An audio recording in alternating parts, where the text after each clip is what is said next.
I'm tired, boss, but I'm back for another day at the office.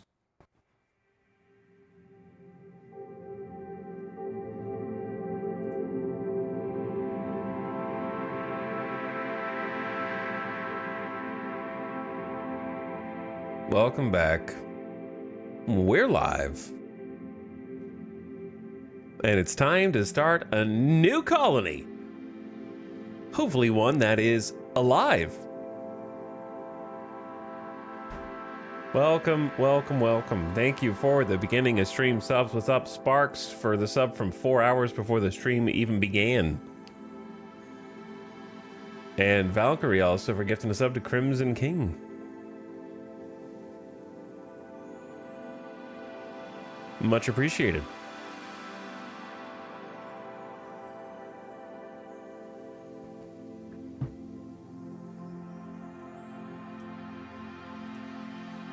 I was debating what to actually title this stream to try to minimize confusion, so I went with what I went with. I figured it was going to result in fewer questions than labeling it part 3. But you can never really stop all of them. You can't stop all of us.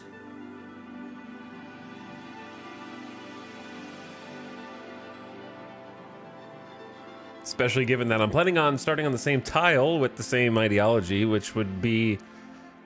It probably will be a little confusing for some, but that's their problem, not mine.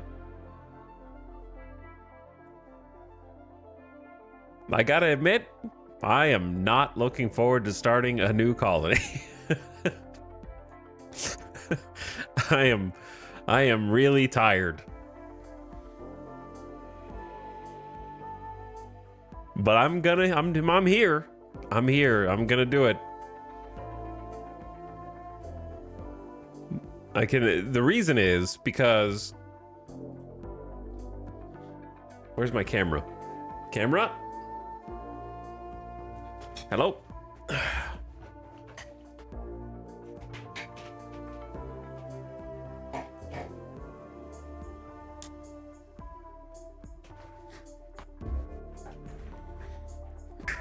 Let's try that. There we are. Anyway, the reason is because there were just so many things, so many needles threaded so carefully over the last 2 days that I'm not sure that I can duplicate that again. You know what I mean? The hardest part, I think, of any Naked Brutality start for me is just getting past having one pawn. Once you get past having one pawn, it gets easier. Because obviously when you only have one pawn, everything is death. If you get downed and you're bleeding, dead. If you get an infection and you can't tend yourself, dead. If you have to fight something and they disable your arm, the other person can keep shooting, but if there is no other person, you're dead. You get muscle parasites day 2, dead.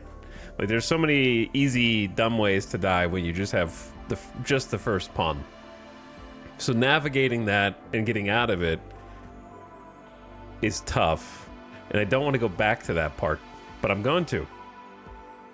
And I also there were just so many little, like I said, needles that were threaded perfectly that don't know if I can bullseye that Womp Rat again.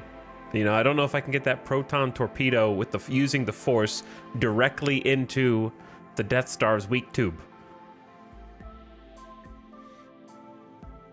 Like having a colonist wander into the lava and come out somehow 97.5% dead, missing a leg, and somehow heal them, or having these close call raids where everything's burning down but use fire foam popper to save it, or you're going to starve but 25 meals happen to fall from the heavens to save you for a window of time. There were just so many little things here and there that it's a lot to ask for it to happen again, back to back.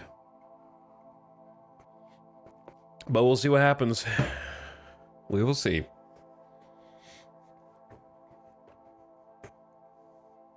Watching the VOD this morning was insane. Yeah, the sequence of events yesterday was certainly insane. I think that it was preventable, but I don't think that it was preventable in a I don't think I played badly. I think I just got I didn't account for being incredibly unlucky. It's pretty much. I think it was a preventable end, but I don't think it was like an obviously preventable end. It's a preventable in hindsight situation. I'm not loading in. We're making a new colony.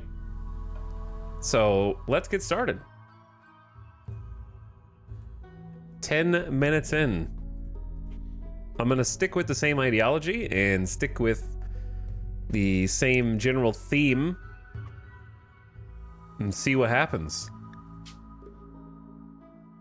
So luckily, most of the stuff's already pre-made, as it was a couple days ago. Going back to tribal naked brutality on Randy. Losing is fun, 500% threat difficulty, and don't forget to choose the anomaly.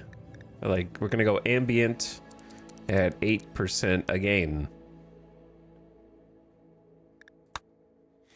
All right, looks good. Reload anytime. Self-imposed Iron Man. We have not reloaded or save scummed. Only that one time where I left the game unpaused while I went AFK for 5 minutes, and one of my colonists murdered another one of my colonists. 100% on advanced settings. And if you happen to be watching this VOD sometime in the future and you don't know what we're talking about, there was first Saga of the Sulfurstriders two-parter. That's probably still up on YouTube unless YouTube is gone by this point. That could be a real far in the future, you know? Hopefully. Not hopefully it's gone, but maybe. Maybe hopefully it's gone. Like, if everyone who made a living off of YouTube got compensated fairly for the platform going under, like, I wouldn't mind. If like YouTube and TikTok just shut down, that wouldn't bother me really. I'd be like, oh yeah, that's probably for the best. Can we get Twitter too? Just take anything that we use for social media, just take it down. I don't care. I don't want the creators to suffer, but let's go back in time. Just like forums only, and maybe the occasional like low frame rate GIF.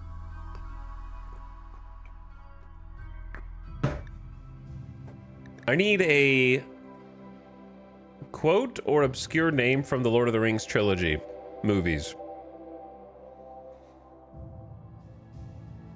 I've already done potatoes. Forums and MySpace bulletins. I'll allow Newgrounds as well, like early Newgrounds.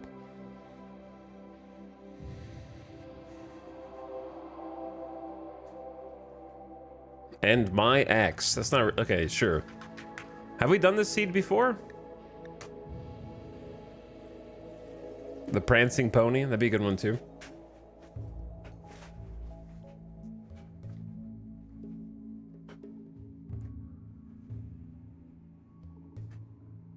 Just worm tongue. I've done Fool of a Took, actually. I've already done that one. And I didn't find any maps that I liked on it. That's not uncommon. I said quote or uncommon name. I didn't say uncommon quote. So you guys got to pay attention. This will be on the test.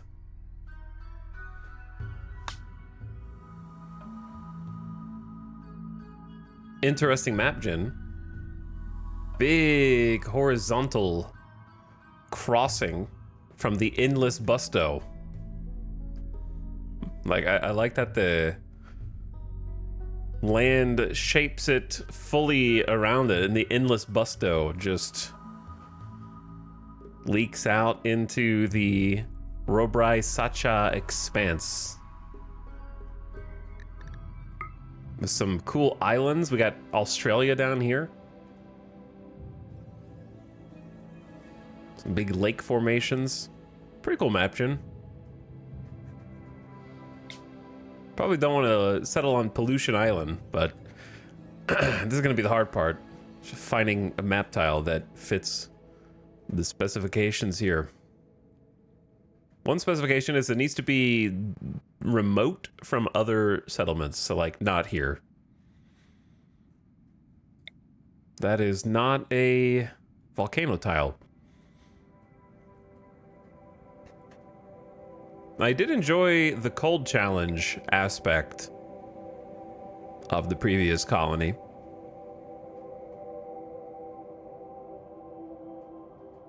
I'm not saying I have to have a second one, but I wouldn't mind either. What's this? Lava flow, decreased animal life, marble, limestone, granite. I like the stone types. I don't love limestone. I really want slate. I think slate is my favorite decorative piece. What is this? An oasis. That's cool. Jackpot Haven with increased animal life, and then there's a ruins next to it. Decreased animal life might be tough given how hard the last one was, but I'm down for it. I'm open to giving it a shot. That one's just lava flow. It's also pretty remote. What's the average temp of this one? 75 to 92. It's gonna skew much hotter. So instead of cold, we're gonna be heat stroking on that one. It feels like it's pretty far south of the equator to be that hot.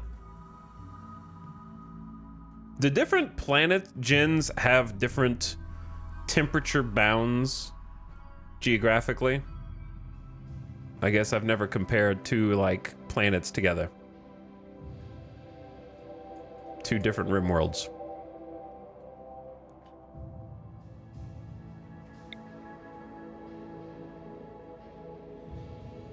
Volcano, where are you? I see tons of Scarlands on this map. This gen has unlimited Scarlands. Well, this is I like the endless busto. If I could settle around the endless busto, that would be fun. Funky Scarland Island there. Problem is, there's not really any lava. It's all Scarlands. Yeah, the endless busto is unfortunately not. This is like the only lava patch. And then over here, look, it's like the light purple. Like these two tiles, but there's nothing on them. That one's a mountain lava field with a lake, which is not really what I'm angling for.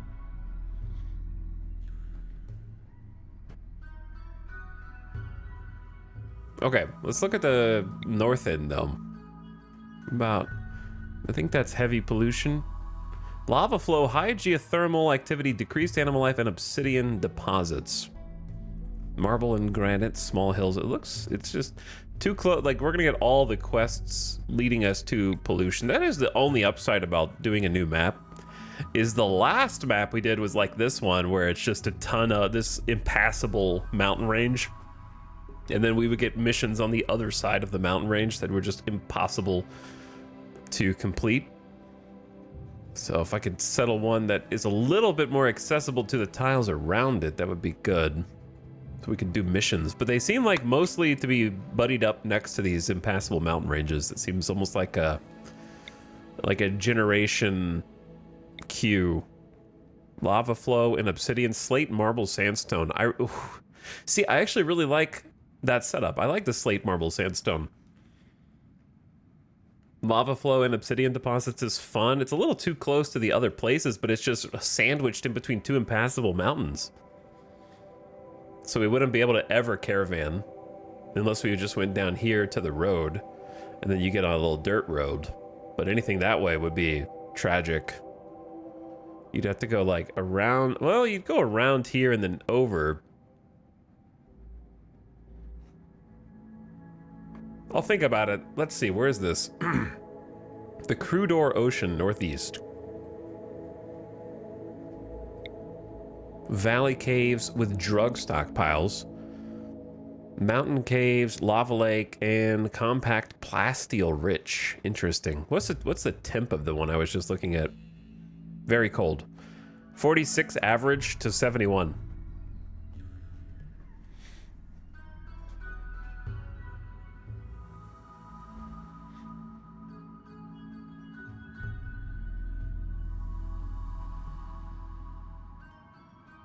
Who are you? That's a lava lake, cave. I think we clicked on. Nothing else up here. Has anybody tried the new ice tile? I forgot what it's called. The new glacial something or other.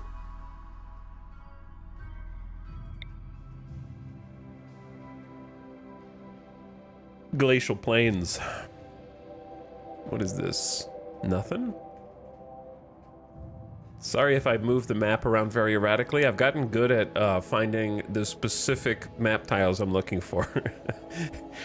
Mountain, geothermal, obsidian, lava lake. See, the problem is you can't have lava lake and lava flow, and I think lava flow is very interesting, even if it has the capacity to be frustrating. Lava lake would be cool too, but it doesn't seem like lava lake really does anything outside of look really cool, which is, you know, enough justification for existence, certainly, but I think that one tile that I found might be the one, even though we got the mountain problem again.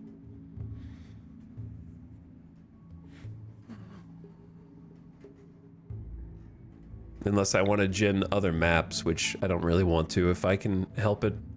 Because I don't think I've looked at every single volcano, but we've definitely seen the bulk of them that have lava flow. There's really not many on this gin. This one was kind of scarce.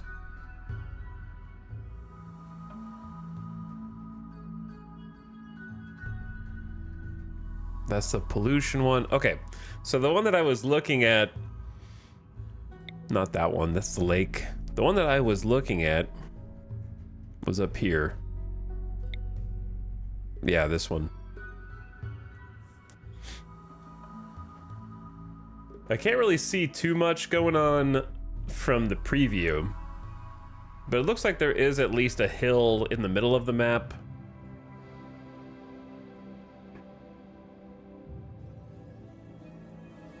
The problem is we're gonna have to wall it off because it's all cooled lava. So that means lava flow right in there to the middle. Huge, like, east to west soil spots.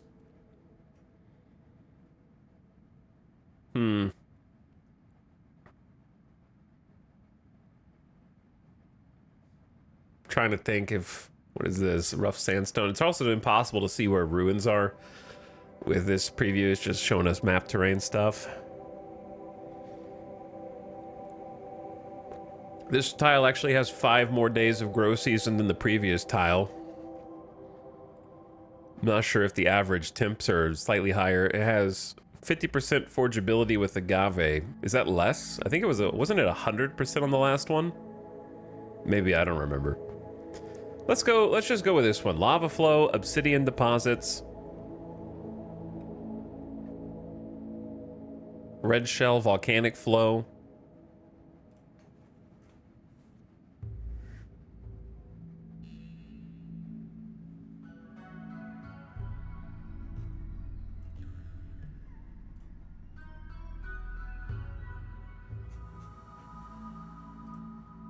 Okay.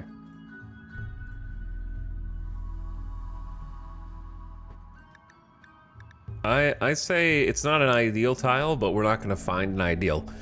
It's not as far isolated from the other places. I like kind of being alone, even though it doesn't have any real gameplay implications. But it's buried enough in the mountains. You could RP that this is a pretty good trip from either of these two settlements. It's another small tribe in the mountains as well, so you're just kind of scattered out there. Surrounded. Dude, caravanning here is going to be just a nightmare with all these mountains and hills. But if you could just like break through to the dirt road or break over this side. And we're surrounded by desert again. This area has high volcanic activity. It is threatened by clouds of volcanic ash and periodic lava eruptions. Settle here anyway. Yeah.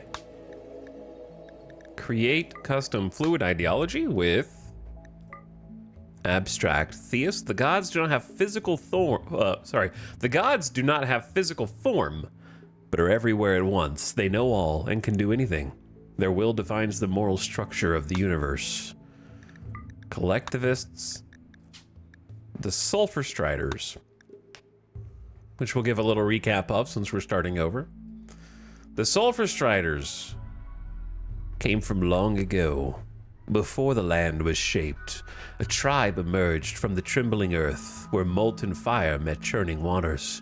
Their ancestors were born in the heat of the world's first eruption, forged in the womb of Molcrath's blazing heart, and tempered by Skaldra's boiling touch that cracked the stone and breathed life into fertile ash.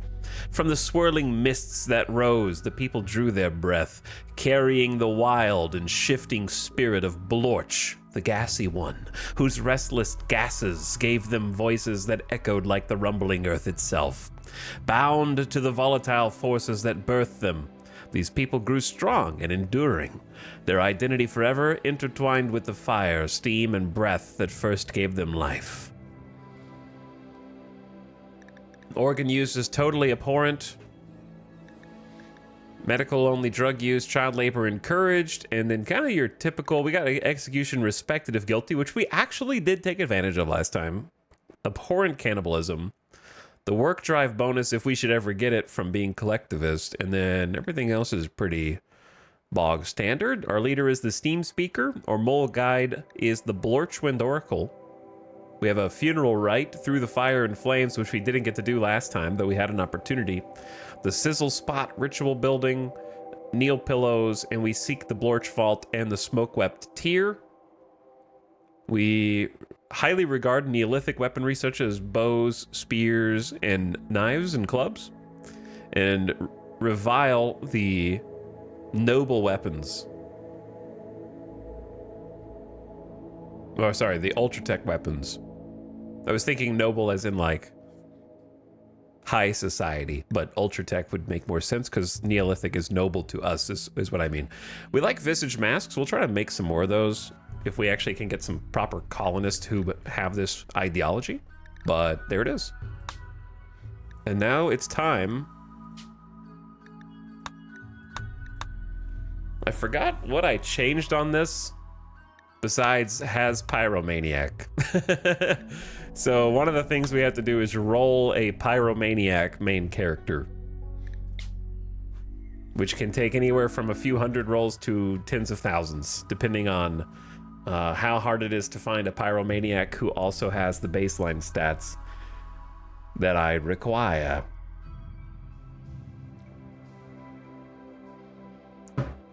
In this case, some many thousands.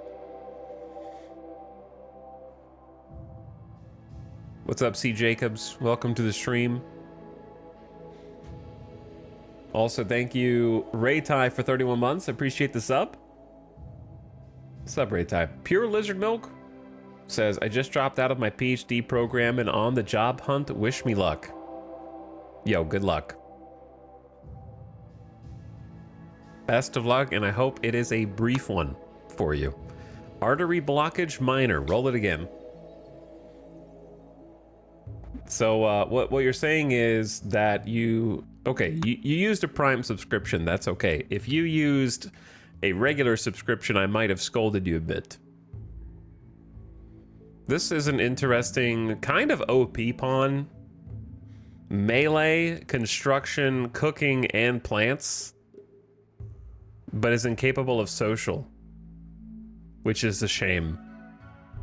So you simply cannot be the main character because of this, incapable of social. You have to be able to take a prisoner and convince them to join you.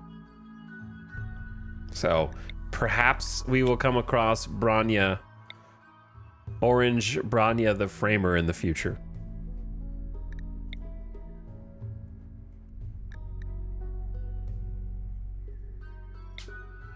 So we'll go ahead and save them and roll some other people because everything else about them is OP, but tragically they're missing the one thing that I need my pawn to be able to do if anybody should be taken under their wing.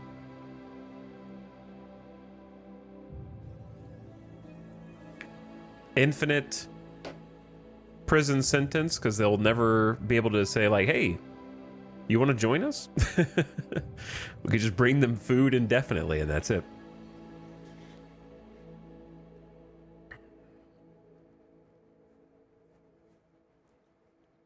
I just got laid off today. B Hotel. I'm sorry to hear that.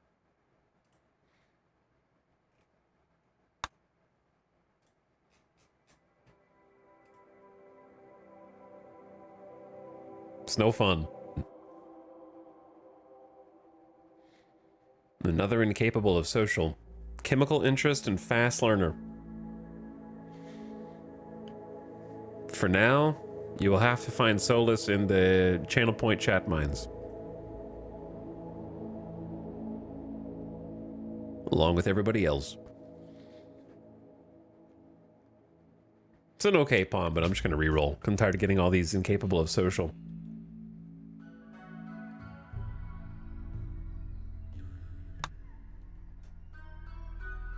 Also, Black Cat Pinball says E. Yo, E yourself. Incapable of animals and firefighting. Yeah, I know the firefighting bit. Just mining and shooting. Do I want them in Left Behind?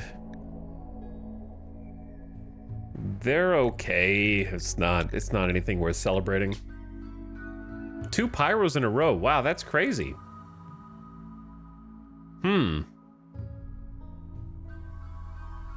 What are the odds of that?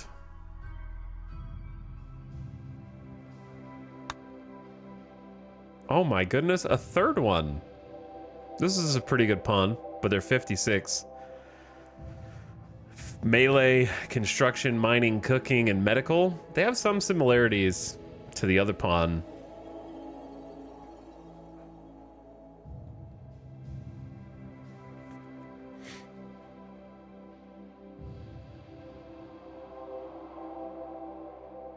There's pros and cons.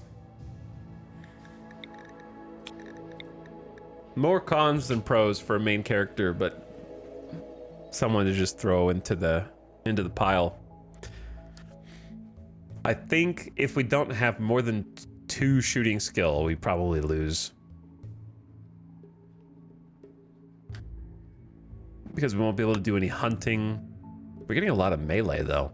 Fast walker and pyro. Melee, cooking, plant, and crafting. No intellectual. I wonder why. Is it just there's just a bunch of childhoods for the tribals that result in this?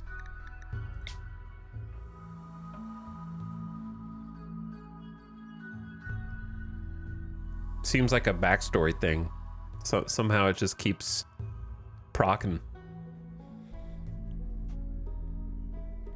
I'll have to examine my parameters as well.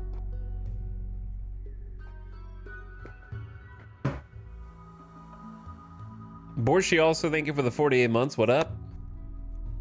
Happy 4 years.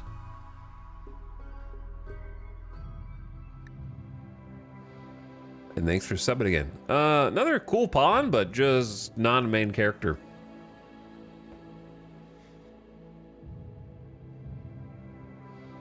The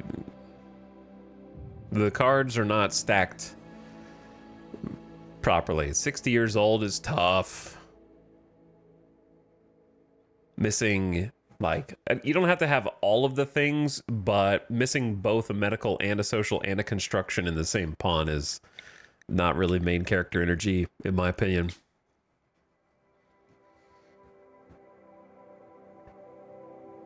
Some of them are interchangeable, and you to me, and you just need at least one or the other.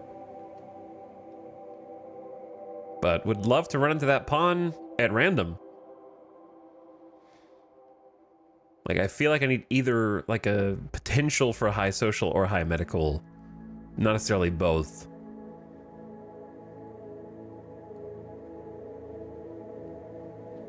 And then I need like 2 out of 3 or 3 out of 4 for construction, mining, cooking, and plants.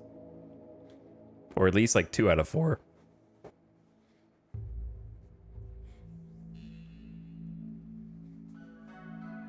Snorble also goes there. Thank you, Snorble, for 46 months. Hi, Snorble.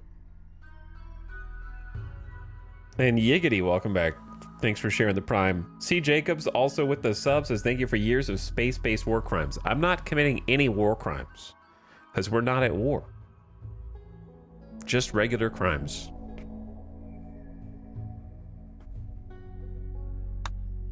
$15K.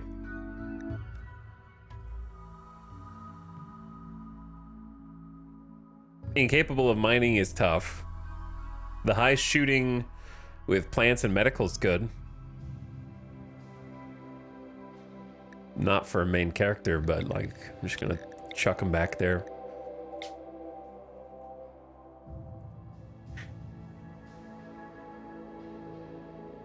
Alex is like the only RimWorld player who's actually nice to all the pawns.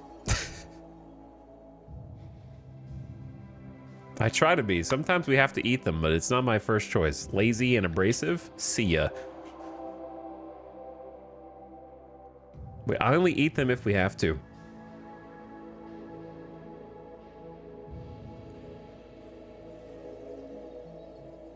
If it was a like survive or die situation, that's it. Bat the Bully. I kind of hope Bat the Bully is like a good role by default, because that's just a good character name.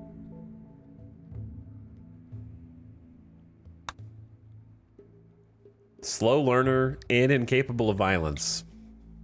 See ya. Maybe I need to loosen some of the role restrictions. But we still got time. So funny watching like tens of thousands of characters roll. How many variations do you think are possible? There's another incapable of social. I'm not going to keep them, but I'm just going to reroll. Sorry, Bat the Bully sucks. Feels like each DLC adds more. If you don't count different hairstyles, facial features, or visuals, just from a pure stat perspective, I'm curious how many possible variations and permutations there are.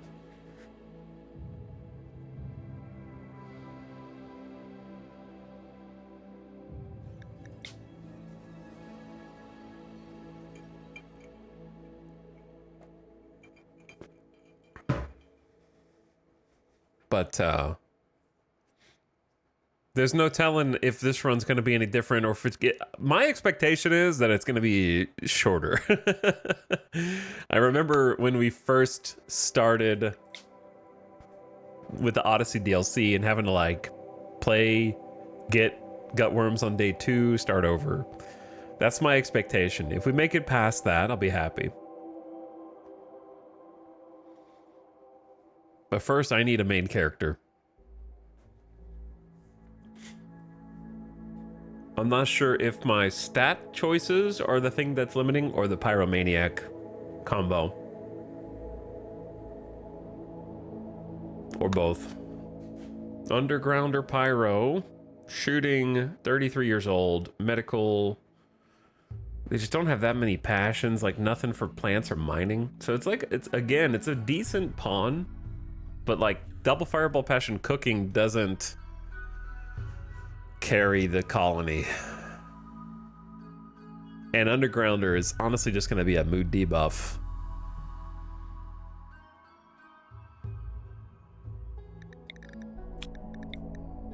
Borrow.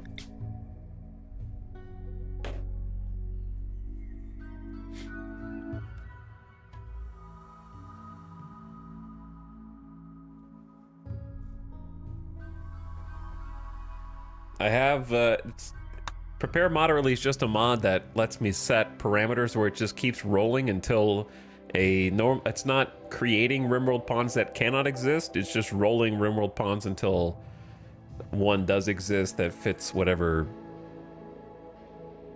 specifications I put in.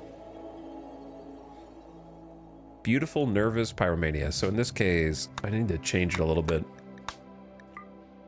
It's just looking for someone who has at least construction 3, mining 3, cooking 4, because anything less than that is food poison hell. Planting 3, crafting 1. I could just do crafting 0. I think I really appreciated having the medical, having the social. I could get lower on the mining and the construction to compensate, and then see what comes up. And then I have not gourmand. I could probably get even more specific.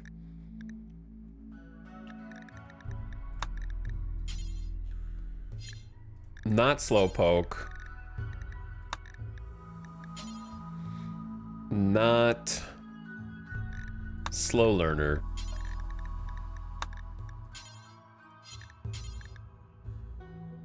Probably, I would do tortured artist if the rest of it were good. I would also do depressive if the rest of it was good enough.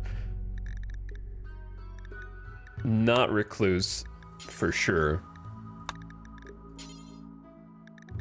Not wimp. Like, let's just lock that in. Okay, has pyromaniac, is between 15 and 60 years old.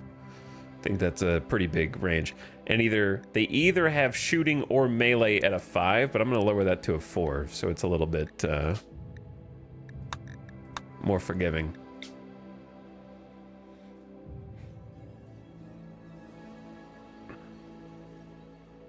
Yeah, prepare moderately keeps the in-game point system so you don't get any amazing god pawn that has no drawbacks. Yeah.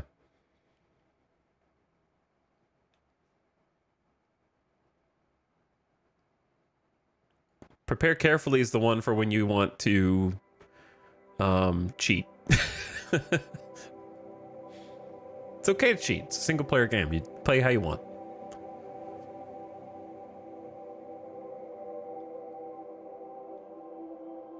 This just saves me from having to... We wouldn't be rolling 10,000 if I didn't have Pyromaniac as a requirement.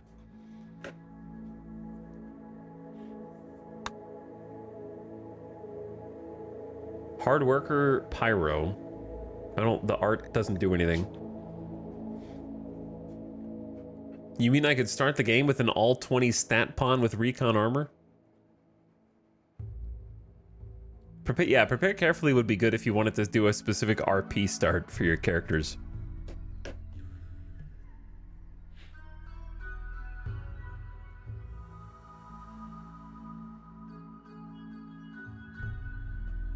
Or yeah, like a challenge. If you wanted to do a specific challenge run, you could do that too.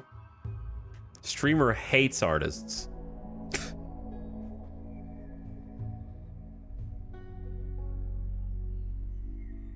Get these artists out of my colony. All right, will I be able to find the pawn and start before 1 hour into the stream? We've already got the map chosen. That's pretty good. We are searching the database. Every single possible pawn that could be rolled.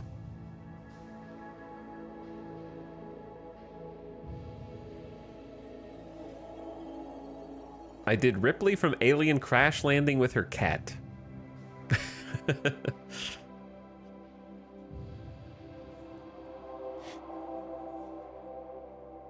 How does prepare moderately compare to random plus? I don't know.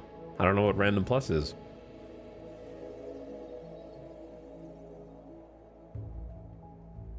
I like starting with a pawn with 0 but a passion in every stat and seeing how far I can get solo. What if you just started with a pawn with 0 and instead of passion in every stat, they just had fast learner?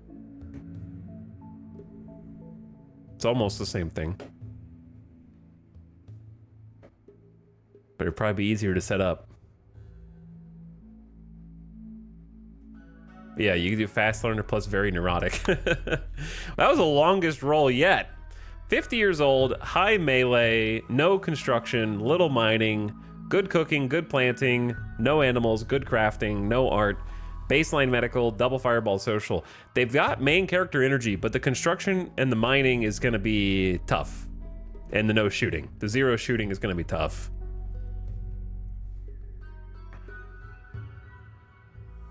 No other traits besides Pyro is kind of funky as well, yeah.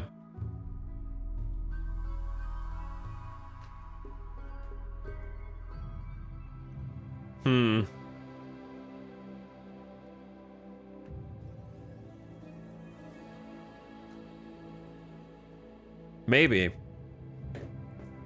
Okay, I'd say this is the main character in I'm gonna re-roll the worst pawn.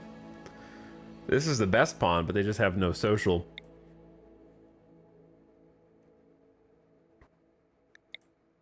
We have a lot of mining passions in the Left Behind. I don't think we need that many mining passions. So this one, it's got to be the worst one.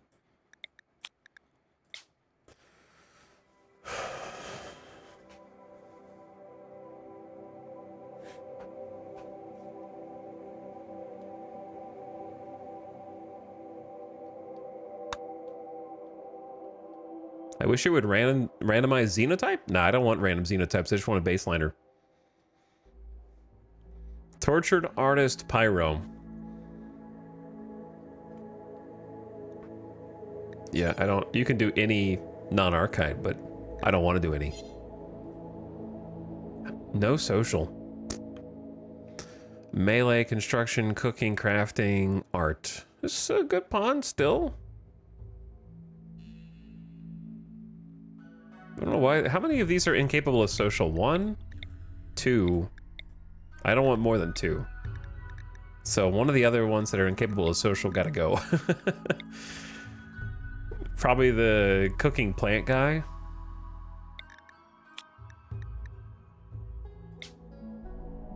That's too risky, man. I'm gonna get a left behind her and we're gonna get stuck again with no one to spread our ideology.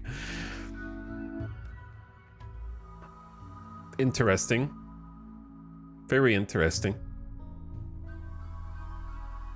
Another single trait guy. The shooting, no construction or mining, but the cooking and plant and medical and social. So like, got leadership qualities. It's just, can you survive until you have more than one colonist? Like, in a colony of 3 or more people, this guy's the main character. In a naked brutality tribal Neolithic start is gonna be tough sledding with the low construction. I think that's the main character. It's either him or Boa. Boa has even worse construction, but Boa has the higher baseline planting stat, which is going to means we're going to be able to plant like a whole field, and then has double fireball on social. But I think Gray is better and doesn't have a gunshot on the arm either.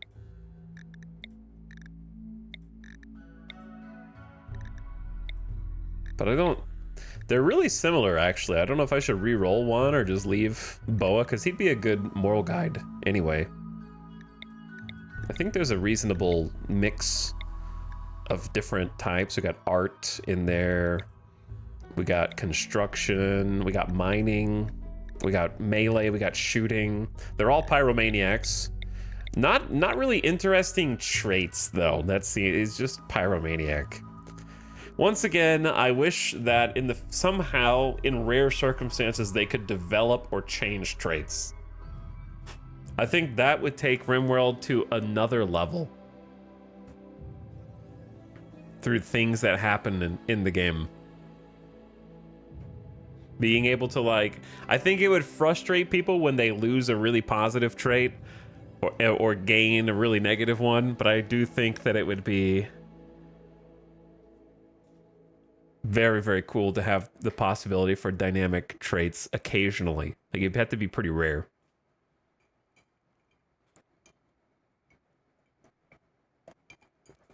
Okay.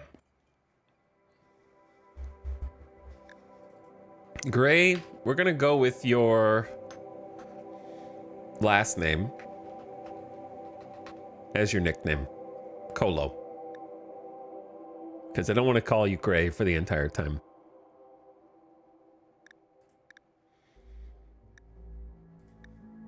Okay. Ready? I think this is the one. Yeah, none of the selected people can do firefighting. Are you sure you want to continue? Not really.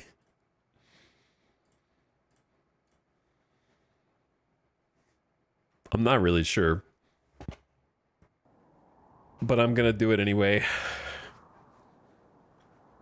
The last thing you remember is a halo of smoke dancing from your lips. The pipe was meant to help you commune with the gods, and you partook of it deeply, perhaps too deeply. Your journey begins as you did, naked, helpless, and afraid. The gods have abandoned this place long ago. Now you have to find them.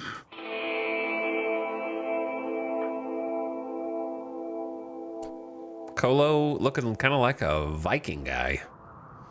Let's take a look at the map first. Back on the lava lands, the lava fields with the lava flow. So that's going to be an issue, of course. Though we do have some interesting hill formation. Oh no. Well, they heard me from the last campaign and they're like, oh, you didn't like the ancient danger on the corner of the map. Why don't we put that smack in the middle instead? Yeah, that'll be better. Certainly no breach mechs are gonna pop that open on accident trying to get into your colony. Certainly not. We got some steel formations, some granite, some old nav beacon landing spots. I see berry. What are you doing here? You're like bleeding off the map.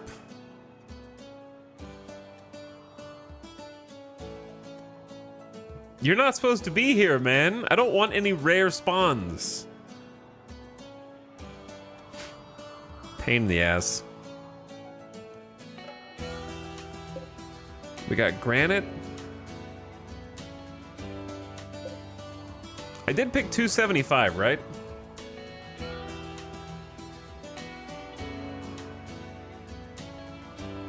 How do you tell?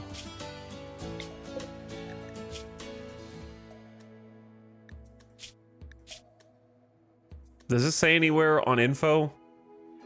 Count. Just count. Measure with the tool.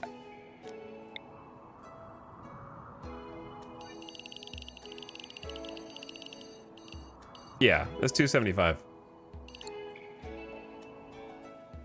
Okay, just making sure. So we got a little granite spot. We got a lot of marble.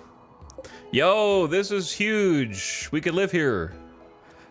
Okay, for sure gonna live here. Very, very convenient. Large limestone up here.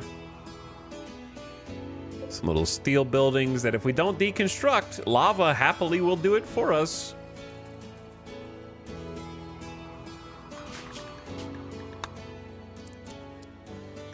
There we go. I see some fertile soil in different places. Let me see. Okay. It would be nice to live here first, but the fertile soil's all up here. So if you could close this, if you could like take advantage of that, it'd be great. There's a little stony soil in between. And then some right there. The problem is everything that you do on the map needs to be closed in. This is just the most convenient structure to close in first. We're gonna have to wall some stuff. Dude, this is really throwing me off. The fact that this is here. So close. It just menacing. Because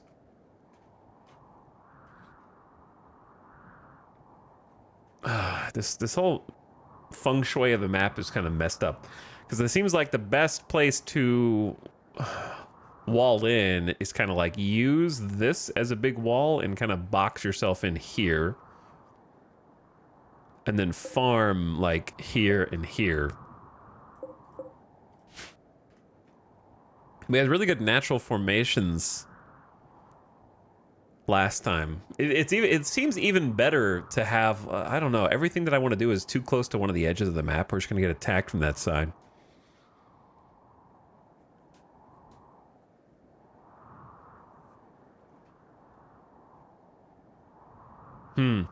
Thinking.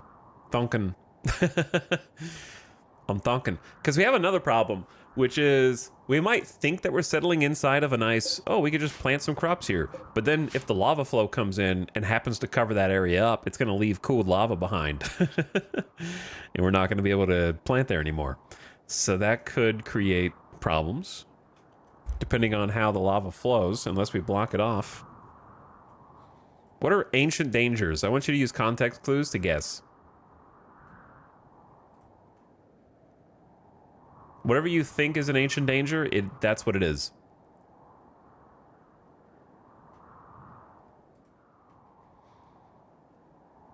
Like Godzilla? Sure, yeah.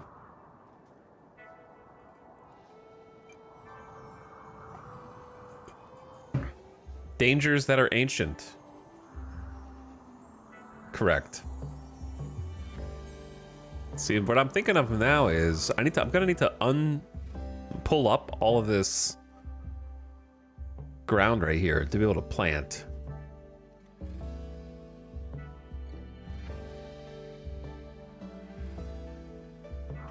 I'm currently on the fence between trying to like just live here or live here. We can always move, but can we? Like, we always say that, but can we? Because the fertile soil's so nice. But this is like, we can actually live here tonight and close this in. I think we start here and then we go here. But I'm gonna have to like do a lot of work on this to pull up the blocks that are covering over the fertile soil. All right, let's get this on the road. Manual priorities, patient, doctor, bed rest. There are no children, but if there were, you'd be a great teacher. You have to be the warden. You don't handle the animals. You do have to cook. That's important.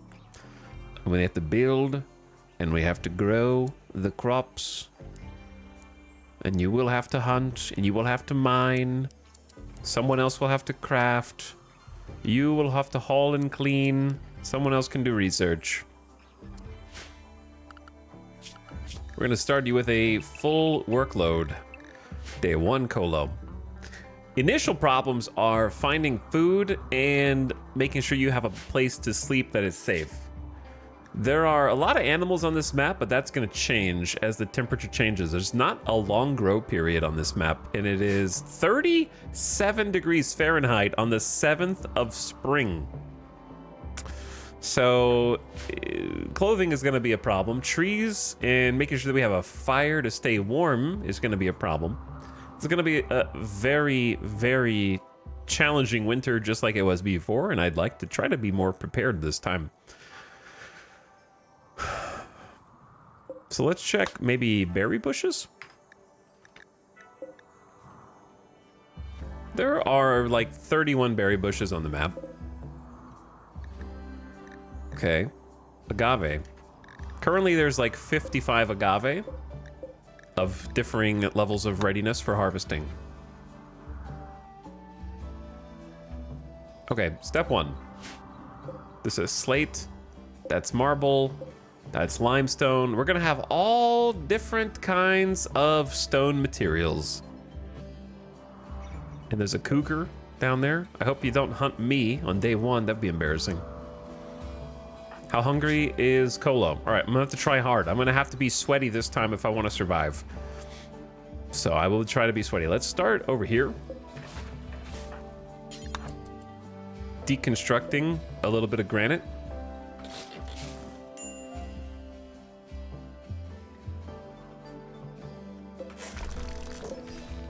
And then repurpose that to try to close up this.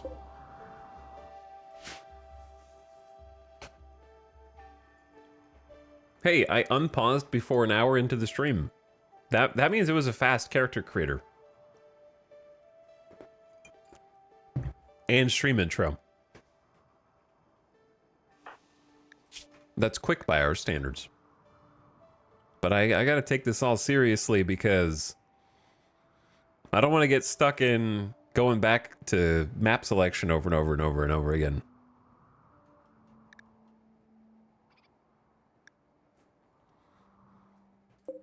Got some nice slate tables here. Got some beautiful tables that we're going to probably borrow at some point. I'd like to find a smaller one initially. So Colo only has 4 constructions. It's going to be a challenge. And only 4 mining, but should be an excellent cook, excellent at growing crops, a great doctor even, and has the potential to lead his colony for a long time. All right, it's only 8 a.m.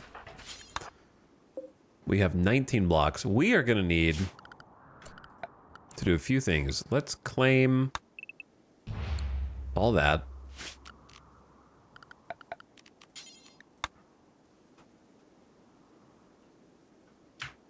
Think we're gonna do we want to make, yeah, I don't think that there's anything wrong in making this like a separate room, because this can start as the bedroom and then be converted to like a prison cell or something.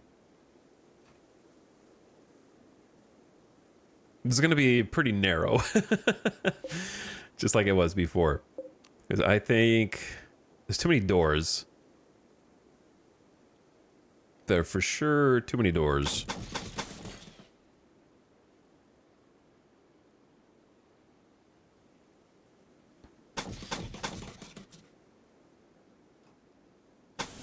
It's for sure gonna end up like this, but we're gonna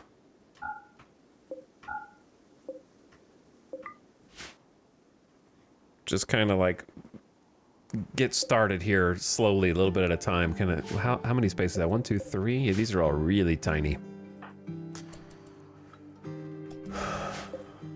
So you're not gonna need that much. Let's haul what you got over here.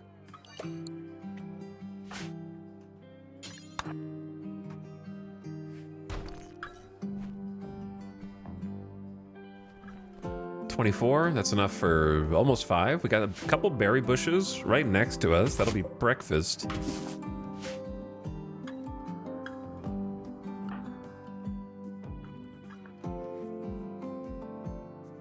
It's cold out here, Colo. It is cold.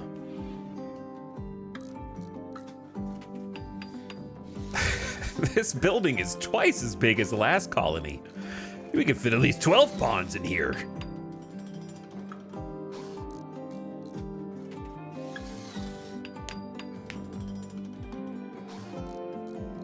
This dude's living in luxury. 2 rooms? We don't have 2 rooms yet, but we will have. Convenient Drago trees.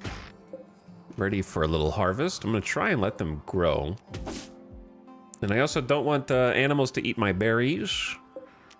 Don't eat the berries.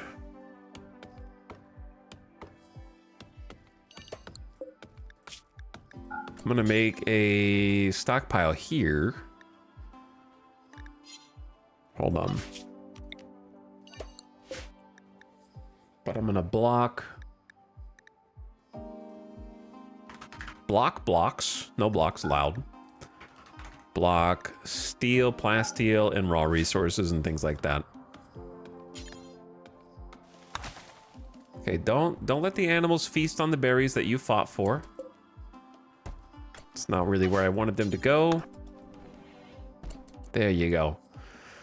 How hungry are you, Colo? You're getting there. Let's see if we can get a fire going first. The problem with these really tiny, small areas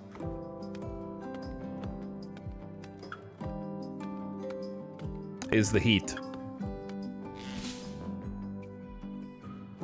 It accumulates quickly.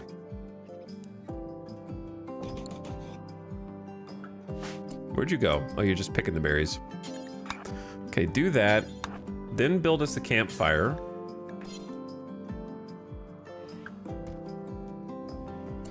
We're gonna start with cooked meals right from the get-go. Because even though berries are nice to eat, you can still get food poisoning from berries, right? Yeah, 2%. There's a 2% chance. Oh no, we've already botched our first construction and it was just a campfire. 10 wood down the drain. It has started. Punished for low construction skill. All right, we have a campfire though. We're gonna make a bill to cook some simple meals, just a couple. Nothing fancy. That's the one place we should excel. We're starting as a cook with significant familiarity already. So it should only go up from here.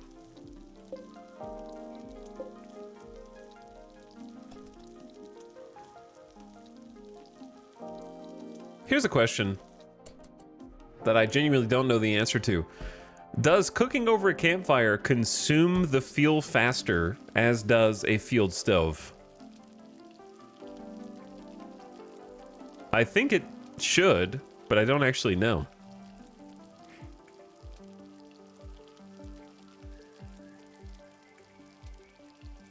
But I haven't noticed it actually going down yet. I know it takes longer to cook in terms of time. Why would it? Because it's the same mechanic, you dingus. Why wouldn't it?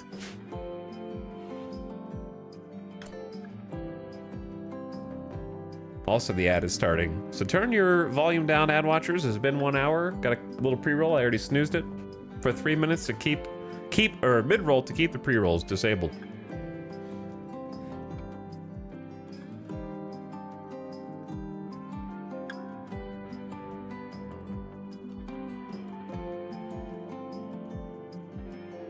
But yeah, if you think about it, if you look at a field stove next to a campfire, 20 wood in the campfire versus 20 wood in the field stove will deplete its resources significantly faster.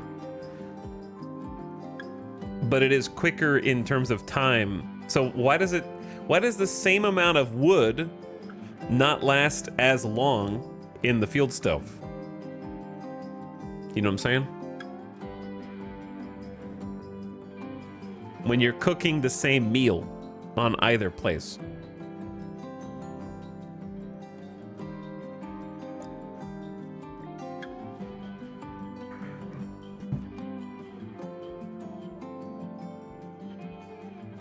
All right, well, that's going. Chat's looking at me like I'm crazy right now. Why not Waffle? Thanks for waving at chat for 9 months. I appreciate the Prime. Johnny says, I missed character creator. You did, but you're here now. And A319, what's up? Thanks for the Prime. Appreciate the subs. Balance, I guess.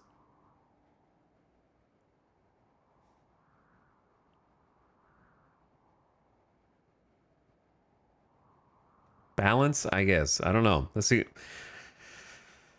It's just kind of strange because the field stove can take 50 wood. The campfire can only take 20. It seems like the campfire will last for 2 full days regardless of how many meals you cook on top of it. Which, if you need a campfire for warmth, kind of makes the campfire better than the field stove, which it shouldn't be, in my opinion. That's why I'm saying this. Like, the field stove should just be a straight upgrade over the campfire, but now I'm not so sure that it is. It'll save your pawn time a little bit, but the rate at which it consumes wood as fuel it means you're going to have to spend more time chopping trees to keep it fueled to save time on cooking, right? So, like, if you need to keep the campfire on, then you probably end up spending the same amount of time just cooking at the campfire that's going to run for 2 days anyways, than continuously going out chopping trees and bringing it back in for the field stove, right?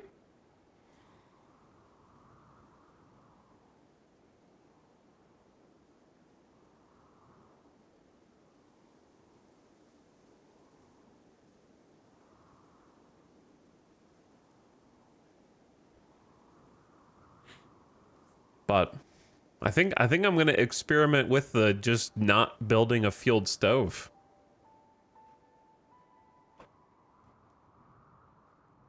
I think I'm just gonna, because we're gonna have to have the campfire all the way through winter. So instead of trying to double up and have both the campfire and the field stove going, I'm just gonna keep the campfire on and just cook there if it doesn't consume any fuel. Do you know if the field stove reduces the chance for food poisoning? I don't think the campfire has any additional chance of food poison. You're just more likely to build a campfire somewhere where the environment is like dirty and gross instead of clean. Okay, anyway, welcome back from the ad. I was debating the merits of campfire. I think I've come to the conclusion that campfire is our focal point. We'll see.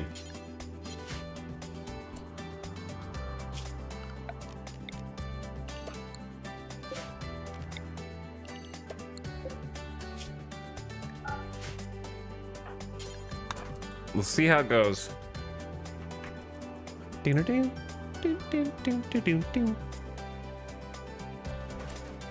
Build yourself a roof? Yeah. Okay. Let's cut down a couple more trees, I would say.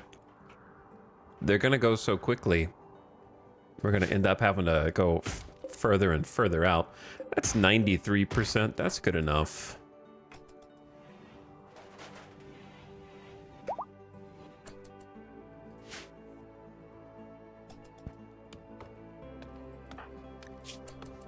Very excited about the double fireball plants. I want to try to get some crops planted ASAP, but obviously first things first, we need a roof, we need a wall, we need somewhere to rest.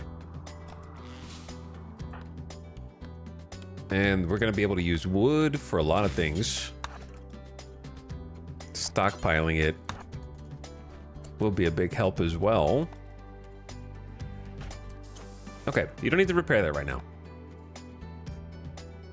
Let me think. I know what we need to do. I think it's a good thing to do first. Crafting spot.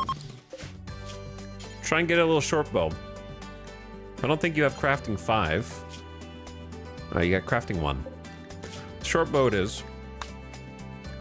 You need crafting 2.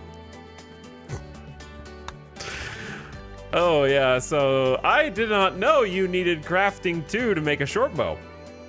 So punished for my utter beginner, literally cannot put string and sticks together. First time I've ever been gated by that.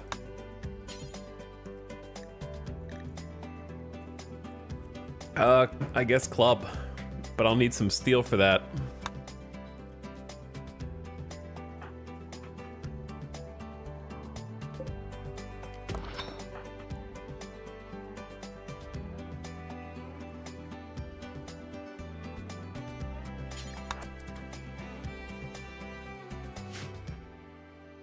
First time RimWorld player, this guy never plays tribal. Listen, just because you play tribal and have 5 pawns, of which one is guaranteed to have at least 2 crafting skill, okay? And I'm playing with 1 pawn, you would never notice that you even needed that. Because you would, if you played tribal, you would never even run into that limitation.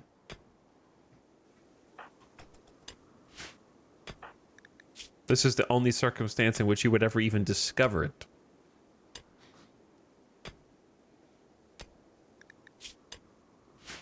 So hunting is going to be actually impossible. So this was all maybe a big waste of time, but we'll see. We'll see. I guess it's time to start planting.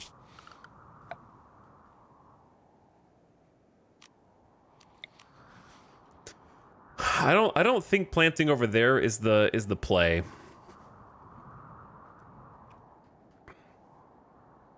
This map, I'm gonna be honest with you. This map sucks. I'm gonna have to cope with it. I'm gonna have to deal with it.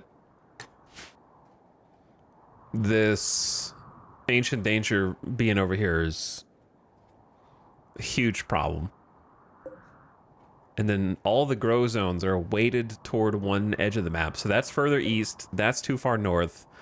This is too far west. And then these are too small. But those are the ones in the middle. We want to be in the middle.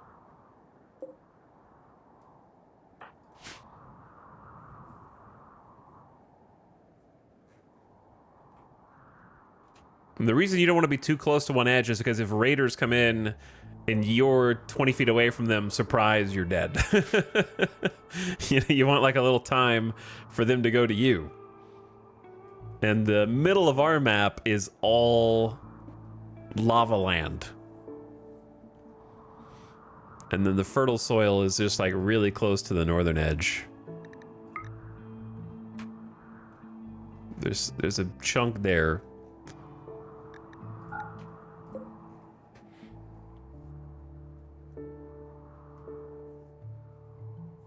I don't know where to plant. I need to be somewhere close enough to, I guess I just have to plant like right here and we'll just have to move it later.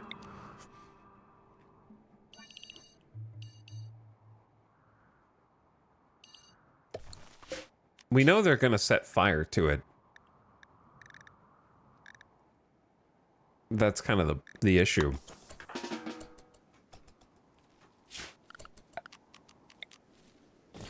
There's your little sleeping spot. How expensive is a club? It's 40 metal. We'll get the other metal tomorrow. Bro doesn't have very good melee skill though, so like first instance of combat and we're dead. You could actually just... Your mood is good enough. And then we could have rice planted day 1, which would be a big change of pace from previous colony attempts. I don't think we've ever had anything planted on the first night.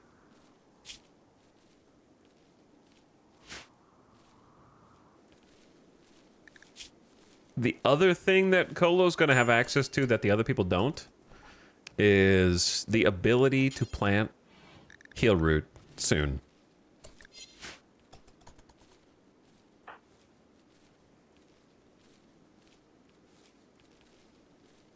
No, I have no doubt this is all going to get burned down, but at least we put something in on the first night. All right, you can do whatever you want now. Such as sleep.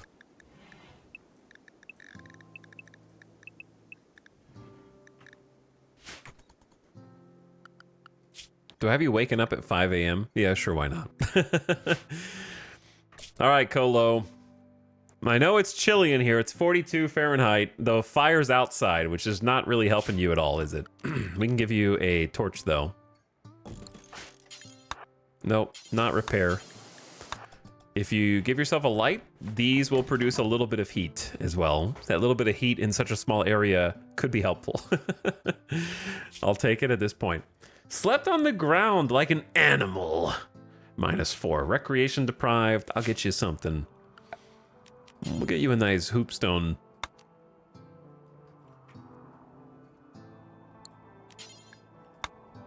Probably, I don't know what to make it out of. I'm allergic to building hoopstone rings.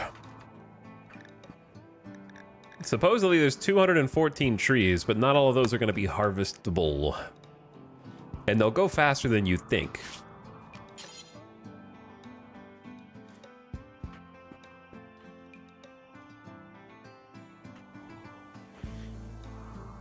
The other issue we're having is that building a wall to encircle this base from lava is really tough. Like, we would want to use this, but again, I don't really want to build close to the ancient danger.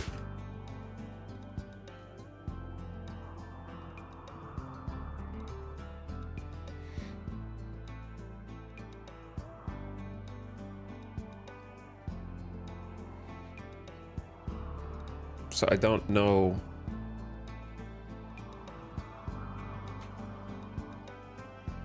These little elbows are good, but there's no grass there's no like soil near them. That's why I say I think this map is going to end up in a short life, a short lifespan for us. We'll see how it goes. Oh, he's blaming the map already. He's already given up. He's blaming the map. Kolo was a crash baby. Kolo was the only survivor of a deadly spacecraft crash. A passing tribe discovered him in the wreckage and adopted him. +3 social, +2 intellectual.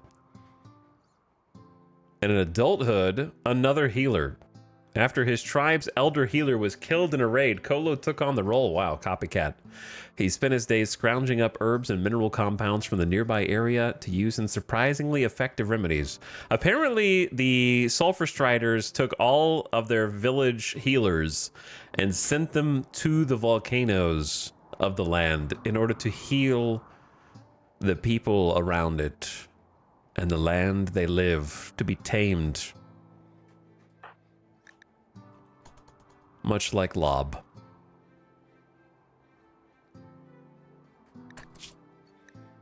Right, let's get you some more food.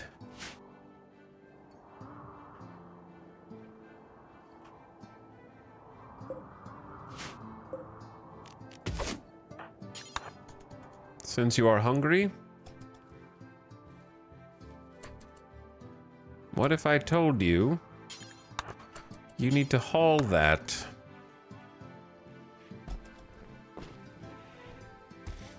away from the animals? Hungry? Coming up. We'll get you a table and some chairs. Recreation deprived, that's also coming up. Got some hoopstone for you to practice your sharpshooting on. If you want to relax around the fire, that's fine too. I know it's beautiful. The all-consuming, dancing, sinuous flames. Enticing as ever.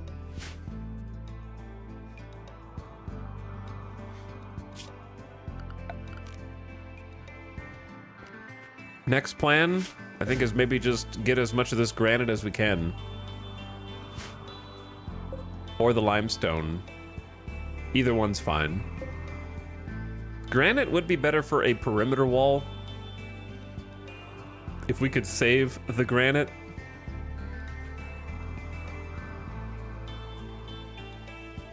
Though I think that's... Oh, there's another one over there. So it's like 2 little structures.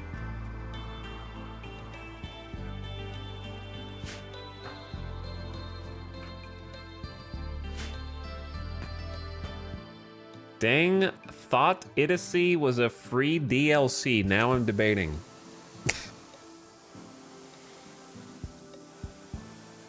First chat message in 2 years.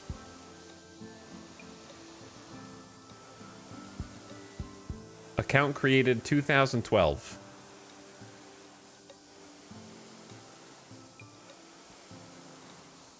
So, RimWorld, famous from its free DLCs.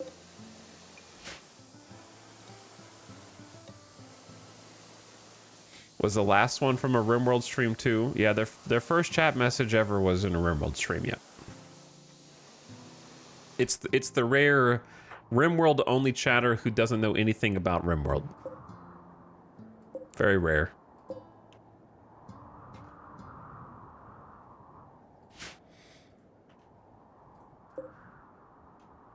Hey, that's me. I don't believe you.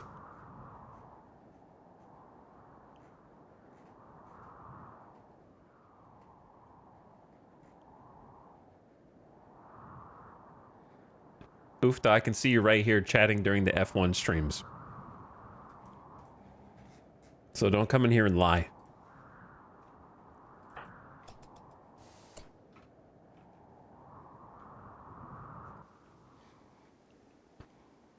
All right, we need, I don't know what the hell we need.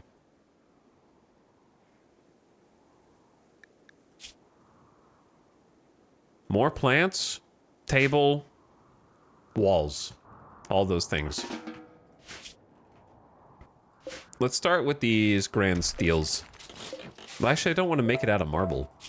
I'm just going to get the walls and the doors here. Try to move them over.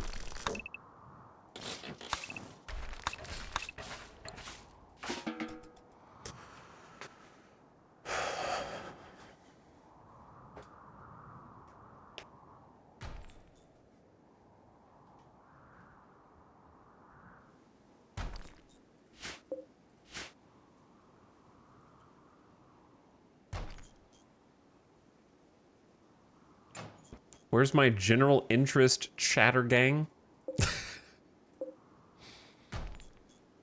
General interest chatters.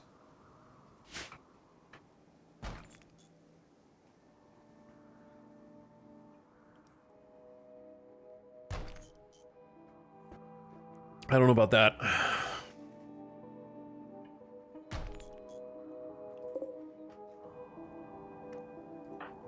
Colo, you got big shoes to fill, bro. You do got big shoes to fill.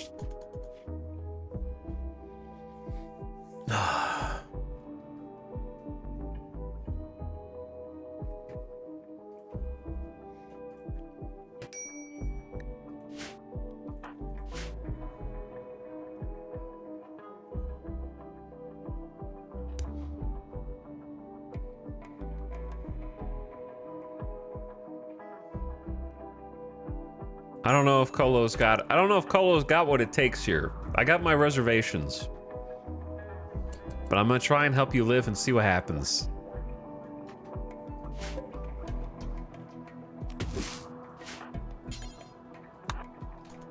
Though I would say we got some problems early, what with the inability to craft even a basic weapon. And not very good. Don't eat that, dude. I'm trying to help you.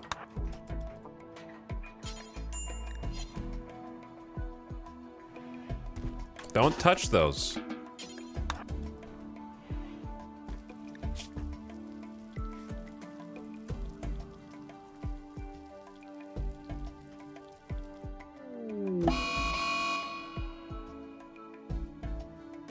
It was not to be. It was not to be. Lava has begun to pour into the region, flooding the low-lying volcanic rock. Keep your colonists out of harm's way. Oh. From the southwest.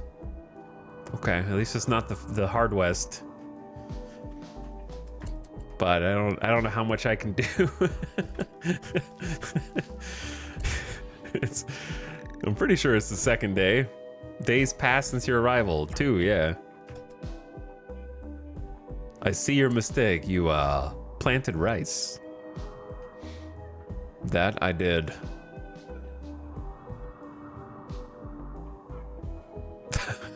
Not a lot either.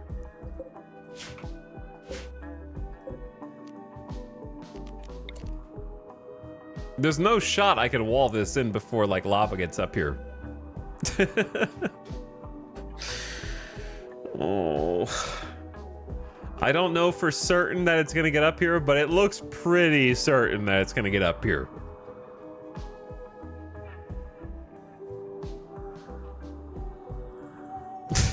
If I had like any construction skill, I might be able to.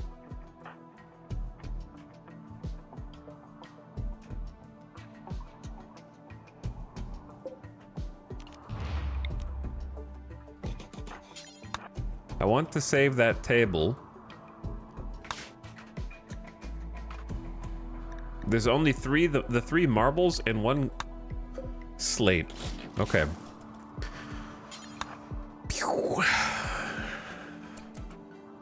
I can feel my oh boy, animatry, you might be in harm's way. We didn't see what happened last time because maybe nothing will happen. Maybe something will.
chill by the fire for a bit. All right, what do I absolutely have to do?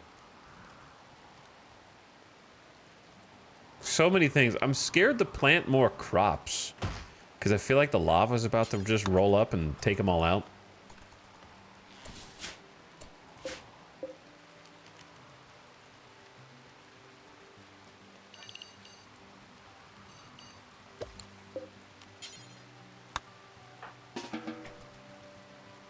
Wants to play some hoopstone.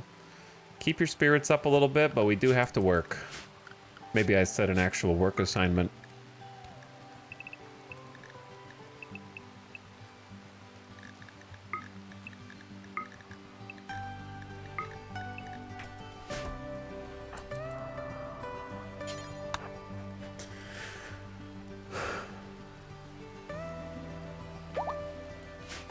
What a nice song to get burned alive to.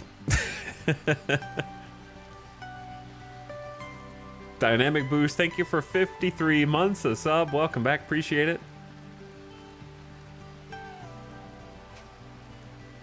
I couldn't have chosen a better one to have a nice barbecue.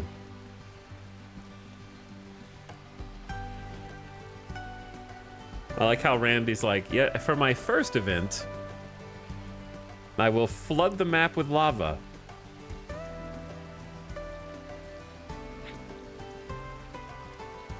It's good to be back.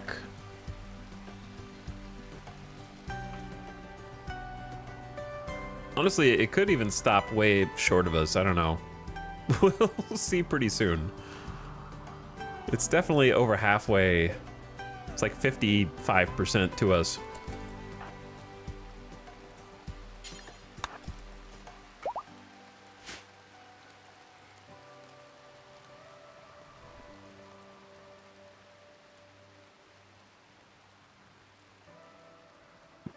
Randy refuses to tolerate any plant growth. The second that you start planting crops, fire.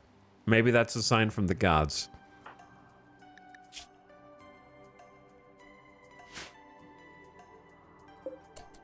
Because the problem with I could build a wall, but to build a wall, I need blocks. And obviously, to get blocks, we have to spend a long time deconstructing other blocks. That's a steel sarcophagus. We don't want those. The lava is like here. I don't want to build the walls out of marble. Though I didn't see that marble table. Is it bad that I hope the cougar just gets hungry and just ends this?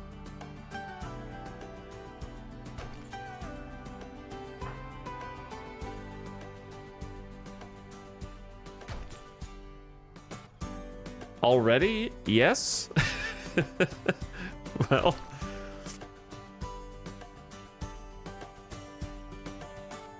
then you'd have to start over. I mean, sometimes you can just look at a map in its pawn, and you just know.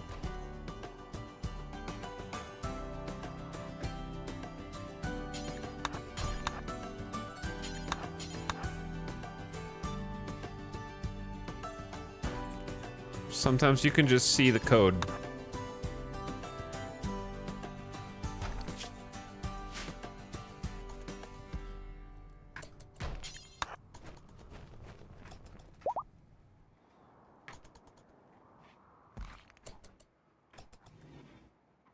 Sorry I made you do that till 2 a.m., but I promise it'll have been worth it.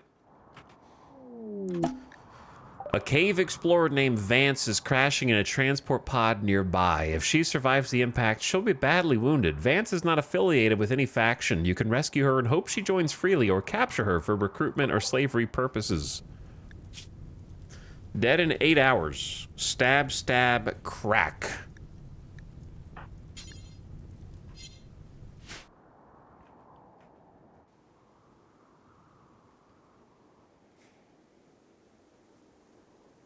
Let's do this. Let's go. Normally, I would rescue. I'm going straight to prisoner since you're not part of any faction.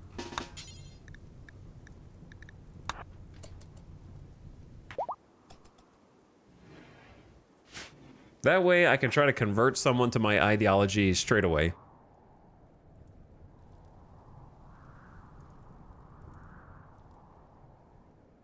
I don't even know if we can get there fast enough.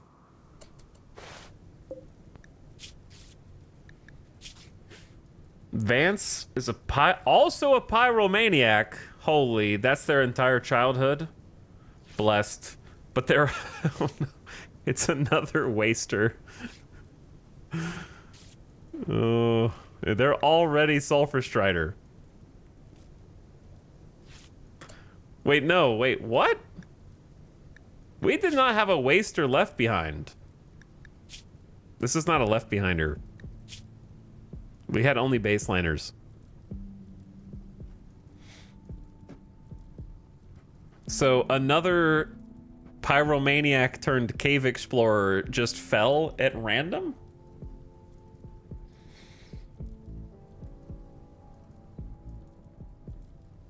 Two melee with a passion, big on mining with a double fireball passion, and an artistic passion despite having a genetic disposition toward not doing art.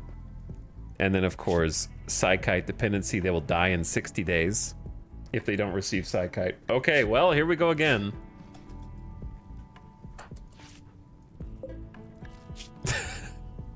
What are the odds?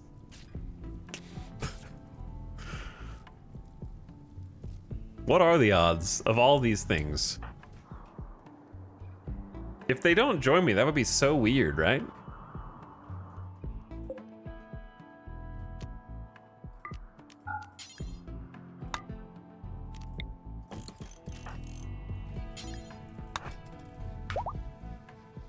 They've even got the visage mask.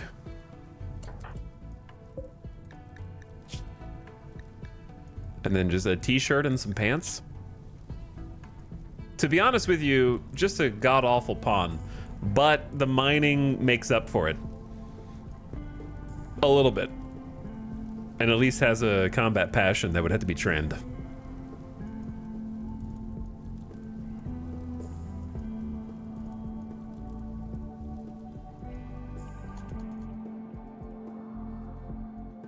But now I gotta feed 2 mouths.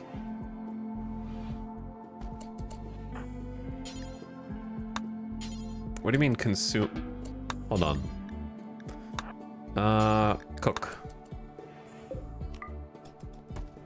I guess we can leave that door open so the heat temperature equalizes, but it's like hot outside or inside. It's actually just really hot inside. 83 right now. Are you hungry, Vance? Not yet. Colo's also not hungry. We'll go get some. We gotta go get some more food now. And we have to plant Psychite to make things even harder.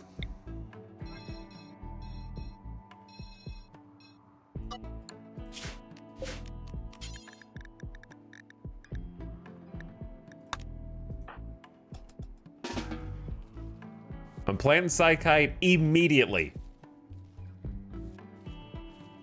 She doesn't know it yet, but she did die, and this is hell. Vance has recovered and decided to leave. Shame. Shame.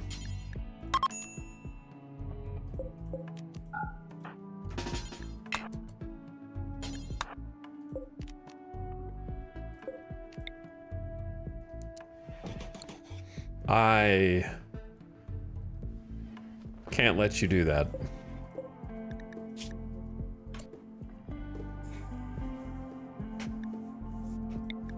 Now we need to recruit. Let's just listen, Vance, slow down. You are simply too injured and too wounded to leave yet. Yeah, I'm not capturing you. You're not my prisoner, Vance. I'm just trying to take care of you because you've got a big crack in your rib cage. You can't move very well, and worse still, there's a lava flow outside, and you might pathfind into it and get yourself killed. So for your own good, I'm gonna have to ask you to just rest on this uncomfortable ancient concrete floor for a bit longer.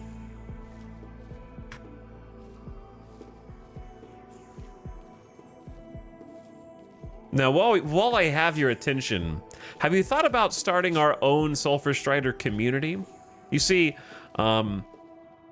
I took a few huge puffs from the tribal sulfur pipe, and I found myself here at the foot of this massive volcano, and I think that what we are supposed to do is work together. You just fell from a transport pod, which I don't even really know that much about because of my tribal heritage.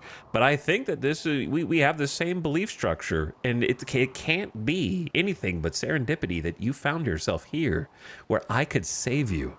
I'm a doctor after all. Did I tell you that I was a cave tribal healer after my first elder was killed in a raid, and then you come down and I patch you up and make you good as new and feed you. I can grow you psychite, and together we could be unstoppable.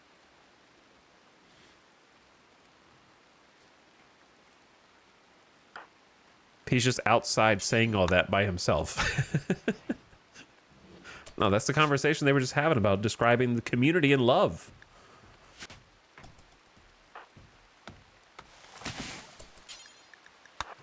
They were talking about community and love.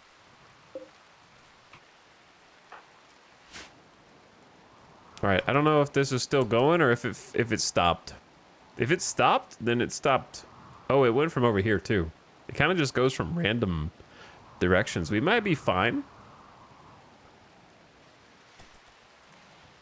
As far as not having a wall right now. We gotta get some food though. Because I know you're sleepy. Oh, you chose to feed Vance before you. That's so noble, Colo. So very noble.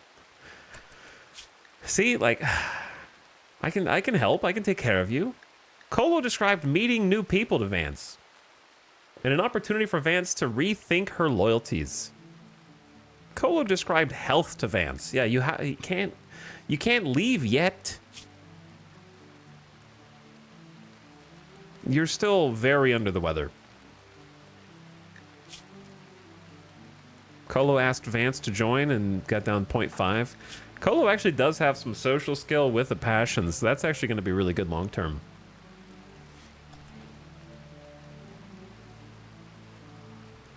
So let's finish planting the psychite.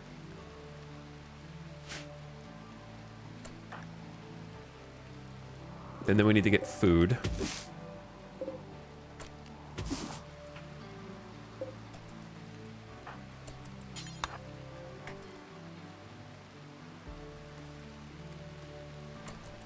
Don't. I wish we could carry more than this in one trip, but it is what it is.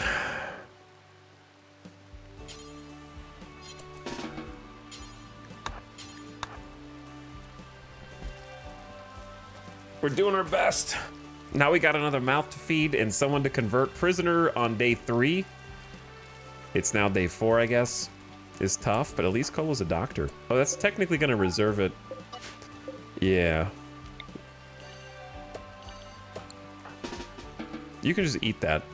I'm gonna get you a chair. Do we have other tables here? Hey, that would be good. The small table would fit in here.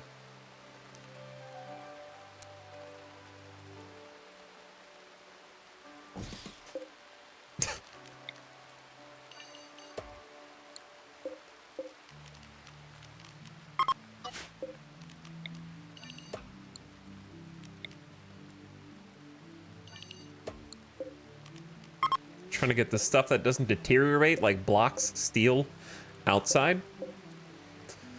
That way we can have perishables inside, under the roof. All right, get a good night's sleep. We'll go out and get some more berries. Yummy ashberry jam.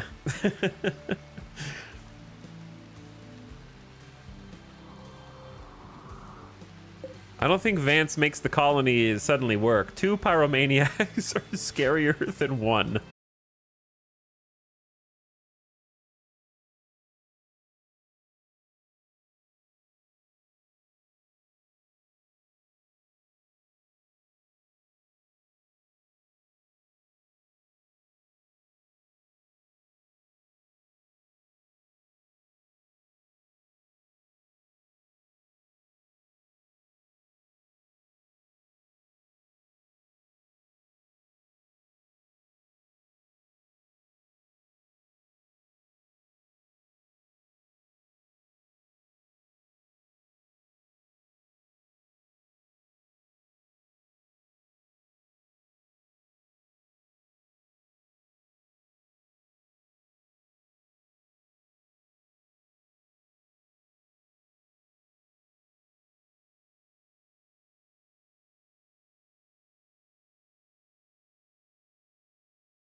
Colo offered a chance for Vance to talk about his stylishness. Colo asked Vance about her fighting methods. Colo expressed interest in Vance's face, probably because she's wearing a visage mask, and her personal habits. They tried to find common ground around their favorite clothes. Come on, Vance. Don't worry, we're definitely going to get this psychoid grown for you.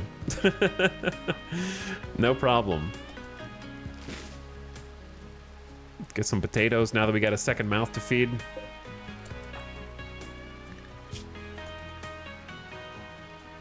Sweaty. It's 83 in here. So it's stupid because the fire, the fire needs to be outside during the summer and inside during the winter.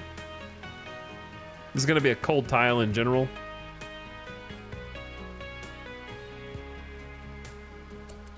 So I might just turn off automatic refueling and we can build a second fire outside. I think that's the best way to do it. Would be cool if rain increased grow speed. That would be cool.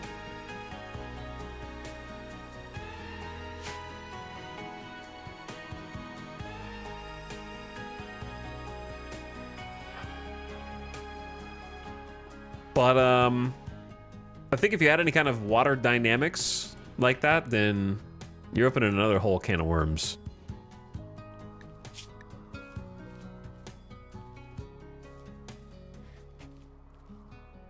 Would be cool if carbon monoxide was a thing. No. It would not.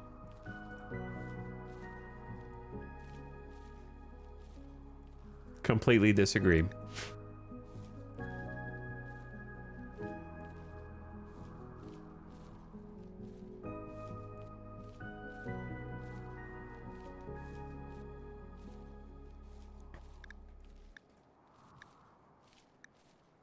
I wonder if there's heal root on this map. Nope. No volcanic heal root.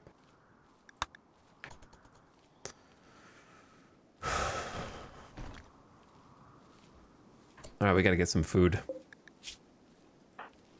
Trying to like finish the potato planting first.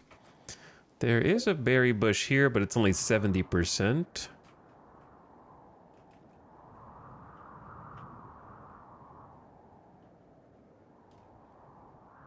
Problem is, single berry bushes are just like not worth a trip. Cluster would be better, but they're so spread out. Maybe this ready to harvest agave is the best that we got.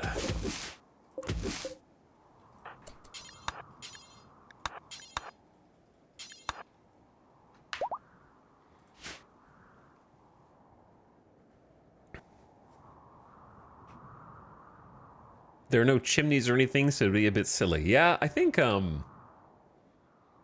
Clanfolk is a game that has a sort of RimWorld aesthetic that has a little bit more emphasis on the survival aspect of building yourself a little house and having little farm animals and settling in. And I don't think it has carbon monoxide, but I think it does have something like you can't build a campfire indoors or something, if I remember correctly. Or there has to be some kind of ventilation, I think. I could be wrong.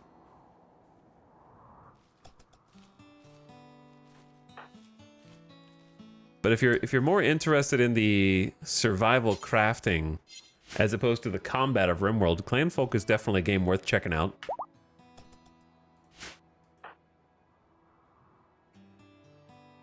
I enjoyed it. Some people don't like the art style, but it's not really a game about the art style. It's got a lot of depth and detail going on. That's a good amount of agave right there.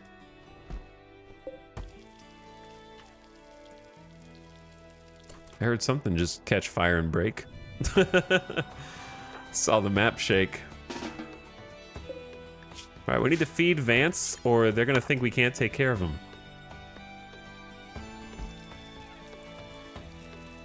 Can make a couple of quick meals.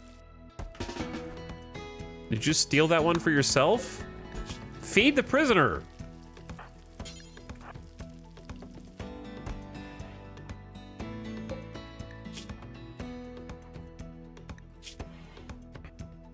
Okay.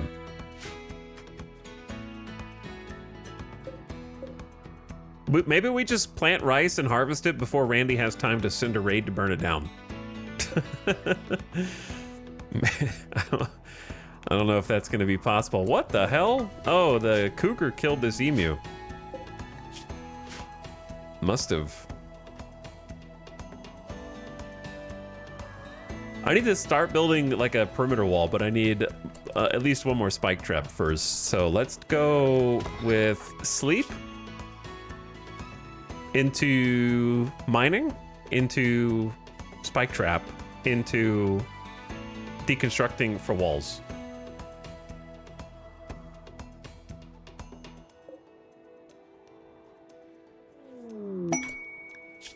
Mechanoid signal. You've detected a signal from a mechanoid ship in orbit. The ship has malfunctioned and is slowly losing altitude. By falsely responding to the signal, using brainwaves and willing it into existence, you can make the ship crash land nearby, letting you salvage valuable graph tech. It's cheating. Our self-imposed rule is we cannot summon the graph ship until we have a comms console, because it makes no sense.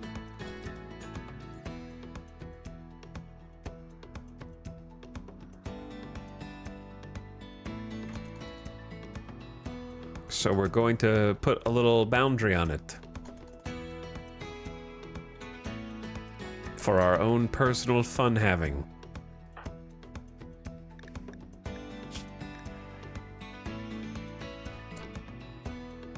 Kolo told an old story about harmony to Vance. Ah yes, the harmony of Molcrath, Skaldra, and Blorch, no doubt.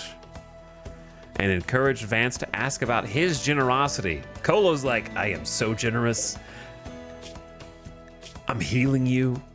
Your stabbed torso. I'm feeding you. I'm cooking for you. I'm growing psychite for you. I've given you shelter in a temperate environment. What more do you want?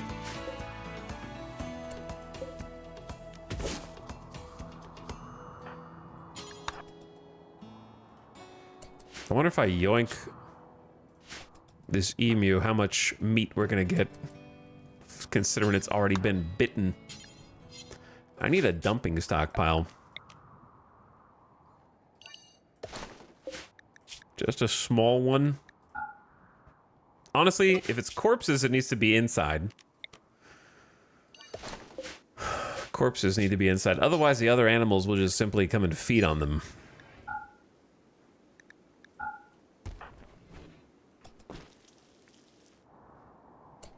Okay, the lava is cooling off. You can actually see it cooling and leaving cooled lava behind it. Changing the floor, so that's going down at least. Here you go, Vance. Got a meal for you.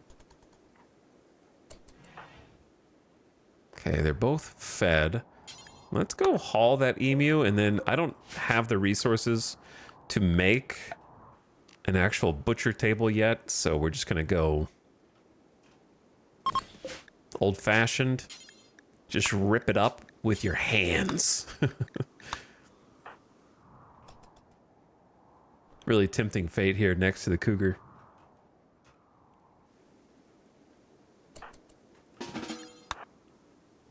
But yeah, I don't know how much meat we're gonna get out of this, but I'm happy to go ahead and borrow it from myself and take the free meals.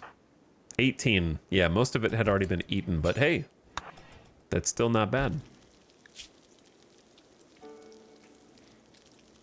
Kolo is going to be such a cook god, which I think will be extremely helpful and useful for my playstyle. 7 with a double fireball passion and already over halfway to level 8. Training quite quickly. You deserve to play a little Hoopstone.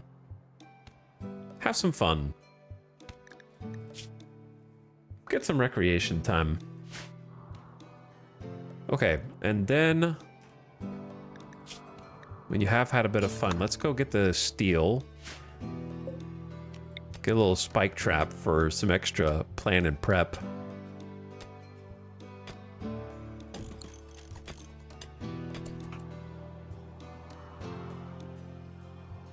Lava, not quite done clearing off the map.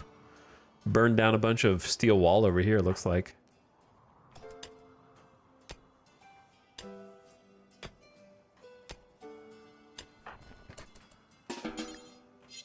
Missing 45 steel.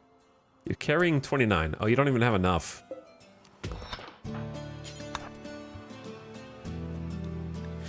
The lack of mining and construction will be a problem. If Vance joins us, though, mining is no longer a concern. We can have obsidian, uranium, steel, components, dig little tunnels, create a little nook in here. I don't know. Whatever you want.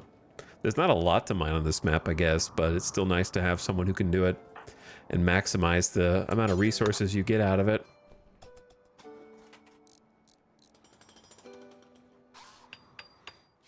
You're not gonna botch because you're a god, Kolo. You're the main character. Just harness that energy.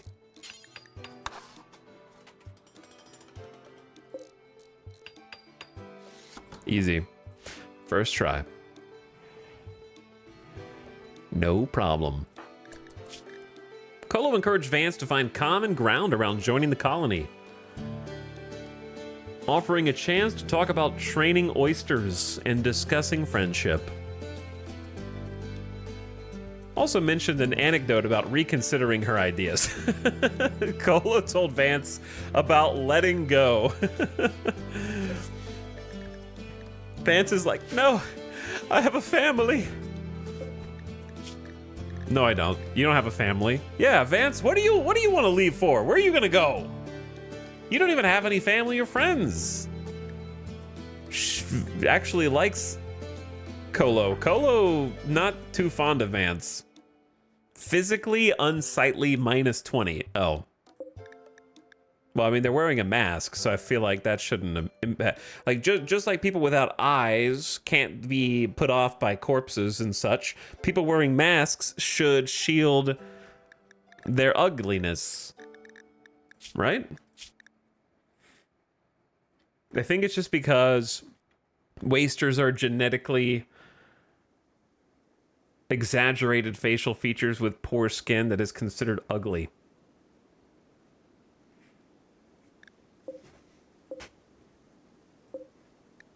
They don't like the wasters, the way they look. Wake up impervious, they get a stimulus from pollution, total antitoxic lungs, full resistance and tox gas immunity.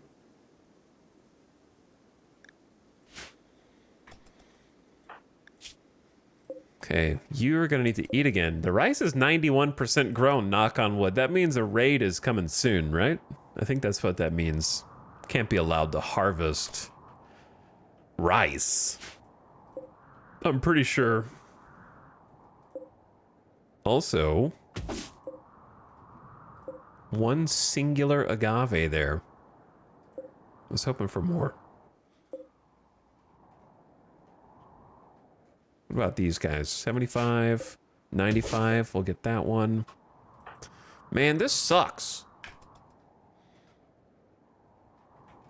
I thought this is why I was like so pissed about dying yesterday, man. And I'm hoping that we actually get a rice harvest, because having to do the like, here's one agave. I'll spend my entire day tomorrow going to get it. Here's one berry bush. I think I'll spend my whole day tomorrow going to pick 8 berries, and just doing that for like 3 seasons. Also, ad starting soon. I'm gonna take a BRB and go get a drink and a snack. And I'll come back. I can't do another full 8 hours of micromanaging one meal at a time for a full -15°F winter. So if I can help it, Blorch, save me. I am going to try and grow as many crops as I can to have a stockpile of food for the winter. I'm working on it. We got the first rice harvest already coming in.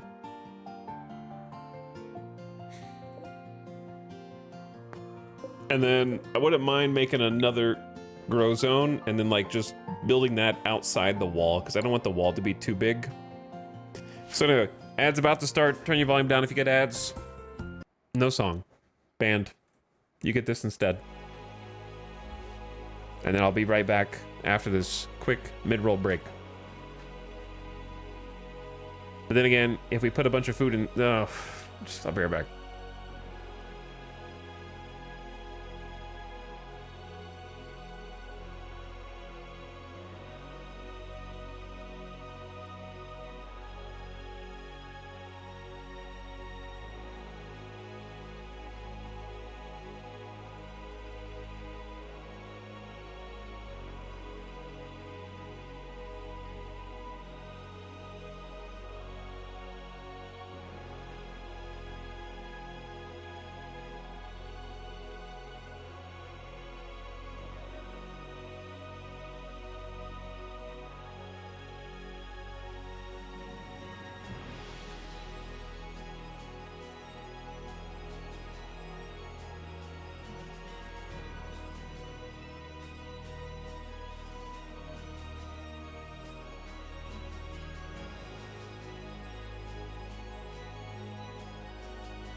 All right, one sec. My mouse is at 4% battery, which is not enough battery.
All right, plugged in.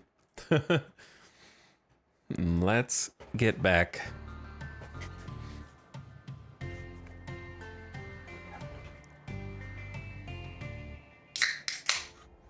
What the heck was I doing?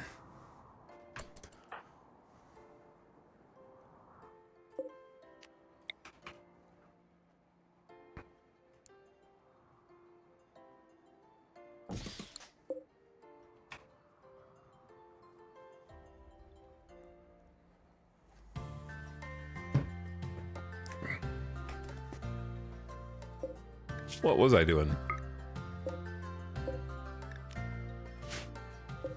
Getting ready to harvest some rice tomorrow, presumably. But it just occurred to me that if both of my colonists are pyromaniacs, it doesn't matter whether the rice is outside or inside. If it catches fire, there's nothing anybody can do about it.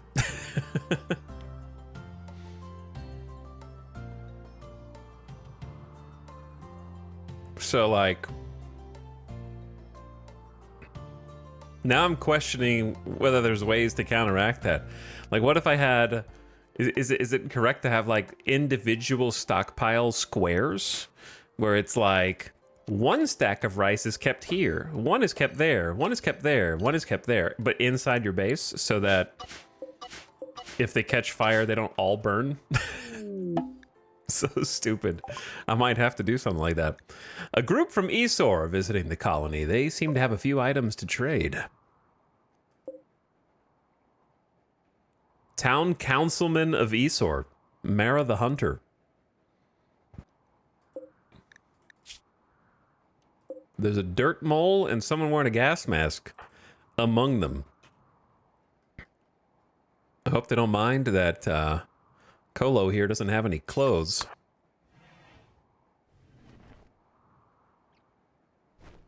We're gonna need to go find some more trees.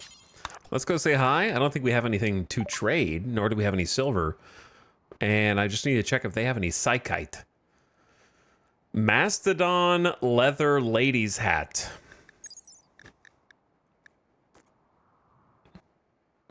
A lot going on in that name. A revolver, reinforced barrels, a tech print for research, medicine, components, and packaged survival meals.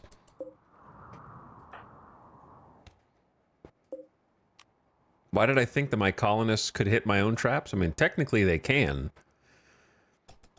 But they will path around them unless they can't. They just usually choose not to, yeah. This cougar is absolutely going to hunt us. It's far too close.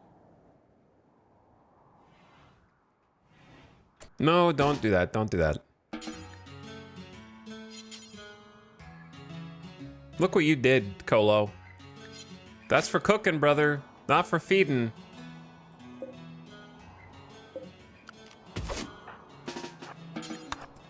Now you're... Just hope they don't get up and eat it.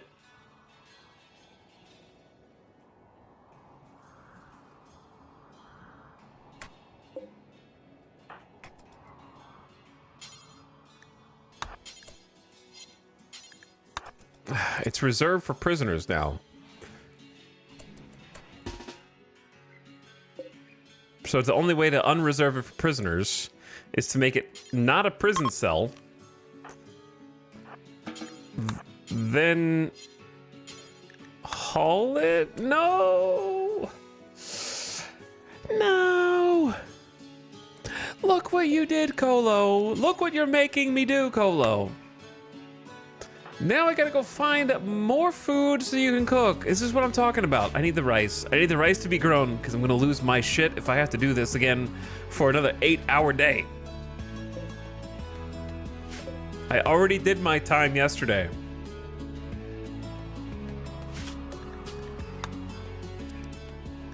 We're gonna be more prepared today. Maybe. Perhaps. I'm just gonna harvest all these, even if they're not quite ready to harvest, just so I can make fewer trips.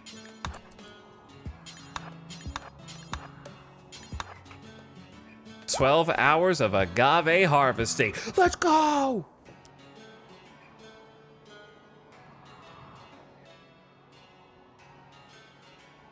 I'm ready. I will survive. Maybe. Boom, boom, boom. We grab that on the way. Boom, boom. Hi, traders. I'm sorry that I don't have anything to trade. If you guys could stop using my table. Do I have a cook bill on this? There's no bill. Well, that's one reason why I won't cook. Makes sense. Turns out you need one of those.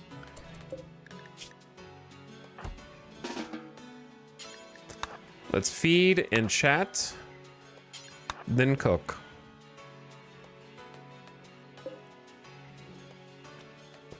Hungry and ate raw food. I had to eat raw agave? We should be cooking that kind of food before eating it. We're not animals.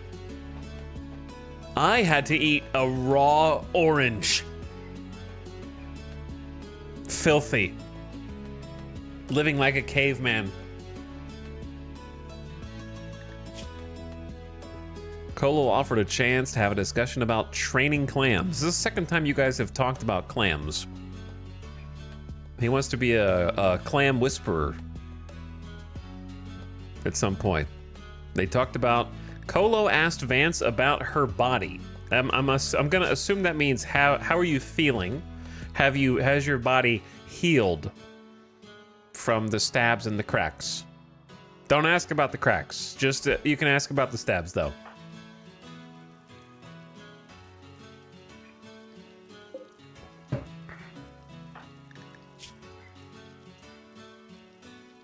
Colo promised goodwill to Vance and asked her to join.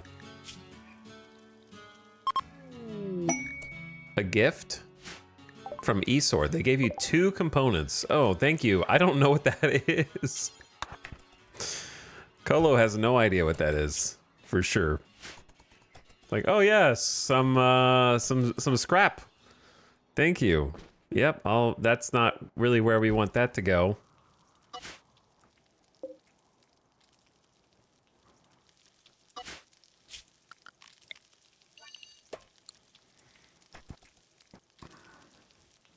What is this component that you speak of?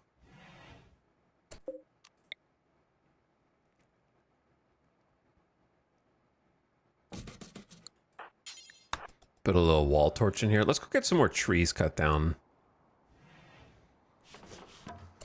Get a little light in there. Avoid the darkness debuff. Trees. Where's like a nice little cluster? These are good. Go boom, boom, boom, and then just grab all 3 on the way back.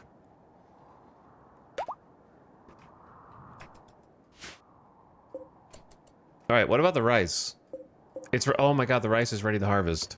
Oh my god, Colo, are you gonna burn all the rice once you harvest it? Be honest.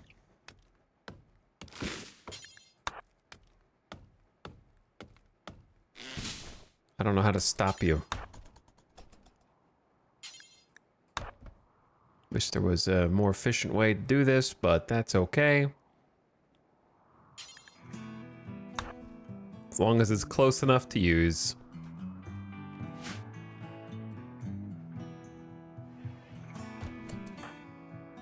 I need to harvest it like now, kinda. So we might just do a little work schedule.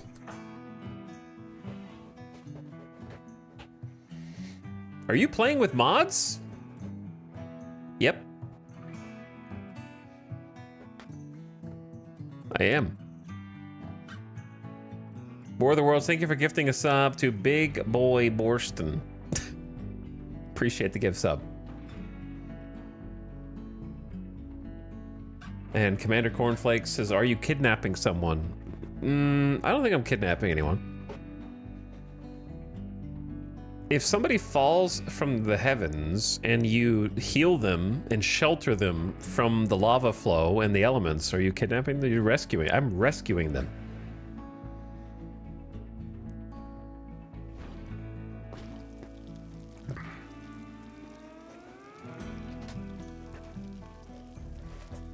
Besides, they're an adult. That's right. They did try to leave, okay, but if you tried to walk outside into lava and someone stopped you, would you go, am I being detained? It's like, okay, you were just bleeding out of your eyeballs less than 24 hours ago, okay? You can barely walk and you're not ready to go anywhere. You're gonna die. I'm protecting you. It's for your own good. Yes, with that exact same emotion.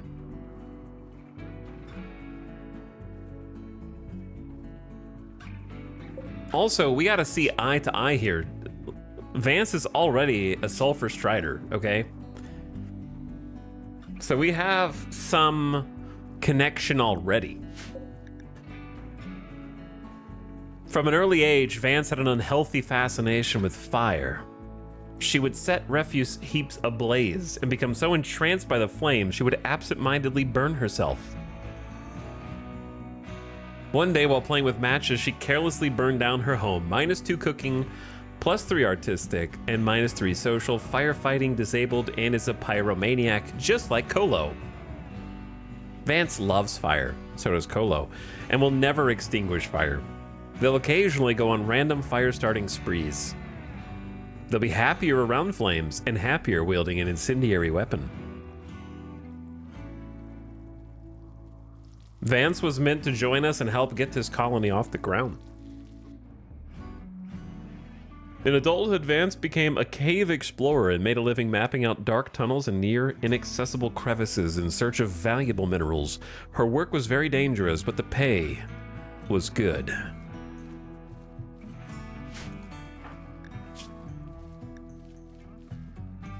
Look at all this rice that's gonna burn, maybe.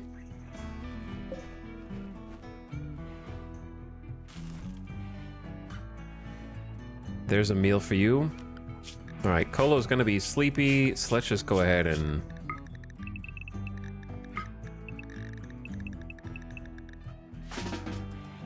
let you go back to bed.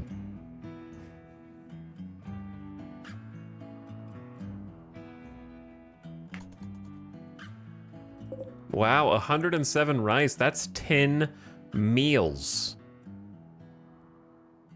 That's 10 whole meals. It's crazy how much grow zone we need just to feed 2 people.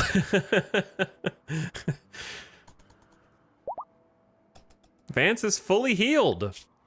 Vance will probably not enjoy this cramped, unpaved environment with not even a bed. At least you'll forget about eating disgusting raw agave in the next few hours, so that's good.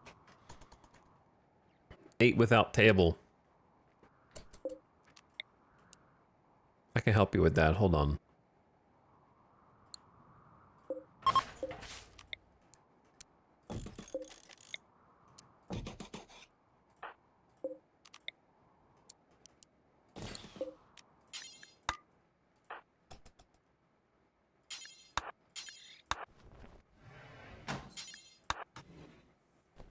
For you. For you, Vance. Some furniture so you're not just in a hole in the base. I'll even fix the table. Patched up. And then... build myself a new chair.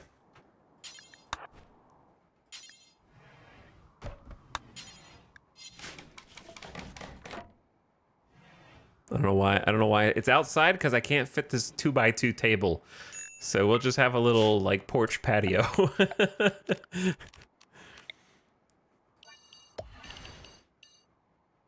We'll just have a little porch patio.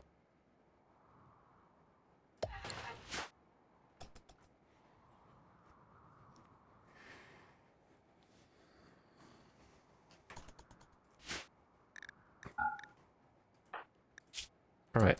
You need to get back to work.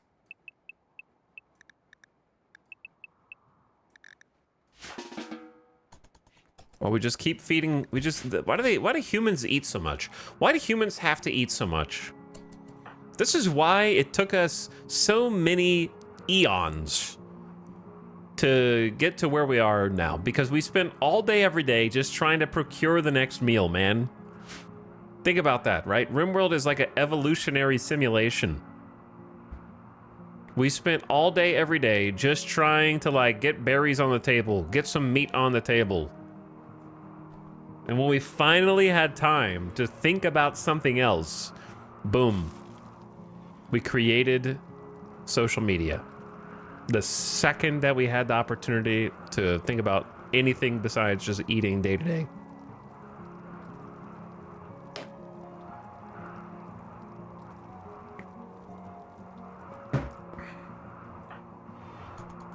Now we have too much time.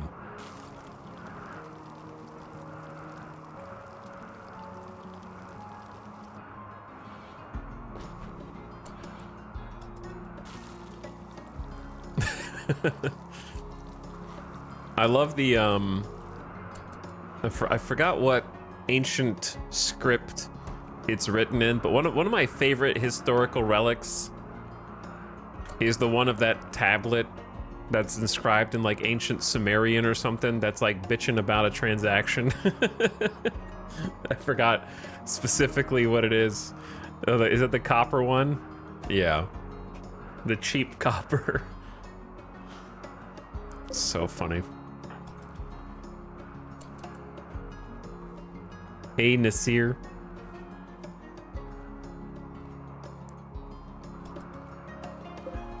The more things change, the more they stay the same. Supposedly, there's more than one tablet complaining about that guy.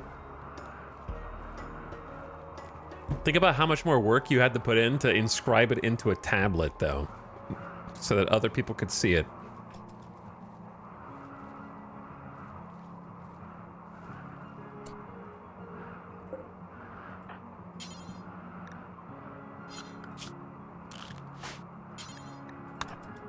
As much as I want to get the crops...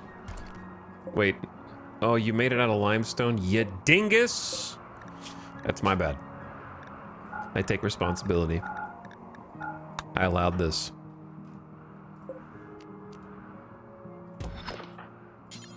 I have to save all the stone for building.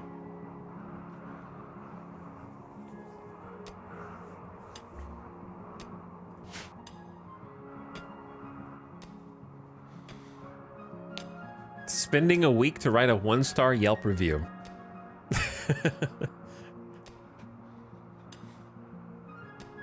Imagine a tablet bitching about your services being the first recorded literature we have in history.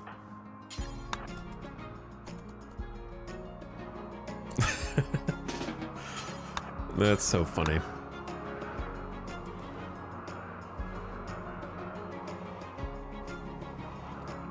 Alright, we need at least some weapon, even if it's just a steel club. So let's just go ahead and make that, so I can at least say that I had it, even though it's not going to be enough to save us. With 4 melee skill. I'm a healer, not a fighter. 2 things.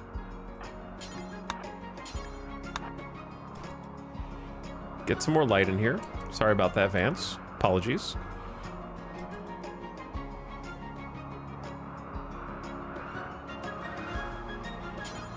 And we need to recruit Vance as often as possible. Oh, maybe tomorrow. Perhaps tomorrow.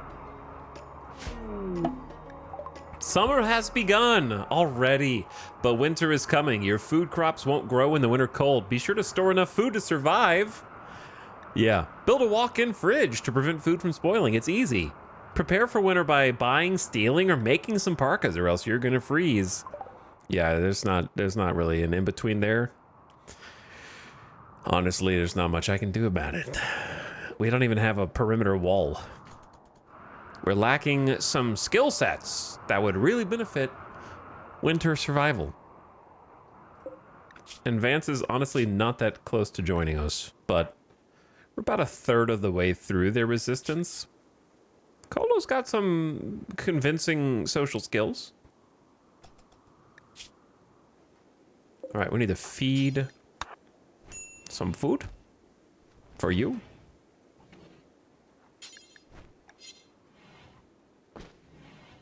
Now let's go have a little chat. Vance, have you reconsidered maybe be a little more open-minded? I'm telling you, Molcrath wants us to try and tame this volcano. He's calling to us. He put us together for a reason.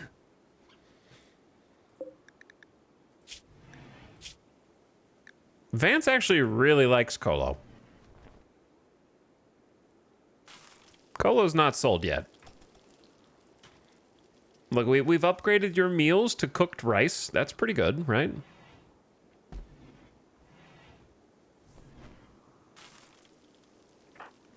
I would love to, like, replant this. The real question is, will we get the psychoid? The psychoid is the curse. And I don't think this is very much psychoid, but you only need to take a little bit every so often to, like, survive. So I'm not focusing too much on growing a ton of it. Here's a problem, though, Chad. Have you considered that growing psychoid is not enough? Oh my god, we're tribal. So we just start with psychoid brewing researched. I forgot about that. So we just know. We know the ancient secrets. I forgot that Neolithic starts with psychoid brewing. And tree sowing. And recurve bow. And pemmican and fishing. Cool. Tribal gets fishing by default. That's neat. I didn't really pay attention to that last time.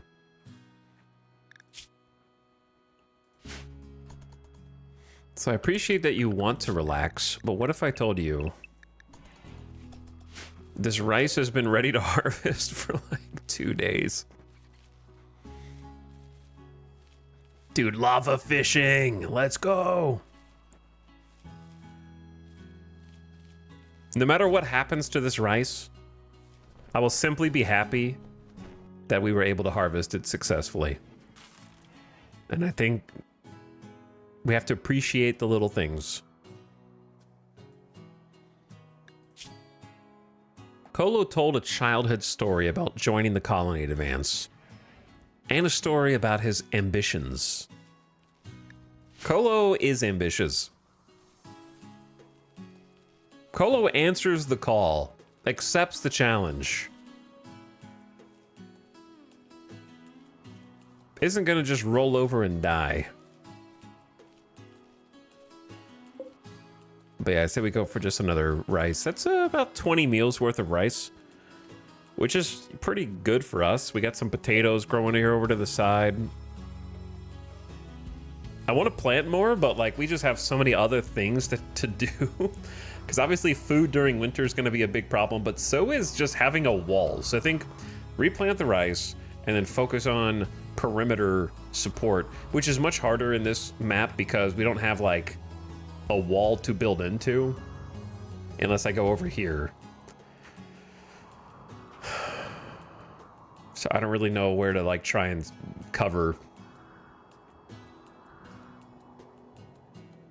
Alternatively, I could just say screw this place and then go over here where the fertile soil is. but it's really far north. Or we could just build next to the ancient danger. Nice big patch here to plant in.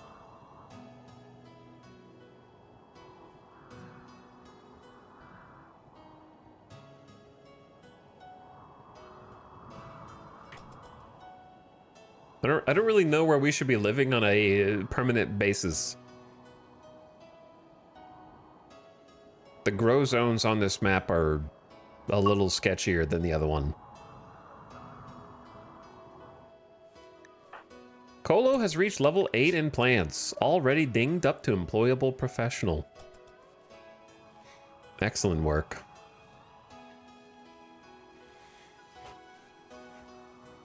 But nowhere on this map looks like, oh yeah, this is definitely where we need to live.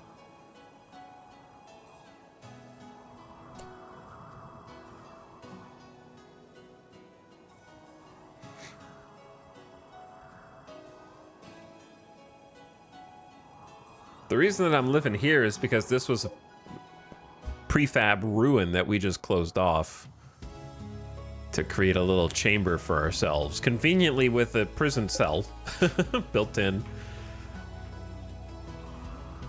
I was actually thinking about this chunk right here, because I like that it's central on the map and it has like a pretty large grow zone there. This cool lava, deep lava pit is very iconic looking, and then we use kind of like this as a framework for the wall of the base, so that most of the wall is already built for us, and then we just build another wall around the crops.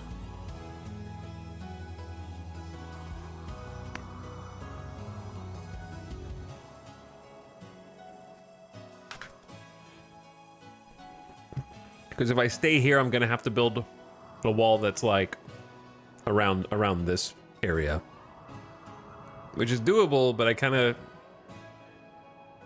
So it's going to be a lot of work for someone with no construction skill.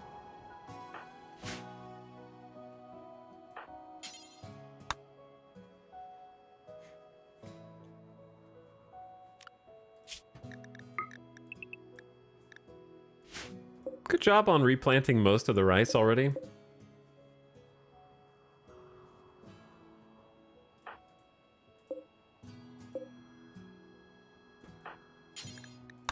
I guess I gotta save the bird skin. But we're not gonna get clothes or beds unless we can hunt, and we can't hunt because we can't craft, and we can't craft because we can't even make a short bow.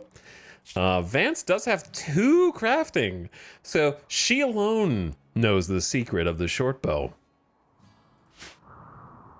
Which reminds me, we need to cut down some more trees. This is a good spot up here.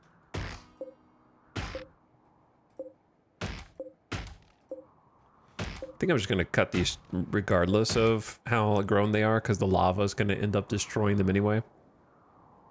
The problem with settling down here is no fertile soil, but the problem with settling in the fertile soil is really far north, and I don't like the imbalance of being that close to the edge of the map.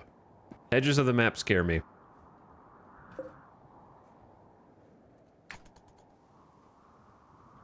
I can't even comprehend 2 crafting. That's twice as much crafting as I have. So, Vance is down to 7.9 resistance.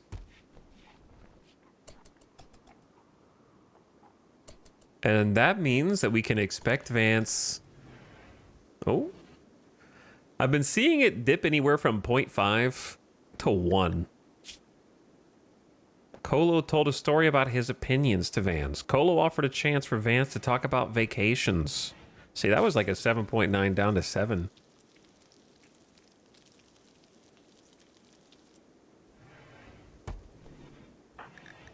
And we should be getting close to leveling up social. So like if Colo trains that social and gets it into double digits, prisoners are going to be a lot easier to convince and recruit.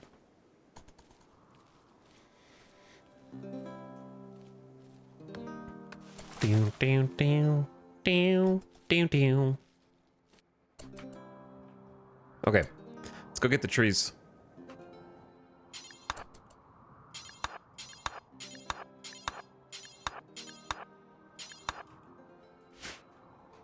And then... what do we need? More steel? In case I need to build like an impromptu wall or another trap or something like that.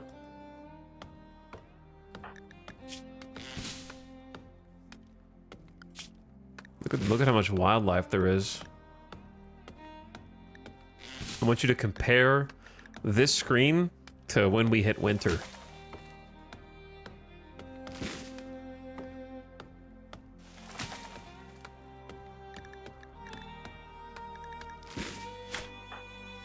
Because they're all gonna be gone.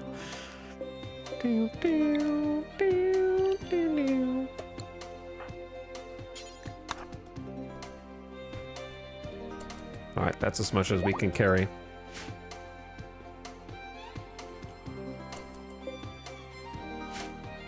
Berries? 96, 97. We don't need to harvest that yet. We can save that for when we run out of rice or burn all the rice, whichever happens first.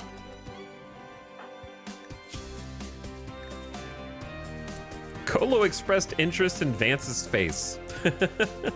Just like, I wonder if the mask prompts that or if it's unrelated.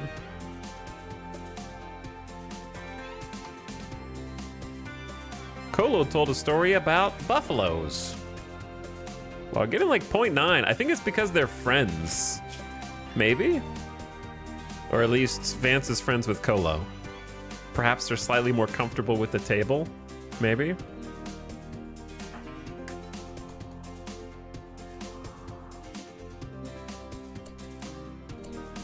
Okay, we didn't actually need to do that right now.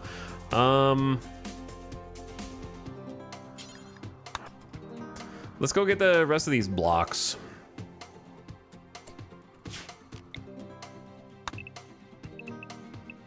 It's gonna be a huge pain.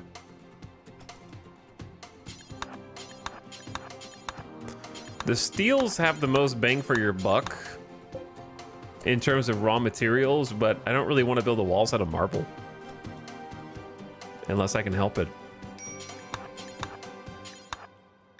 And Colo's upset because no recreation. I don't really want to snap right now. And he has no passion for construction, which makes this even tougher.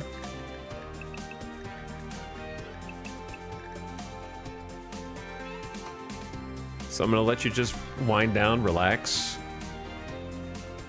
Have a meal.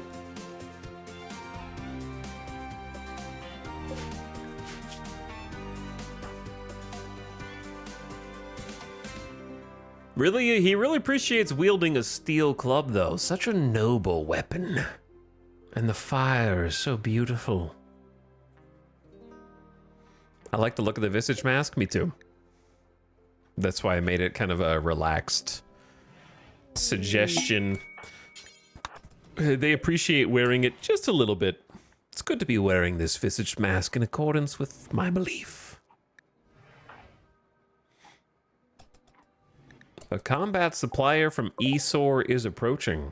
AKA, you've got a day of free defense. Some guards posted outside the base.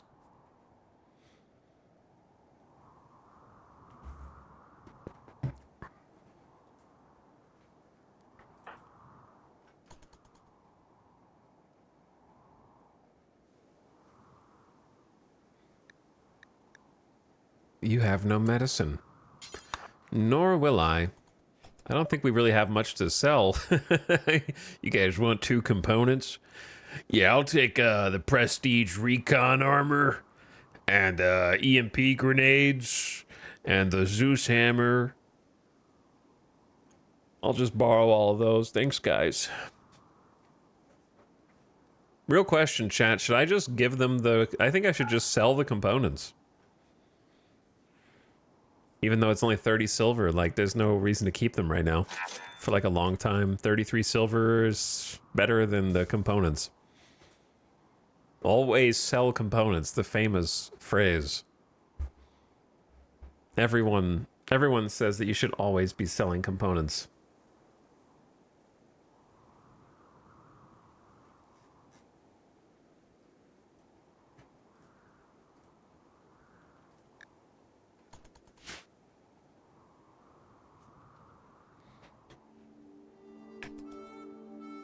Thanks for hanging out, guys. I know you're gonna give me a very good gift. Why are you naked? Why is there a cave explorer with them who's naked? Oh, they're nudist. MJ enjoys the feeling of freedom that comes from being nude. He can handle clothing, but is happier without it. Happily nude plus 20. I'm so free and unconstrained and in touch with my surroundings. That in touch with your surroundings is definitely one way to put it. Yeah, I think I've made that joke before, but it's evergreen.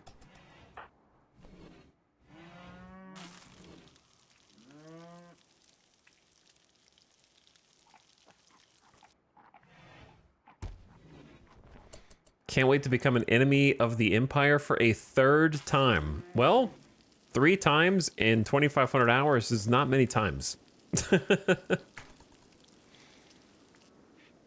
And who knows what we'll do? We'll do what makes sense at a time.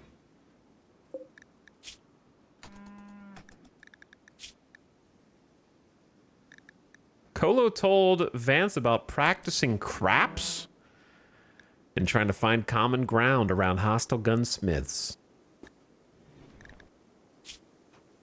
Down to 5.3 resistance. I think Vance understands what we're doing here is for everyone's safety. I mean, let's just take a look at the world map. Where is she gonna go with no food? There's nothing around here.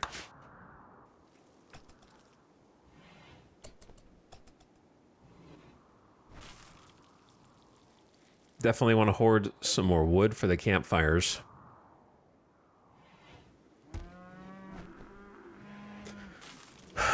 This is so hard to do with just one person who has no construction skill. Happy with the cooking gonna go up soon, though. All right, Colo. We need to do many things. So let's start by hauling some wood supplies. I was hoping... Okay. Make it difficult if you want.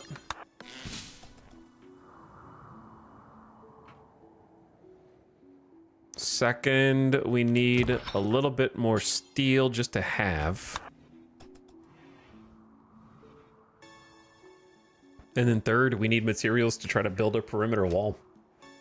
We've got 87 stone. That's only good for not even 20 wall sections. We need someone who's good at construction.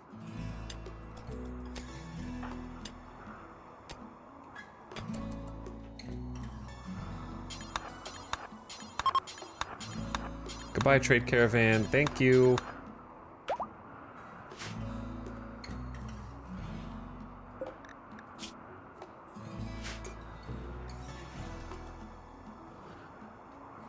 All right, I think we're actually pretty close here. Colo expressed interest in Vance's melee fighting skills. There is some potential there. There is some potential. The problem is they're both pyromaniacs. We really need a third colonist.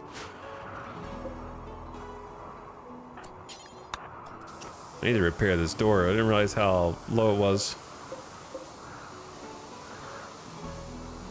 I love how tribal pawns apparently carry welding torches around with them to fix things.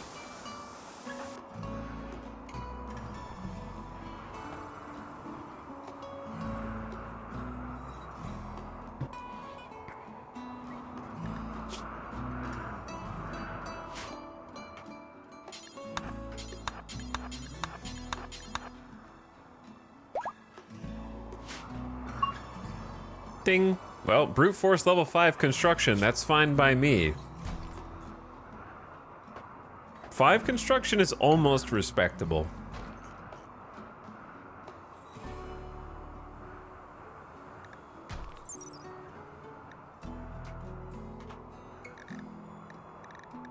We're at a 59% speed.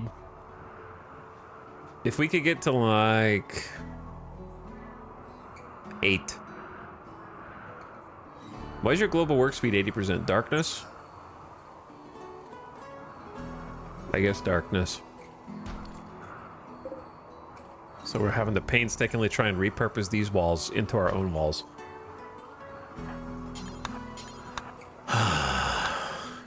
need to figure out where to actually build.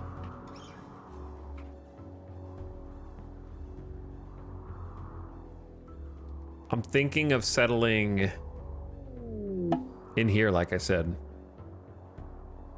and not building the wall around this, but maybe that's a mistake. I don't know.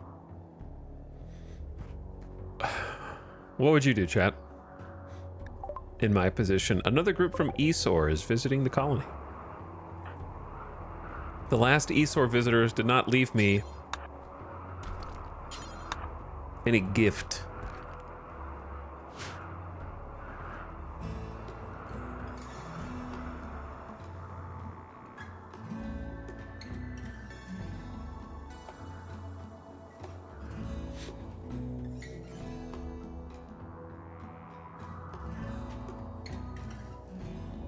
Mini base around current farm plus home.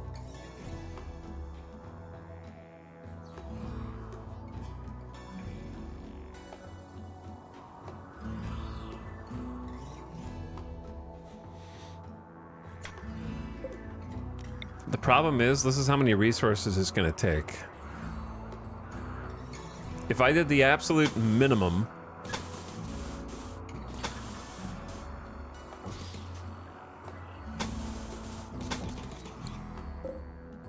it'd take 80 walls times 5.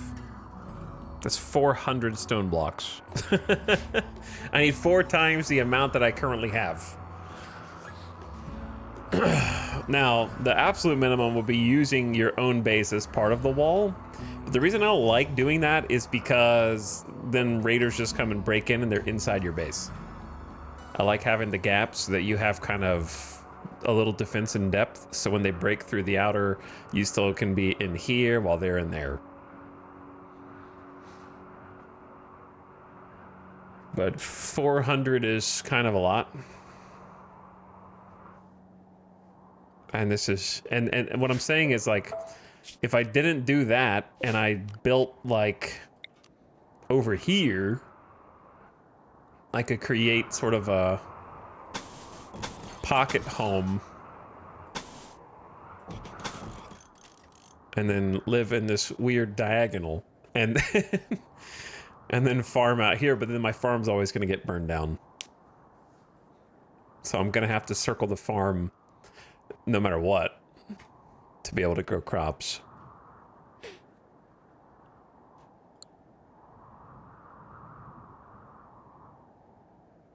You just like saying pocket home, but that doesn't solve the problem of not having anywhere to grow, because this is a really small patch of soil.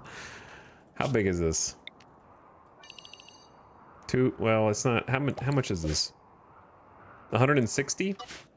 What is this? 60? Okay, I guess, I mean, it's more than I thought, because this is 120. So it's an extra 40.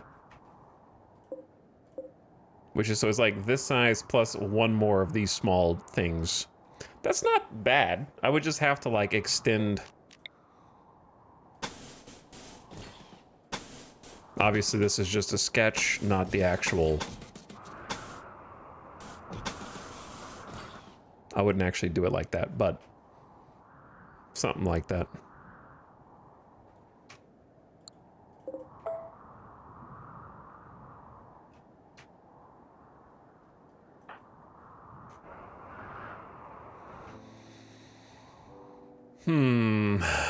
Let's get a plan.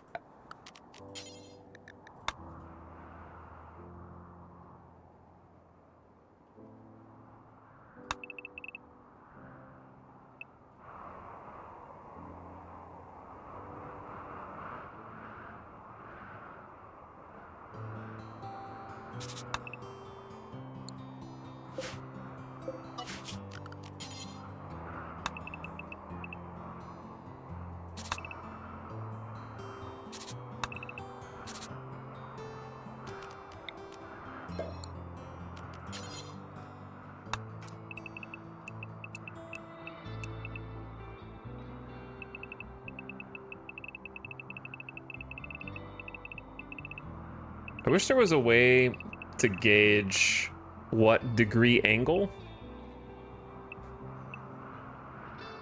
Like that's 45. Because it's just 2 by 2 by 2.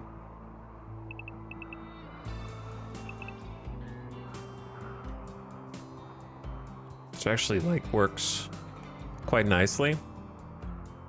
So that's 16 blocks.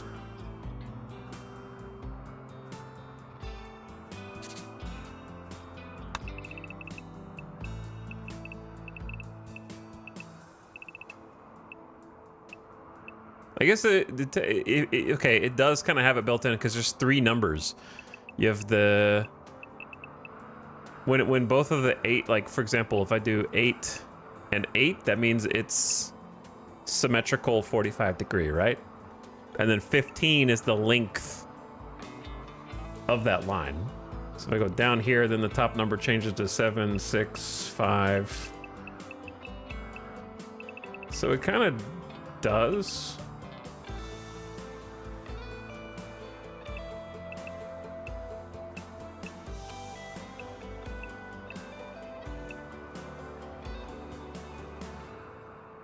Sorry, I'm thinking.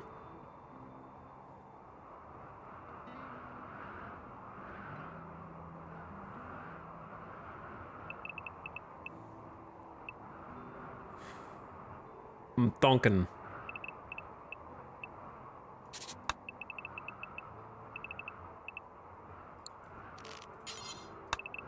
Don't worry, this is not a mega base. The problem is that is like the wrong count.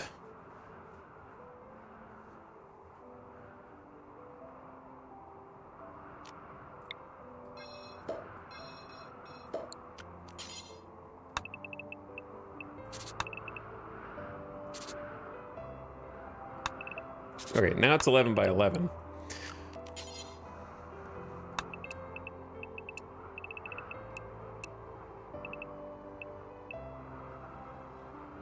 And that would be 16 blocks also. So I could either do this, but that's 12, right?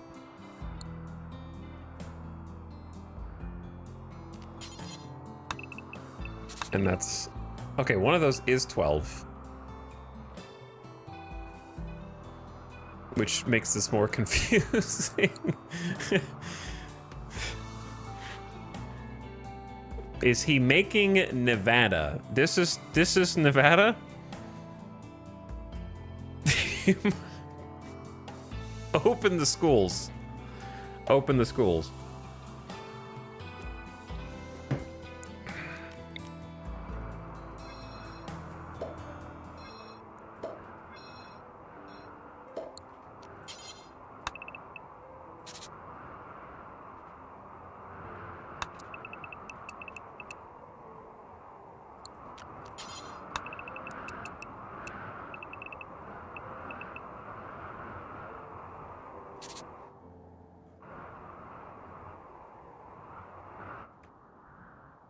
I feel like making it symmetrical is less important than just following the shape of the shape of the land. You know what I'm saying?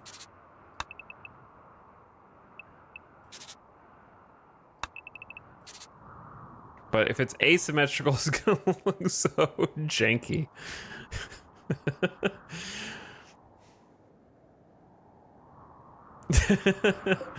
And I won't be able. It doesn't have to be perfectly symmetrical. It just needs to be. There's a way to do this. There's a way to do this. Hold on.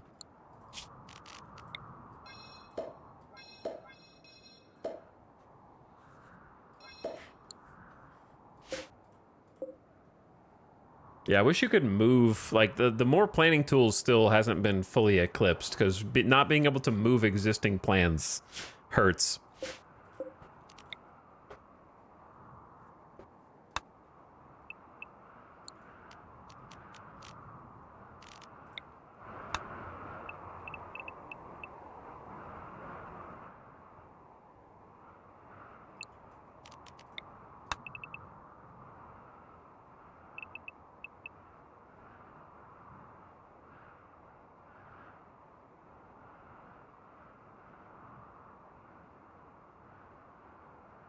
This is too much.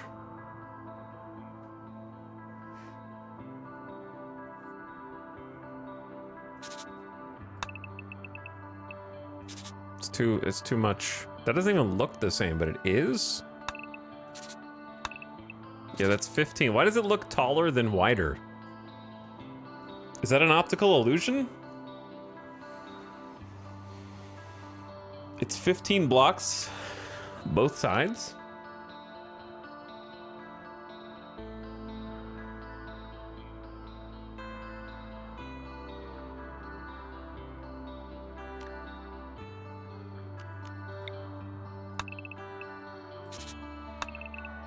Yeah, it's 15 on both sides. Because your eyes are taller. Maybe.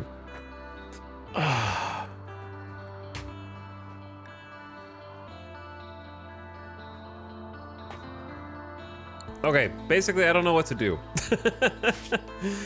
I think this follow. Well, the thing is we're gonna mine this out anyways, so it kind of doesn't matter.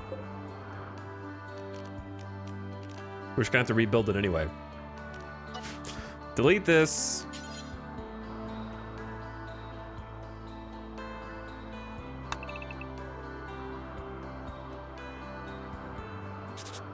Is that 11?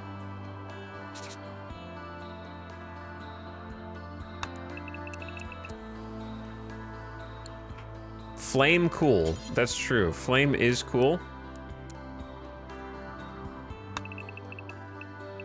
Which is why, like, if I ever made it to the point of Mega Base,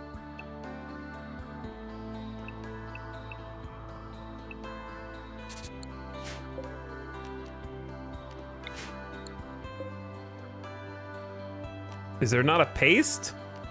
There's not a is there not a paste button? Okay, we need to go back to the drawing board on the planning tool a little bit.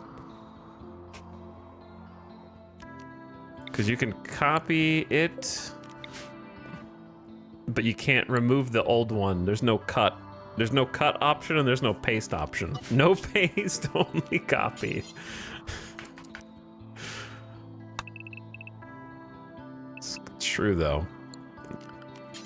And then each time you want to cancel a selection, you have to like do the whole thing again.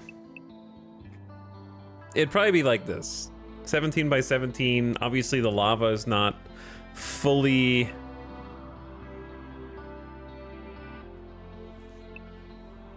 Or you could do a 17 by 16, but... If you do a 19 by 19, you end up cutting off too much.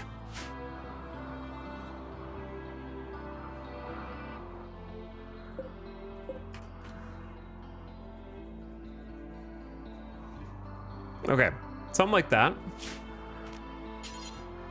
And then we just build this into it. Kind of.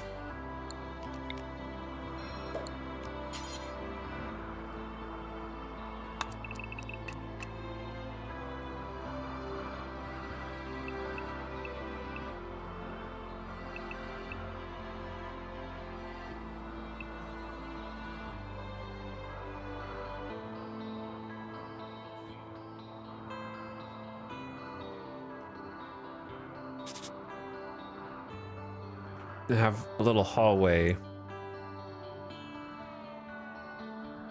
All right, my brain's not working right now. And there's gonna, okay, ad's about to start. I'm just gonna run the ad while I'm doing this because it's actually annoying me now. I just wanna know where to start building a little wall chunk, that's all.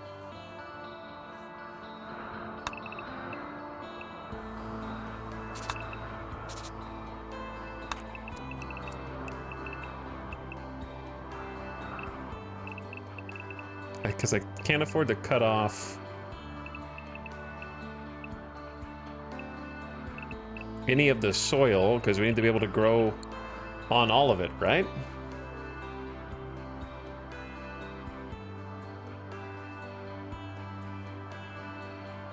Someday these fire cultists will have stone cutting. Exactly. Sweet Muffins, thank you for the 5 gift subs. I appreciate your generosity. And thanks for hooking up Jeroni, Rubit, Cycleman, Shelled Fade, and the one with the mustache.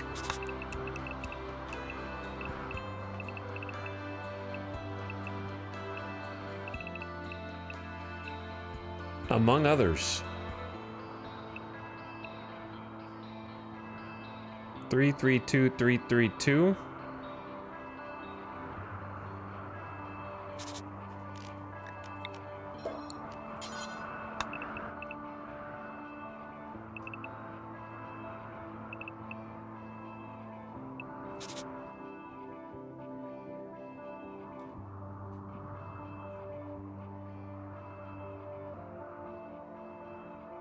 Okay, going a little rogue here.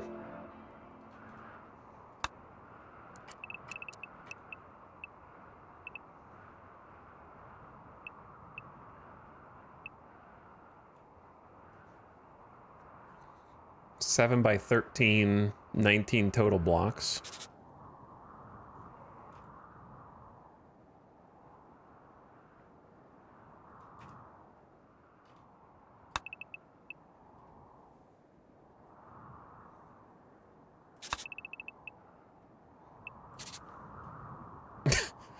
This is a strange shape. If you could duplicate it and copy paste it to the other side, that would be cool.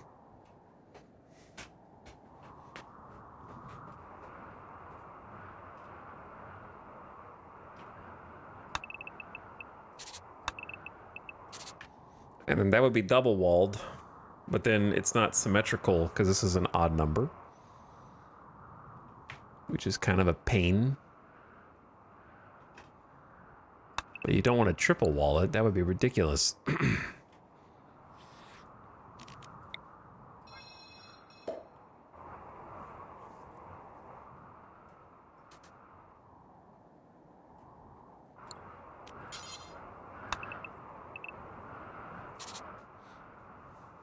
Something like this.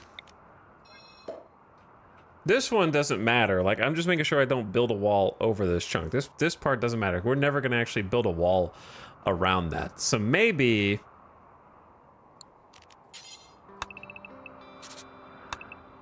this is actually fine. Ad starting soon. Turn your volume down. I'm just going to be drawing this. So it doesn't matter. It'll be easier if I just do it. See, I just hate double wall like that because it's just so thick. It is simply too thick.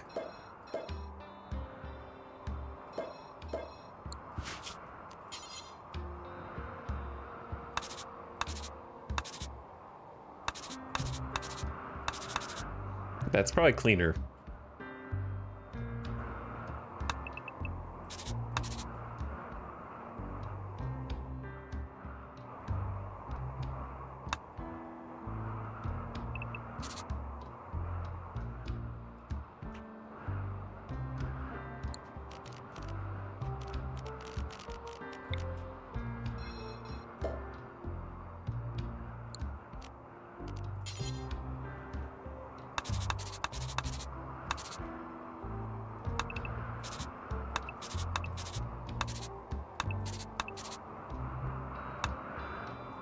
There's just too much cover. If we're like fighting out here, you're just creating cover for them.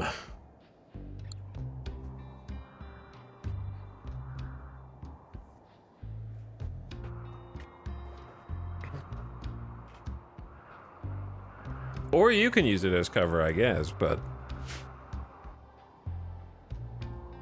feels like it might create some problems.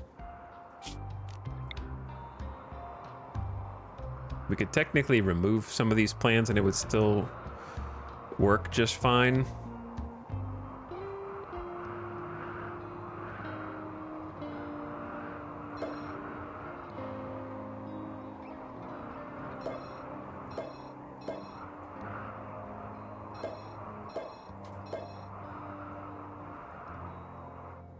Don't know if that's uglier though.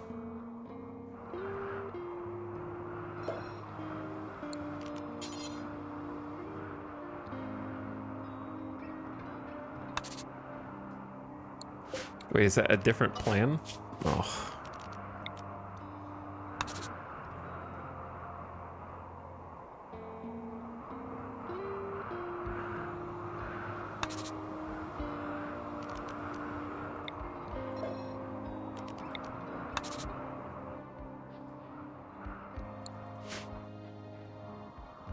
Okay.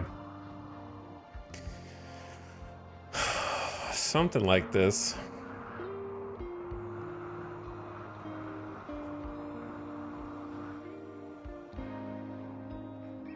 The top diagonal's one tile wider. I'm not trying to mirror them. So I don't care.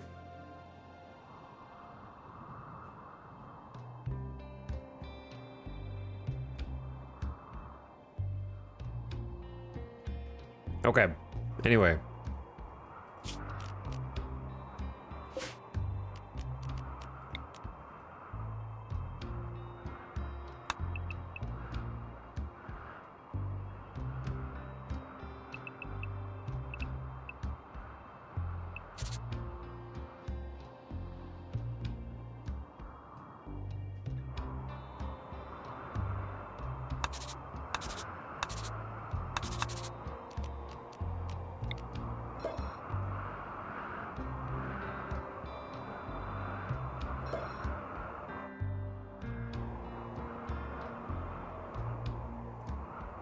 Thinking.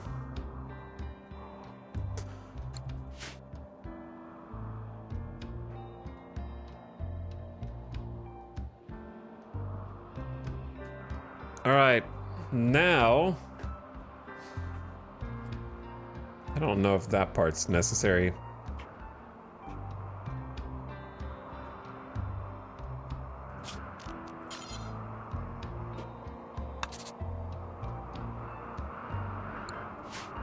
That is also slate.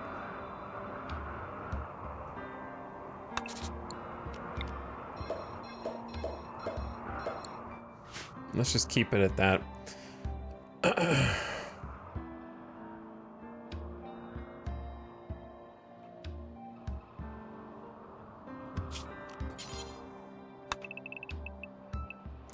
I mean, if I want to make it symmetrical, I can just do that, and it's the same difference. I was trying to get to just follow the rock.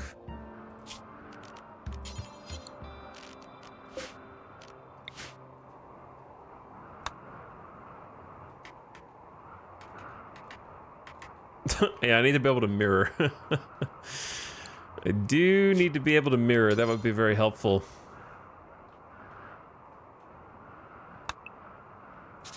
But you could do like this,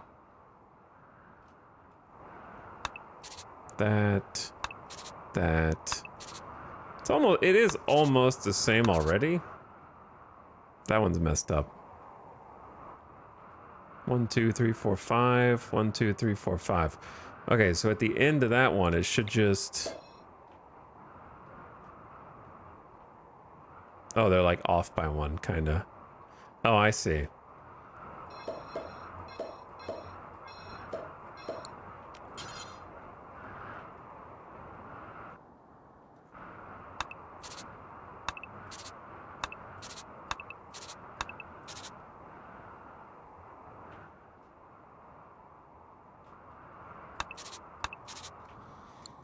There we go.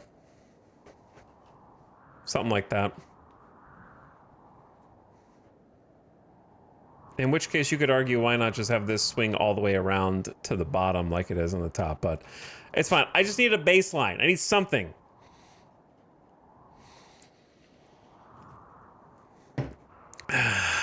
And now I'll show you why. I don't know what types of stone we're gonna have to work with. Clicked on the wrong button.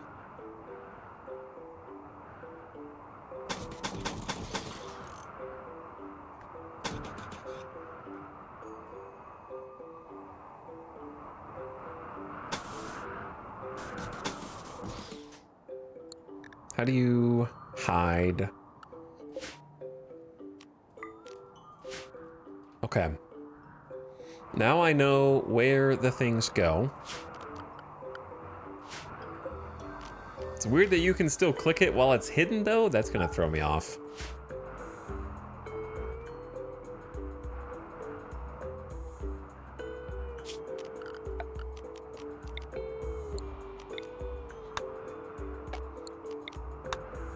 How big is this across? That is 13 across. So if we're going 13 across, then 1, 2, 3, 4, 5, 6, 7. So door right there.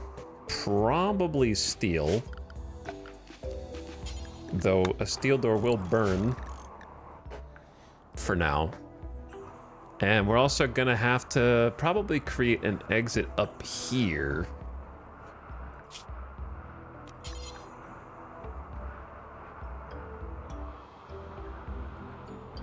Unfortunately, that's 12 across.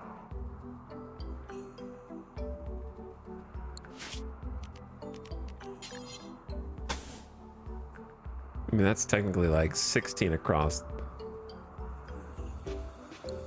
So we just pretend.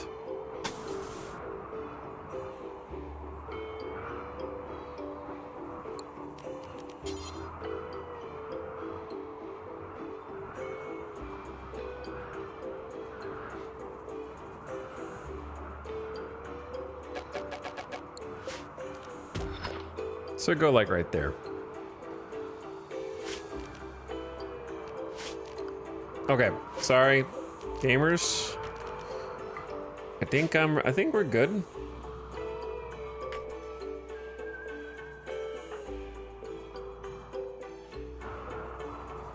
I just need a lot more granite, but I'm good. I'm good. I just had to do a little planning. Welcome back.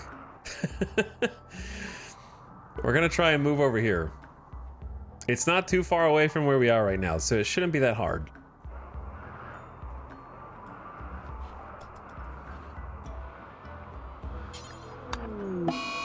Oh no, a solar flare has begun, an intense radiation that'll shut down all electrical devices. It should pass in about a day. Oh my goodness, my electricity. What if you fed Vance? And while they eat, do a little cooking. I mean, while they eat, do a little talking. Don't start cooking yet. Certainly don't cook the prisoner. Colo offered a chance for Vance to ask about devotion and interest in Vance's skills. Resistance down to 3.5. Soon.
All right, so this is 65 times 5. We do not have 300 granite stone blocks, I'll tell you that right now.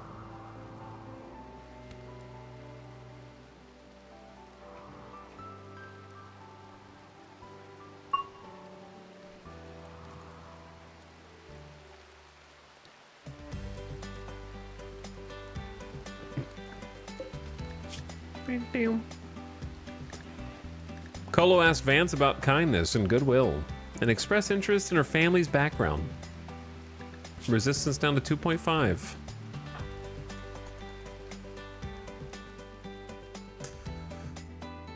Randy, just end my suffering. I know that I have sinned. I know that I have put up a single plan. Sandstone meteorite just crushed this boom rat to death. Damn. It's hardcore. There's not really anywhere good on this map to wall in that is a farmland unless you use the Ancient Danger to help wall this chunk in. That's pretty much it. But I don't wanna. Something awful's gonna happen there. Someone's gonna go on a tantrum and break a wall. Breachers are gonna come in and it's... Because yeah, you could just create like a wall that goes like here, over, and then farm here, and then live there. Like that would be something as well, but the damn Ancient Danger is just standing there menacingly.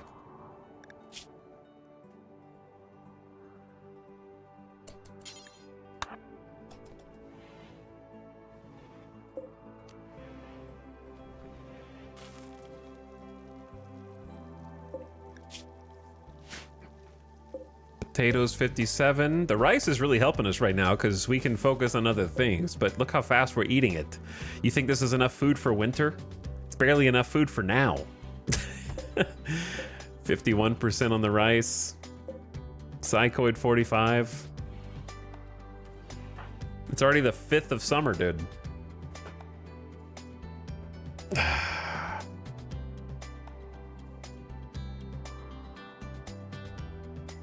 2.5 resistance, or 1.5 resistance.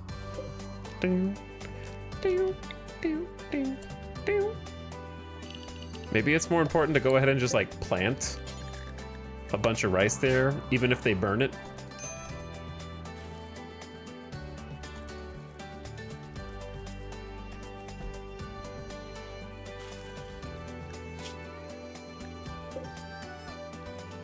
A decoy. Yeah, burn that one instead of my real rice field. And since he's got 8 planting, it should go pretty quick. Gotta move the rocks and cut down the bushes and such here.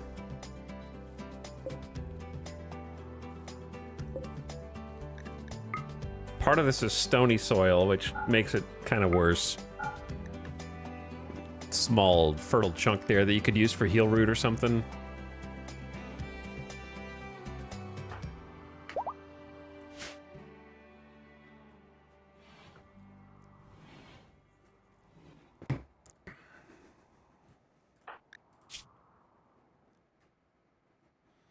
Hello, Vance. You've been here for a few days, going on a week now, maybe. We've been here for 13 days. You've been here for most of that. But you're not quite ready to join us yet, I see. 9 days as a prisoner, slightly more than a week. Are you ready to join me, not as someone who needs to be taken care of, but an equal in getting this colony off the ground? Come what may. We can revel in our own pyromania outbursts.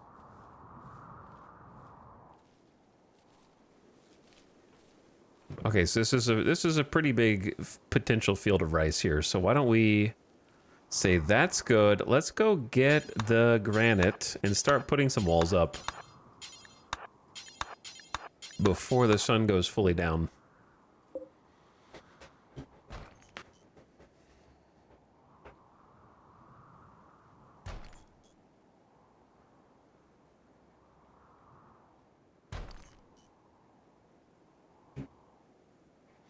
5 meals is definitely enough for an entire winter. That's all it's gonna take. Plus the occasional agave or, you know, berry bush here or there. A couple berry bushes outside. Potatoes and rice growing in. Ding. Colo, you got this.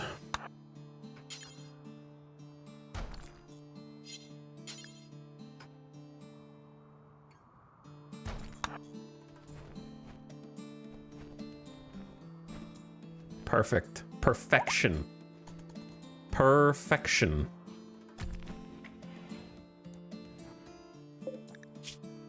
Okay, have yourself a bite. Feed Vance. No. Close. There you go. Now you get to sleep. Imagine Vance goes on a berserk spree right now, just on the eve of possibly... Well, they won't join immediately. They'll just... Their resistance will be to 0, and they'll start actually considering joining us.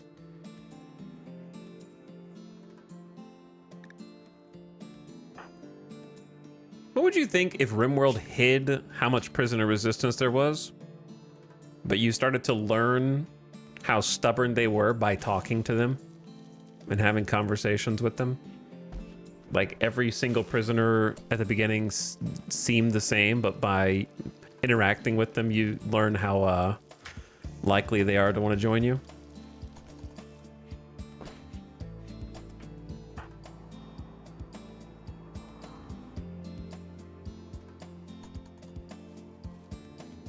Vance told you to shove it. Her resistance seems quite high.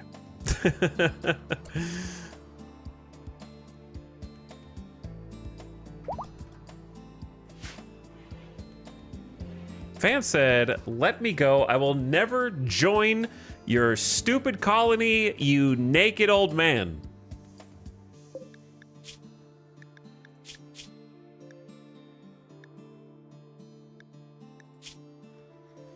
Kahlo encouraged Vance to find common ground and described family. We could be family. Not literally. Well, we could literally be family, but we could be figurative Sulfurstrider family.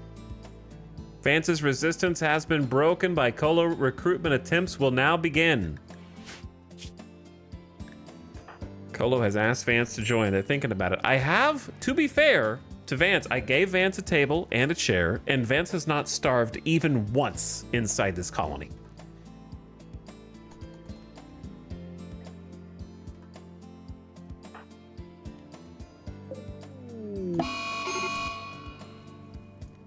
It was inevitable.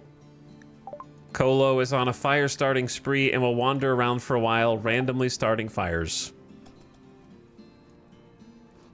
Here we go, boys. It's time. Classic. Iconic even. 75% rice.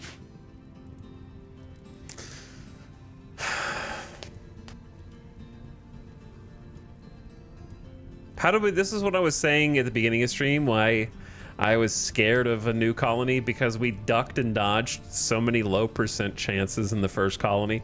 We had 2 pyromaniac breaks in the first colony and managed to dodge the crops both times. For example, steel spike trap is gone too, yeah. We won't be so lucky this time. Potatoes, gone. Psychoid, gone. Hoopstone, gone.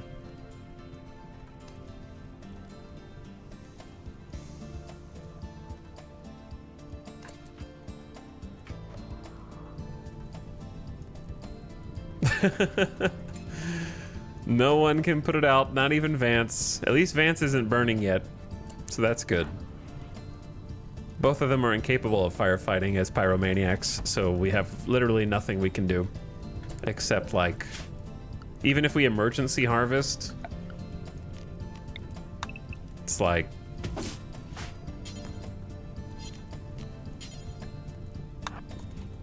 The stuff itself is still gonna burn.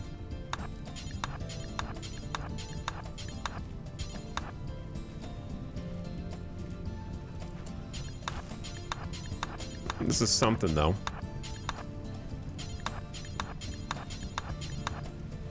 It's raining? Oh my god, that might save the potatoes. Oh, the rain. Oh, the rain, dude. Oh, the timing. Could actually save the taters. Well, I wouldn't have emergency harvested had I known the rain was gonna start, but that's okay. We got another chunk of rice. And then we got some more growing down there. Praise Blorch.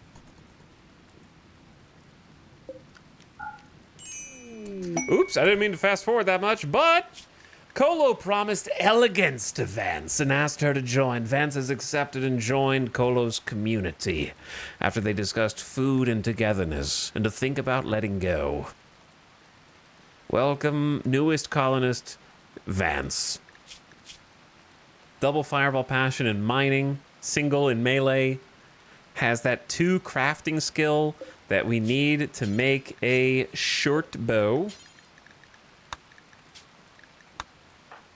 which is the first thing that I'm gonna do. Guess what? The prison cell is now your bedroom. Since it looks like you'll be here for a while, Vance thinks you should give your faction a name. Oh no. My nemesis. We've already taken the 2 best names for this colony and faction, and now we have to come up with different ones.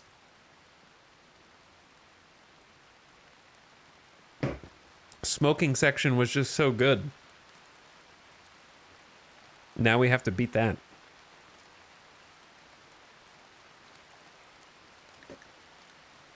I'm just gonna say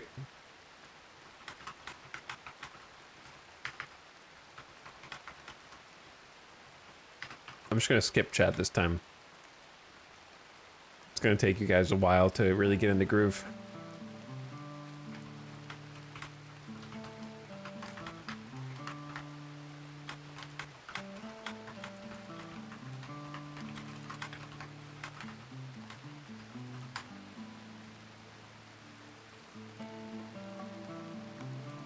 Chat's just like Mordor.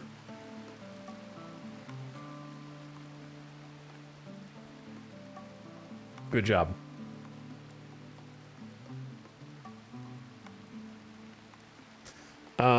Okay, here's AI suggestion for you. The Burn Ward.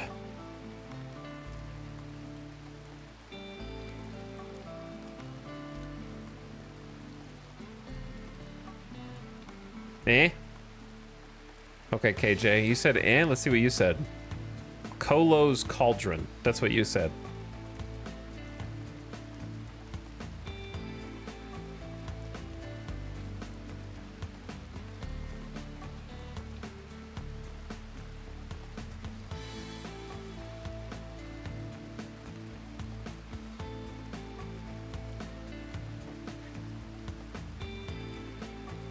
You guys are just saying it's not bad because you're protective of your fellow chatters.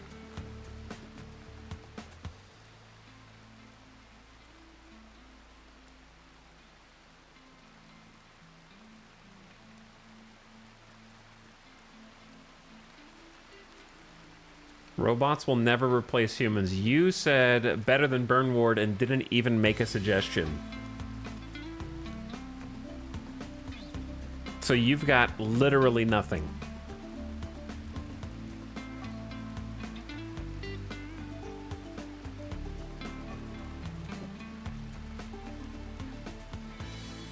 I like ashtray.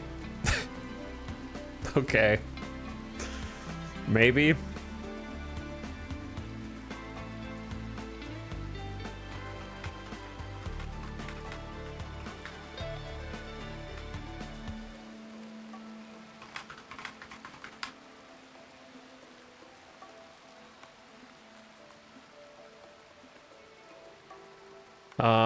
Another suggestion. Okay, here's AI coming back at you. cinder block.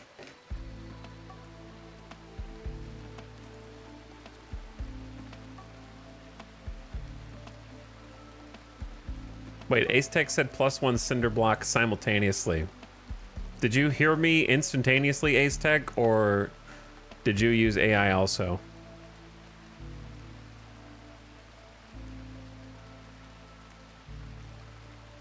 Or are you AI?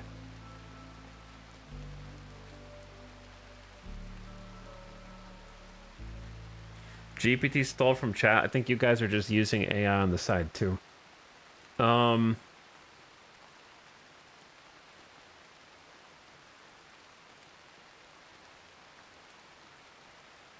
Okay, what was the other one?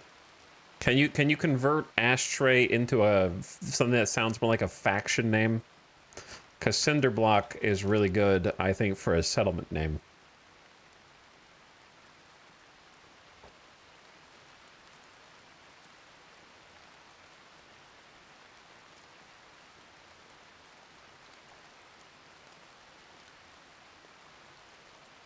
The Ash Strays.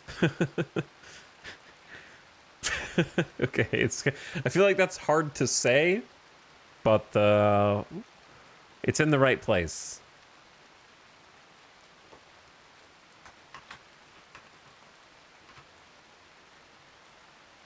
Ashtrays. If you just say it all at once.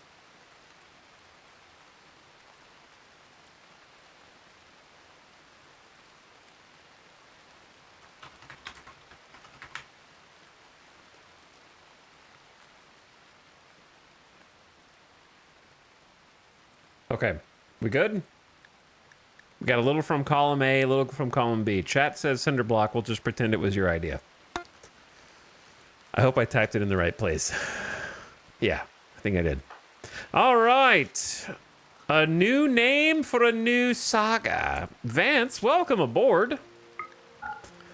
We're going to have to get you some jobs to do,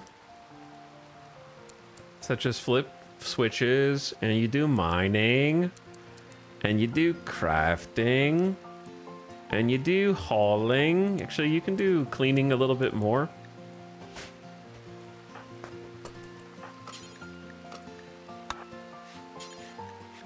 And then Kolo will make you a meal while you're currently very busy producing a weapon. Let you keep your clothes. Vance and Kolo talked about fat people. Okay. Vance is plus 100. Rapport built times 50. Rescued me plus 15. Recruited me plus 20. And chit chat plus 1. Plus 1 singular point. Whereas Kolo is not a huge fan of Vance. So she's Lila.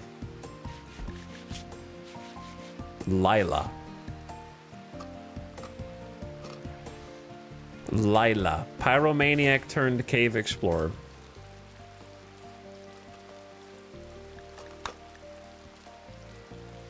I feel like I'm gonna remember who you are better if we just call you Lila.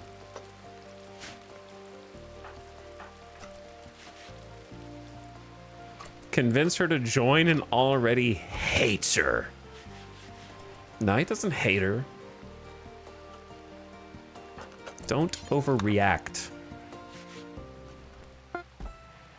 Build complete, make a short bow. All right, Kolo, that's gonna be for you. I love that line.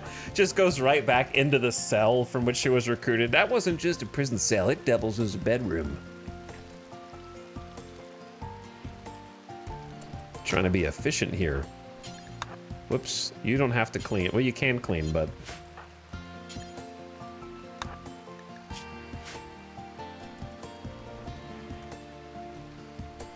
She's got like completely different hair from the sides. Do I not have the hair mod enabled this time? Or is that just the way that hairstyle looks?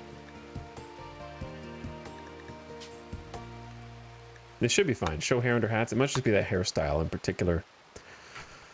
Okay, well, we tried to burn down the crops. Randy sent the rains to protect the taters and the psychoid.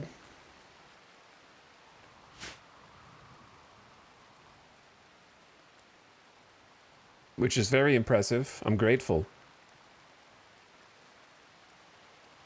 And from here, build a little roof area so we don't have to eat in the rain. Thank you so much.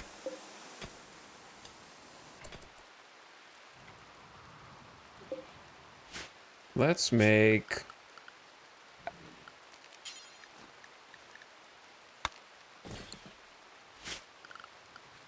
a limestone door. Perhaps.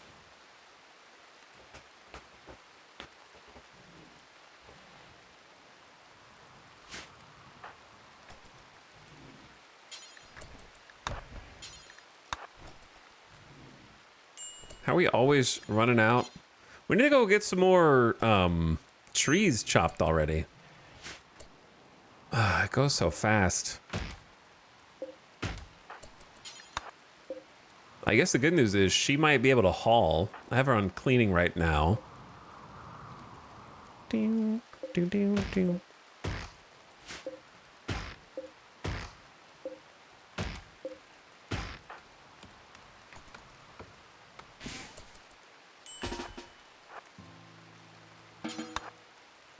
Let's cut these down first and try and like bring a decent amount of wood back.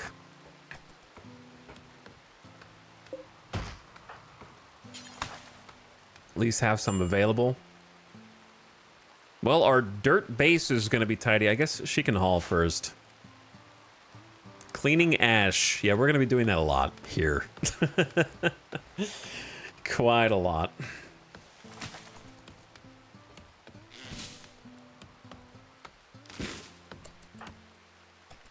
Thank you for taking some of the wood home.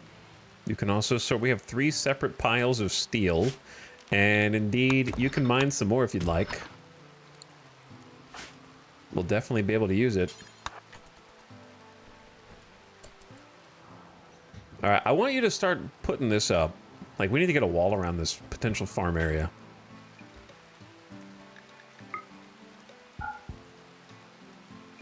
I hate that I'm going to be encroaching on the grow zone, but it's worth it to have a potential circle around the Eye of Sauron here.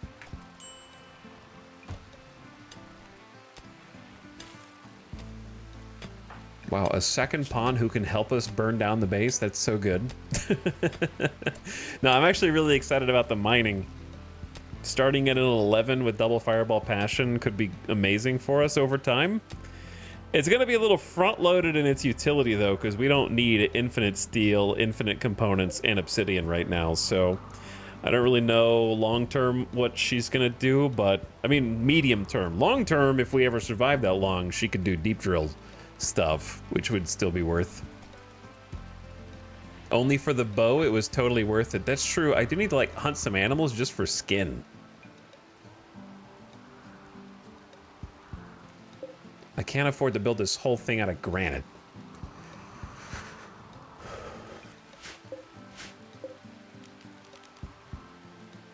So I'm going to focus on the parts that are going to be like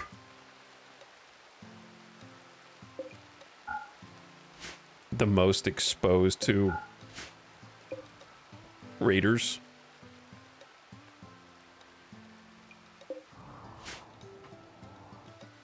All right, Colo. I know you're the cook. Now that we have a second person, we should probably do a couple more meals just to have them so you don't have to keep coming back and cooking.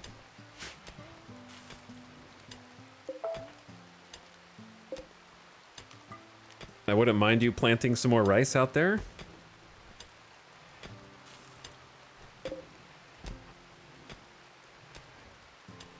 They should make a lava pit execution platform for vanilla. Maybe. We'd use it. Or we jump off of it like a diving board when the shit hits the fan.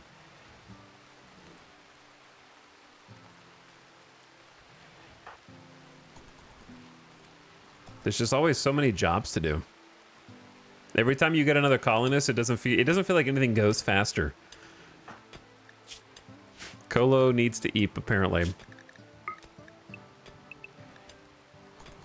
But what if I told you it's more important to plant the crops so they can actually grow when the sun comes up?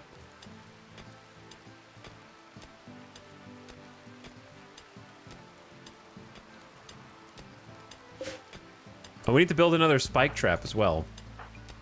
Yeah, because you burned that one. Gotta keep preparing for the first raid. We've had a lava flow, but we haven't had a raid yet.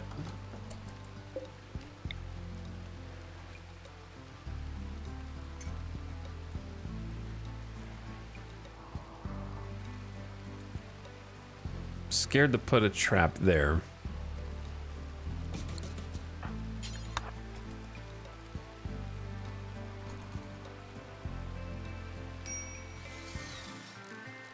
Want to make sure that we have adequate preparation.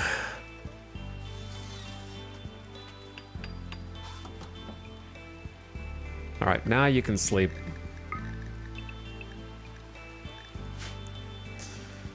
Whew. I feel out of breath.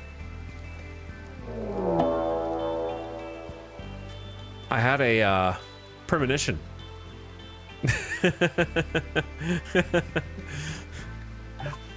A group of pigskins from the Pig Malp Ooh have arrived nearby. They will prepare for a while and then attack. Lumpy. Lumpy got that mid-2000s hairstyle. Got that emo band.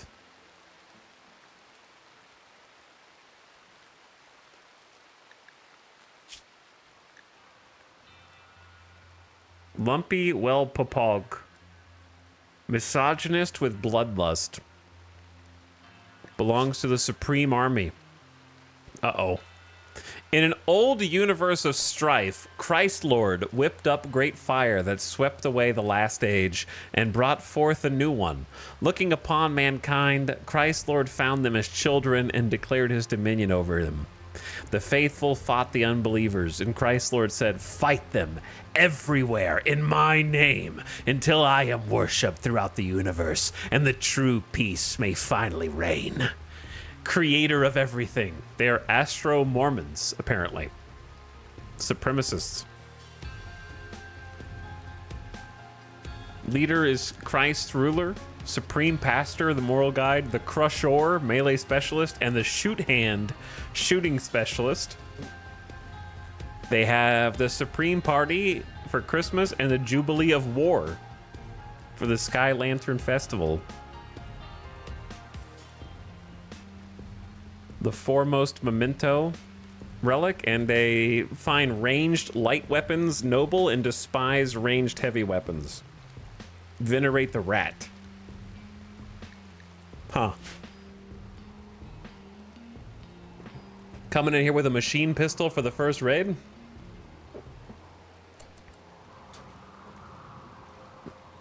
I don't think shortbow is going to be any match for that.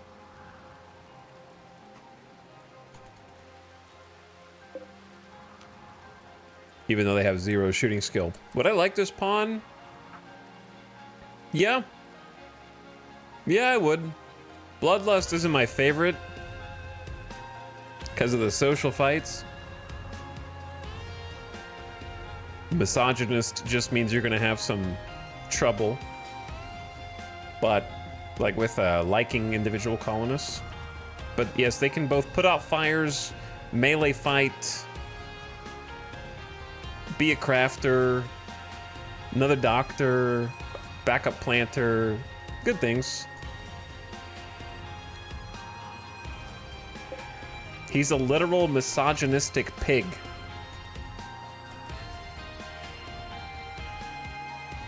You're right.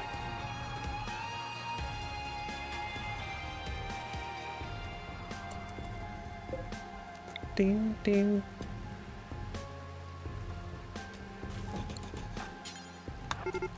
Oh, here they come.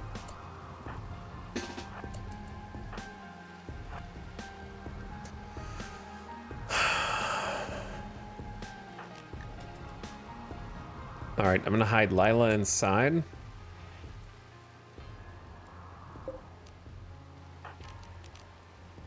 kind of just see if we can pop a shot off and then have Lila open the door for Colo. Ooh, headshot. Dead in 18 hours. All right, now we run. Run, run, run, run, run, run, run. Colo. Oh.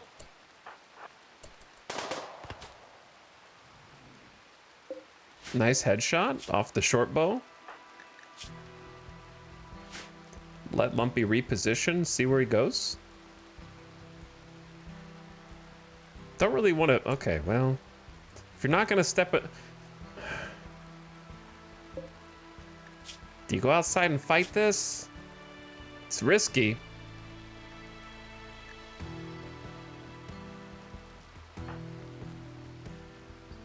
Because Pigman has reduced pain, so it's going to take a bit for him to fall down.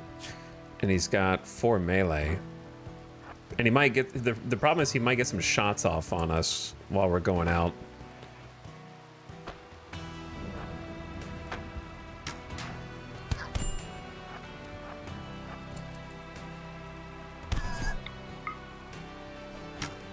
Nice. Good shot. Dead in 12 hours. Got him in the... He's almost torsoed. You saved Lila. Got a machine pistol. I wish Lumpy wasn't dead, but also Colo's short bow just went straight through the torso. So they did get torsoed.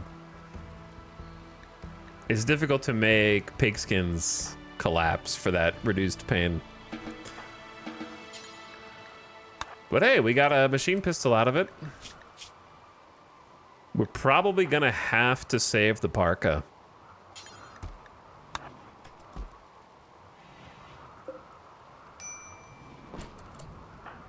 Don't bring that in here.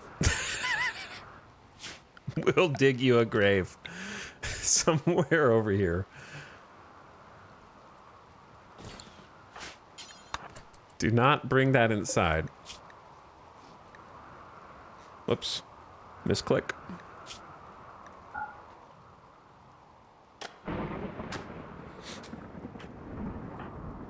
Oh, we need to patch up Lila.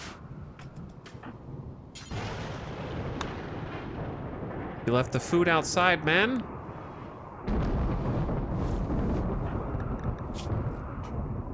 All right, doctor is in. 44% tinned with no medicine, goes crazy.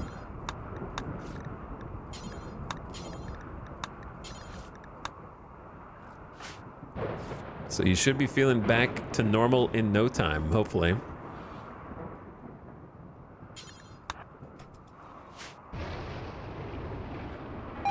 Why is the iguana just hover? Colo got food poisoning from dirty cook area.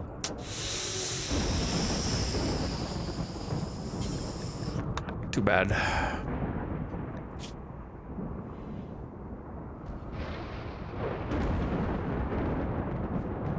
Oh, he stopped. Was gonna go bury Lumpy, but had to stop and start puking from the food poisoning. The rain has stopped, but the lightning persists. Are you eating my crops, brother? Why are you over here? Goodbye, Lumpy. They gave you a little dignity in death.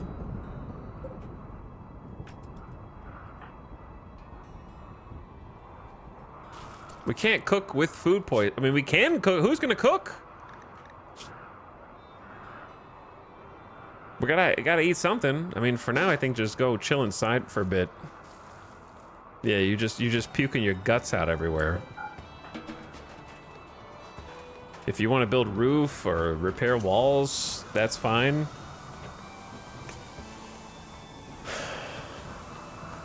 But food poisoning is pretty egregious. Started at initial. We got what's wrong? What's wrong? Serious pain, recreation deprived, slept on ground, -4, observed corpse, a spooky corpse, been uncomfortable, awful bedroom. Look, man, I can only do so much for you. Here's what I can do for you. You want to make a game of You can play some If you can build it, you have to succeed. You're gonna probably botch because you have 51% manipulation. I don't think she's better at constructing. She has a 2. You have a 5, but you both have problems.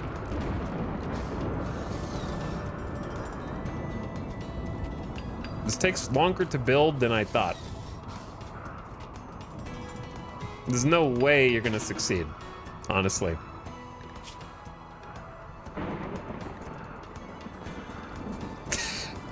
It's about to get bad. Can't eat, intense pain. Can't sleep because can't eat. Can't eat because food poisoning. Puke in the room. Also, we have, with major food poisoning, it slows eating down to times 30%, so they just eat more slowly. And then puke while they're eating, which makes them reset the timer. And then every time they puke, if you didn't know, it does actually reduce the food meter. So that when the puke comes out, food meter goes down. It's actually connected. It's not just aesthetic puke. Has anyone ever said aesthetic puke before, do you think?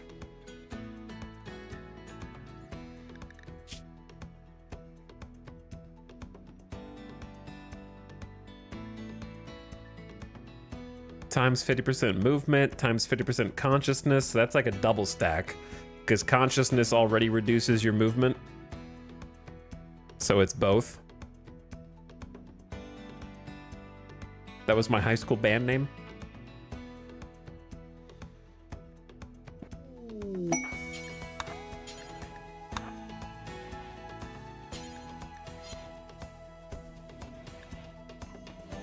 Rewarded defense. Arlene Smarty Ibarra. Nickname Smarty. Divine Cardinal of Esor wants you to help save one of her caravans. The caravan is being hunted near Cinderblock by Edekin from Roar of Datebug. Smarty wants you to signal the Edekin to draw them away. There's a Drifter, a Scavenger Gunner, and a Scavenger Thrasher. You can get 33 plasteel or 1 Glitterworld medicine. If we were so hungry we needed to eat human flesh, then I would probably take that. Lila is ravenously hungry while eating a meal and has decided to smash things in the room in a fit of tantrum. Good thing I gave you a steel club before that, I guess, right?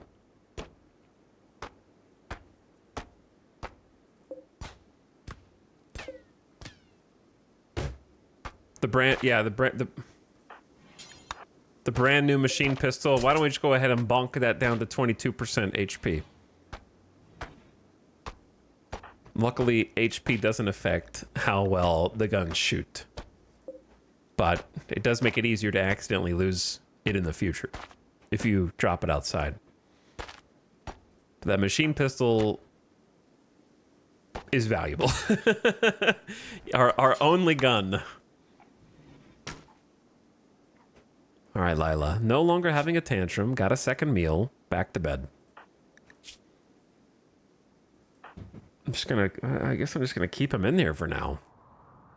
They can't really do much.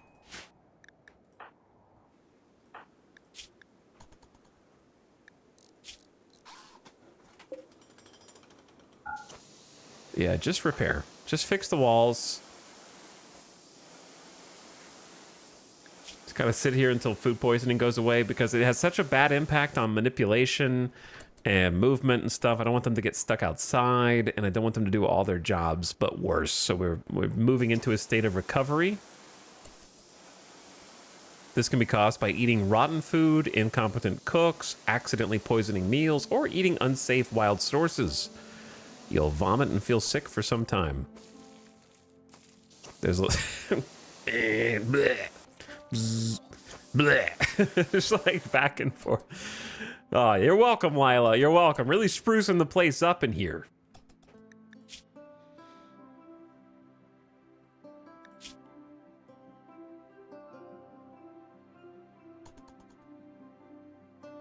Can you actually eat rotten food in RimWorld? I'm assuming that you could eat rotten corpses. I don't know if you'd be able to by default, but I feel like you could. All right, we're free. Why don't you clean up some vomit first?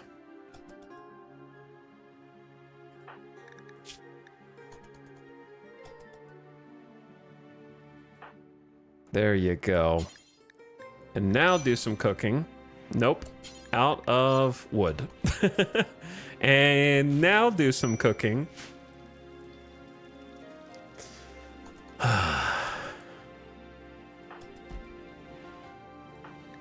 Feed yourself. Cannot cook missing ingredients. Or are we? 2 rice. 4 rice. Wow, look at all these meals. Potatoes are actually 99. We're about to get a few potatoes. Ding! Level 6 cook.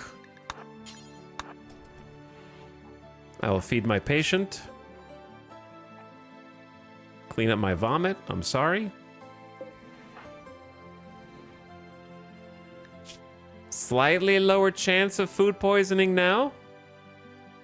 Or just cooking faster at the very least. A little bit of both, perhaps.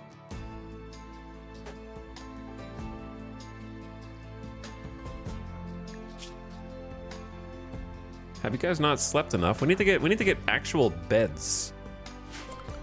That would require hunting, which we should do anyway. Some gazelle on the map.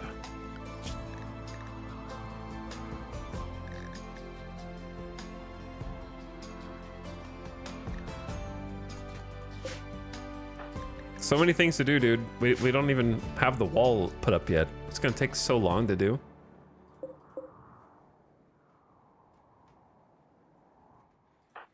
But that's the only way we're gonna get fur to make some bedrolls, is a little hunting.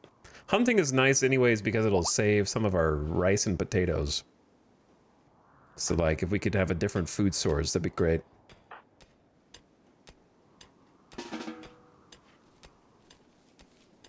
Oh my god, we harvested the potatoes.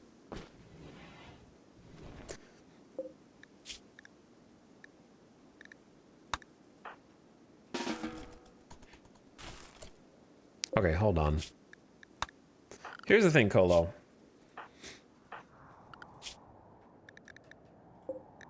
How long do you think it's going to take you to hunt a gazelle? Probably too long. Because what I'm thinking about is, annoyingly, my pawns are very happy to eat raw food, and I have to make food bills again, which I'm kind of not wanting to do.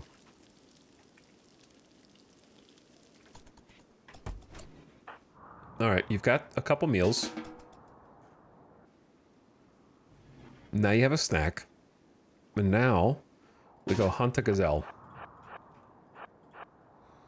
With a little bow. You're the only one who can, Colo.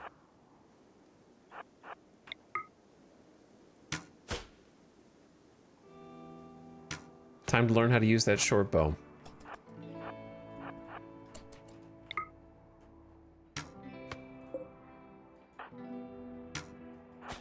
This could take a while.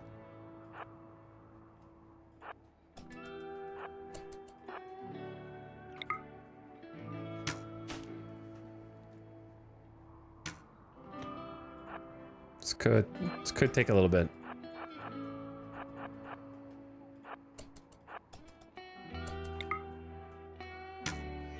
There's a hit.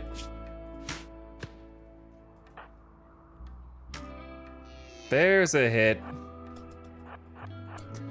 Okay, now we're in business. I have no idea what Lila's doing.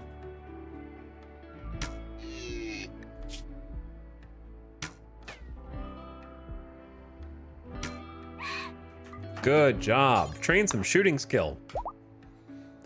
You can't hunt with the machine pistol? Depends on how much lead you want in your food. If you want more meat, hunt with a bow.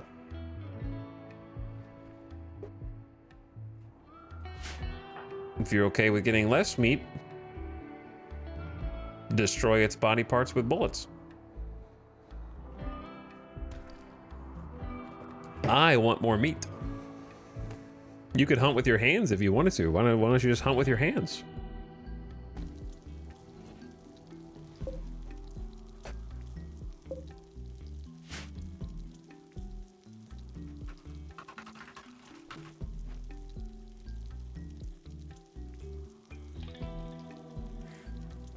Does using a bow actually give more meat?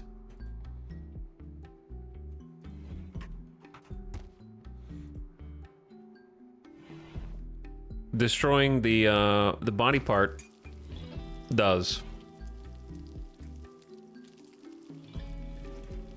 Bows are less likely to destroy body parts. Yep. If you use high power weapons that destroy body parts, you're losing out on meat.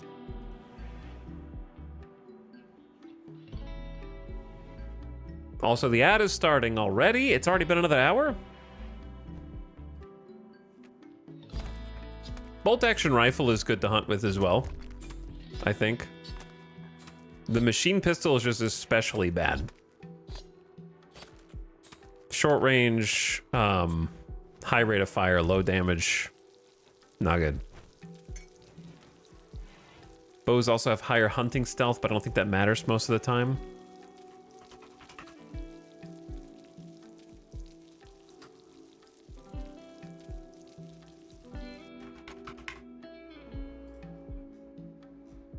Let me find the wiki page.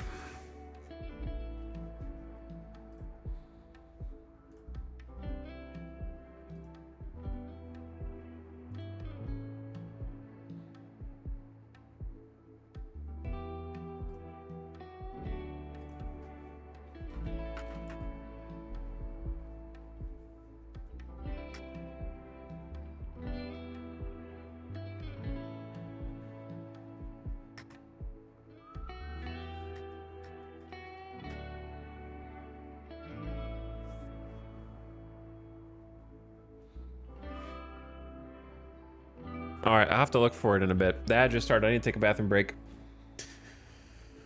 I remember the patch when they made hunting different was when they added the ability to farm animals.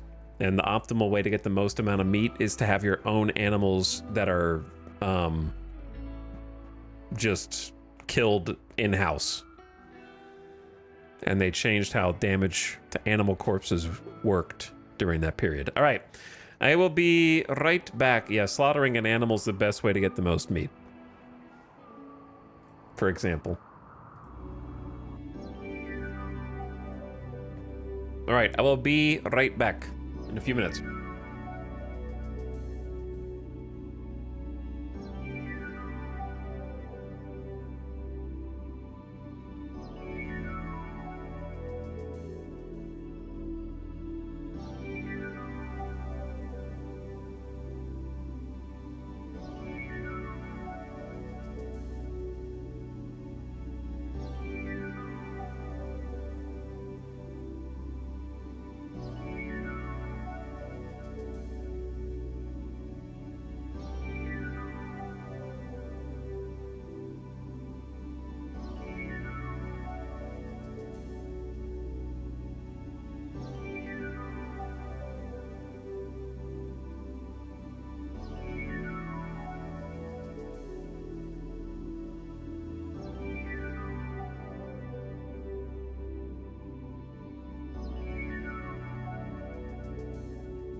Timing.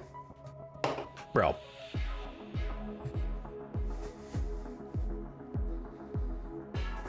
Timing. EJ, please.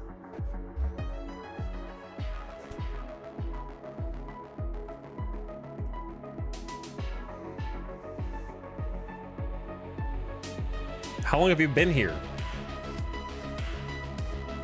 6 minutes ago?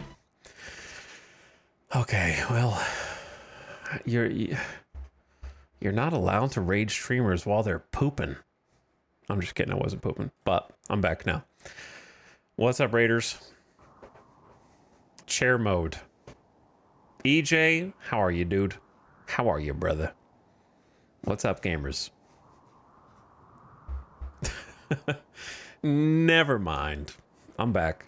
I got some water and I got some love. Thank you so much for raiding. Welcome, Raiders. Welcome, gamers. Each has been playing some City Skylines, going back to the classics. We don't talk about City Skylines 2 here either, so that's a great one to return to. Many good hours that I spent over the years in City Skylines. I hope you had an awesome stream, and if you're in my chat and you haven't already followed EJ, check him out. Awesome dude, good friend, and also on that grind every day. Love popping in, seeing what EJ's up to. Sometimes he's building a car from scratch. Sometimes he's making a Soviet era block in Workers and Resources. Sometimes he's building the Epcot dream in City Skylines. Sometimes he's Kerbling. He plays a lot of great games. So check him out. Links in the chat. Give him a follow.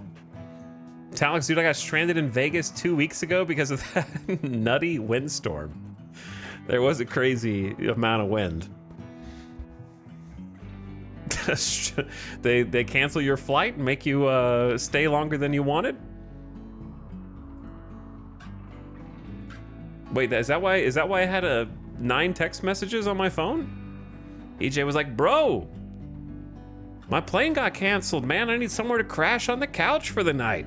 And I was like, I don't know. I don't recognize this number. It's probably spam.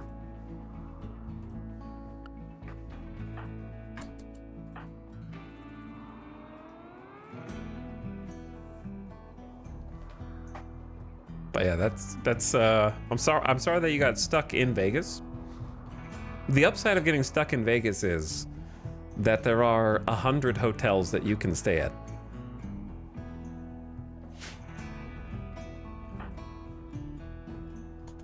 So I hope you didn't have to sleep in the airport. I hope they put you up somewhere.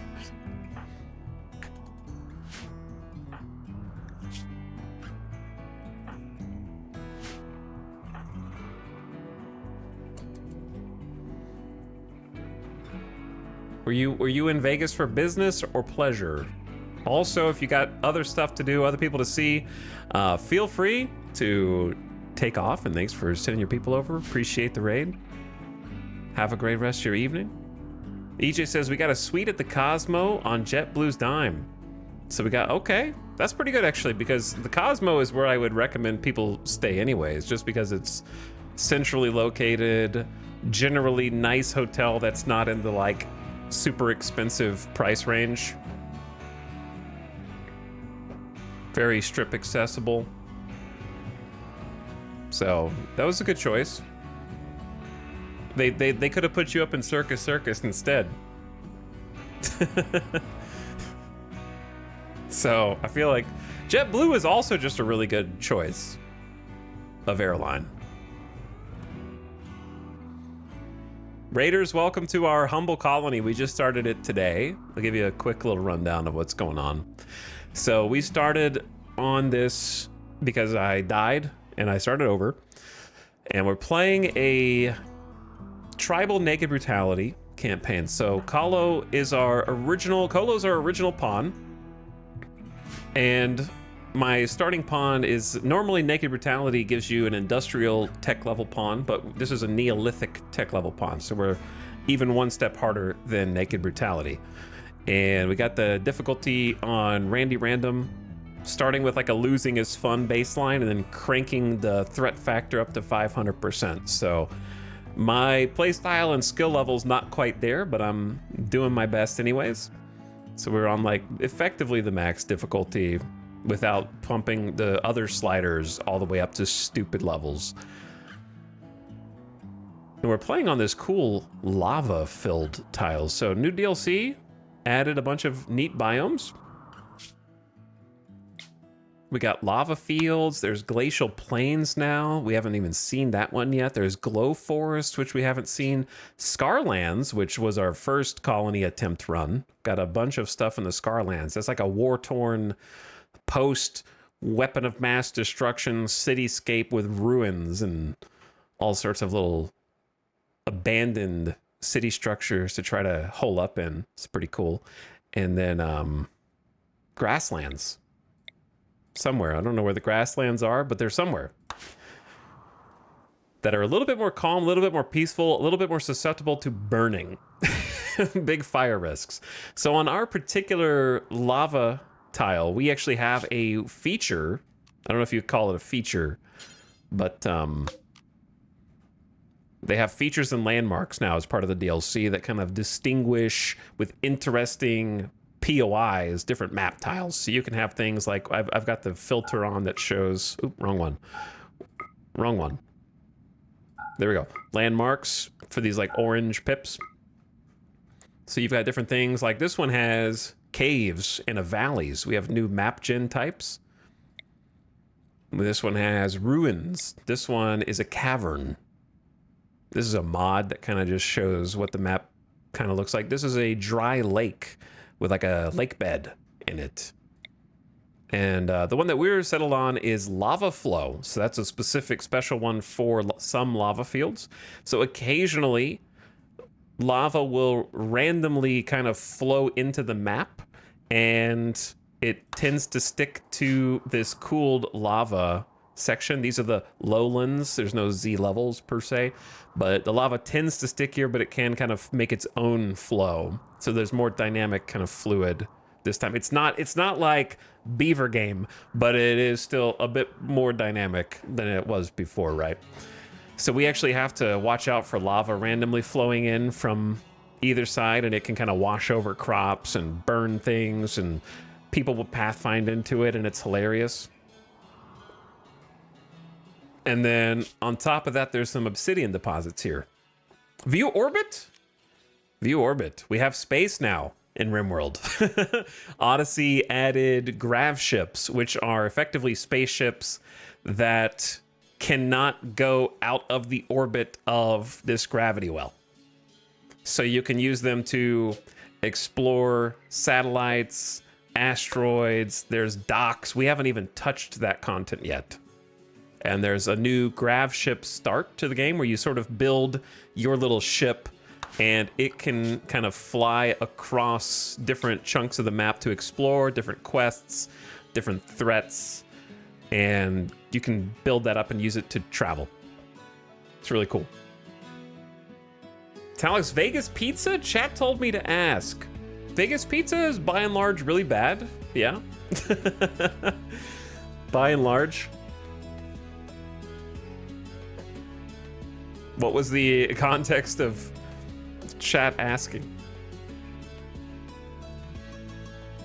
When I first moved to Vegas, I had to go to like probably 8 to 10 different pizza places before I found one that wasn't just like garbage. So I would say on average their pizza's not good. That being said, there are some really good pizza places. I think there's a couple that are well liked near downtown Vegas. The two that come to mind, a lot of people swear by Pizza Rock. I haven't actually had Pizza Rock, so I can't vouch. And then I think the other one that's right by downtown is Knievel, which is kind of like by the strip, just like a giant slice. Not by, okay, sorry, I said by the strip. I was thinking like a pizza strip, but that was a weird way to describe a pizza slice, not the strip of Las Vegas, downtown Vegas. Knievel's is okay. It's not, it's all right. It's a little expensive, but it's open late. Open late pizza places automatically get bonus points, I think. Dude, my buddy showed me a dive bar that had 100% authentic Detroit-style pizza. There is some good pizza in Vegas. You just have to try really hard to find it.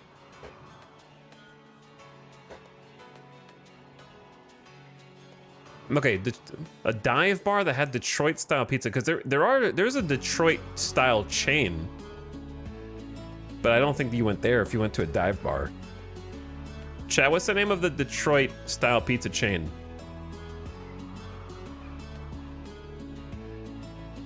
It's like a 3-letter word. Jet. Yeah, it's like Jets.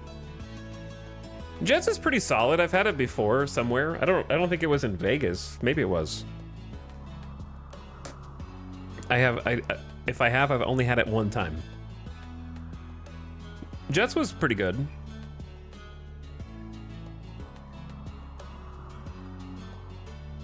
Let me see. Best Detroit style. I like Detroit style pizza though.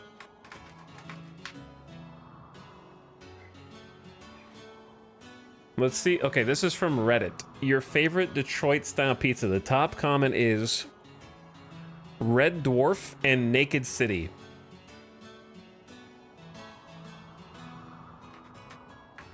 Let's see what the ratings are. 4.8 for Red Dwarf on Google Maps.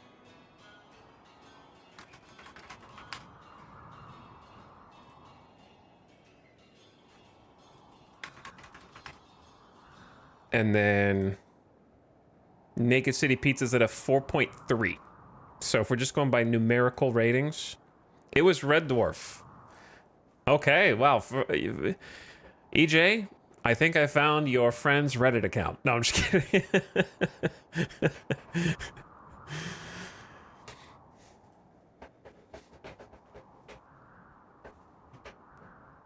It's on East Vegas Valley Drive. Well, I'm glad that your friend showed you some good pizza. I didn't say all pizza was bad. I just said you had to work really hard to find good pizza. The number of places that purport to be like, get a good New York slice here, or get some good Chicago style pizza, and it's just kind of like, in Vegas is the first place I've ever thrown pizza away. Let's put it like that. One time I got the infamous one is when I first moved here, I got a buffalo chicken pizza that was slathered in vinegar, like just wall to wall vinegar. Not as just like an extra topping, just pungent vinegar flavor throughout the entire pizza.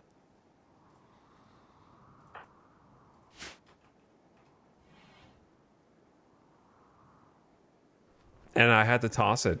We took a bite, took another bite, ate one slice, and was just like, this is just disgusting. Where is the buffalo chicken portion of this?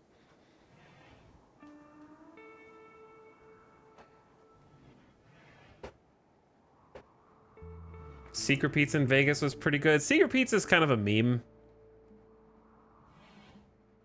That's also in the Cosmo. Speaking of the Cosmo. Secret Pizza is very below average, but it's got meme status in the Cosmo. Like, oh, it doesn't have a sign. It's upstairs. No one knows where it is, except that there's a line 25 people long waiting for their pizza sticking out, so it's just where they're standing.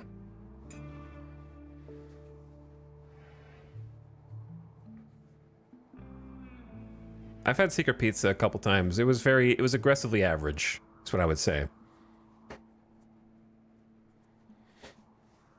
I got a slice from the New York. Oh, like the casino? Yeah, I've had that one a few times. The checkered paper they served on was completely transparent from the grease. If you are saying bad things about the pizza from New York, you weren't drunk enough. That pizza's not for sober people. But if you are drunk, then it's like easily one of the best pizzas I have ever had. Oh, I was. Well, maybe you weren't complaining. But yeah, the New York casino pizza is not for sober people.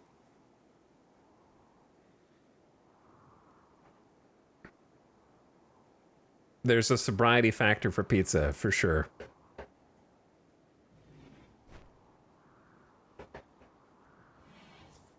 EJ, what's your favorite food genre? Are you like you know, there's like southern style cooking, there's like obviously you've got pizza, but you've got all sorts of you got Mexican food, you got like Baja style, there's good authentic like Chinese food, Korean, some sushi.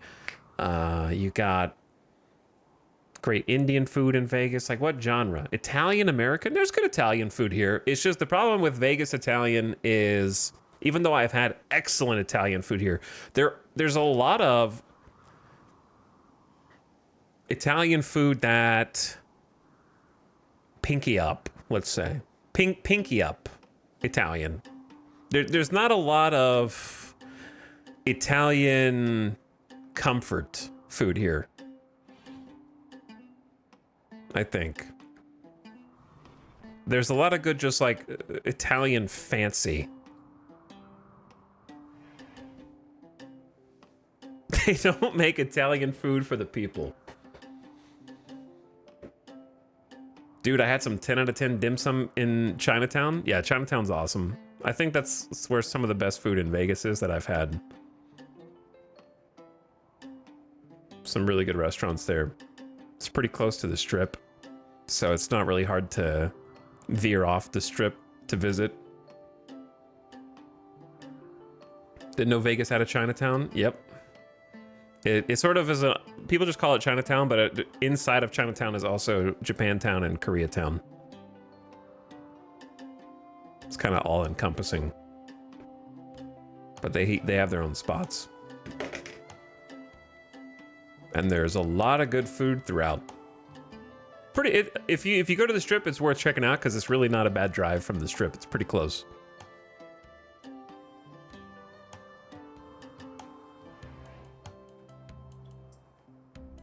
But there are a ton of restaurants. It is wall to wall in the Vegas Chinatown. Like it's, if you just open up Chinatown on Google Maps and look up restaurants, it's just like, there's gotta be at least 50 hits in the same area. Sounds, have you been to Big Dan? I have not. I have not. I don't remember the name of the couple places that I went to in Chinatown when I was there, but if I saw them, if I saw a picture of them, I would remember.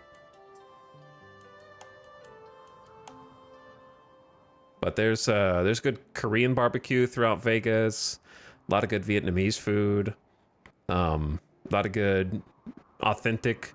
Honestly, the one thing that I would take away from Vegas is American Chinese food. I think they have good traditional Chinese options, but the American Chinese food I think is lacking compared to other places that I've been. Maybe I just haven't been to the right spots in Vegas.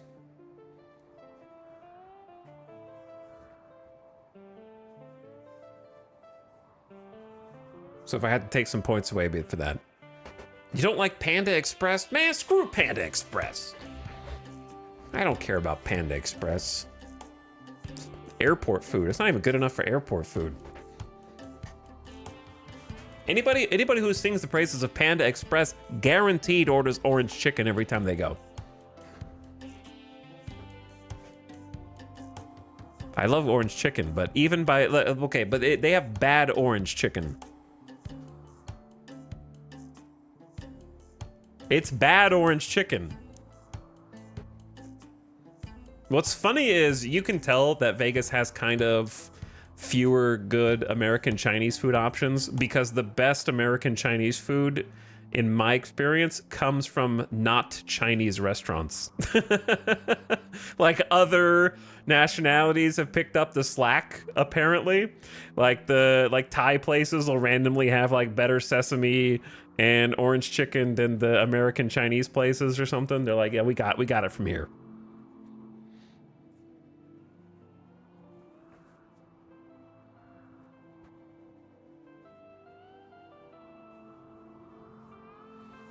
You kicked the hive, man. I guess so. Is it a hot take to say Panda Express sucks? I didn't think that was a hot take.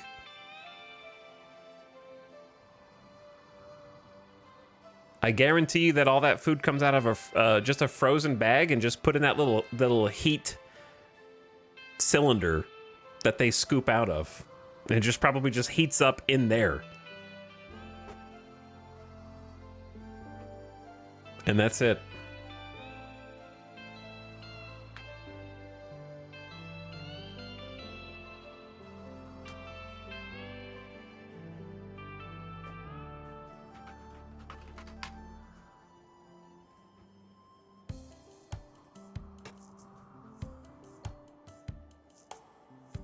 I'm pretty sure they refry it, maybe. Unlike other fast food, I suppose. Well, here's the thing. The cheeseburgers at fast food, I can guarantee you at least hit the flat top, okay?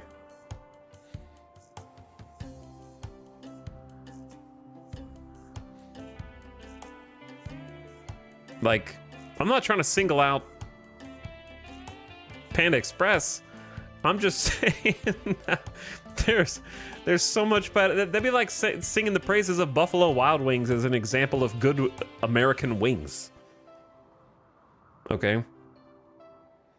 There's just so many better options and examples.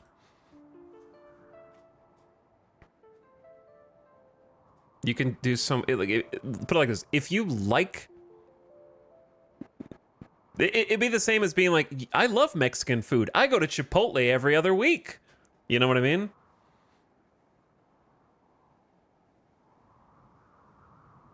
I love Mexican food. Taco Bell's great. God, I love Mexican food. You know, like it feels the same. There's just, if you think you like the orange chicken at there or whatever you get there, you have, if you were just brave and opened up your phone and went to where the restaurants are listed, and you just looked and you had courage for one day to go somewhere you haven't been before and try it out, you might be surprised. You know what I mean? Instead of going to the same familiar place over and over and over again.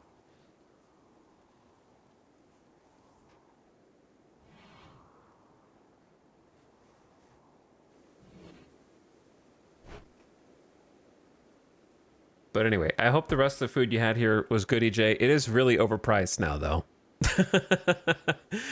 I think I don't know if it's worse than the rest of America at this point in food inflation prices, but it is pretty prohibitively expensive to eat and drink here nowadays, especially on the Strip.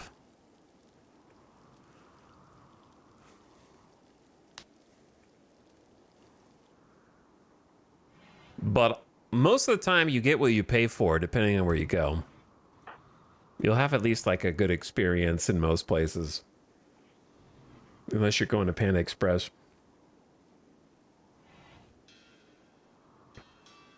But I will have to keep that spot in mind. Red Dwarf Pizza. And check it out. I would say that I think, listen, Vegas has a ton of trash tier terrible food, but I think its highs are higher than almost any other place in the US, for sure.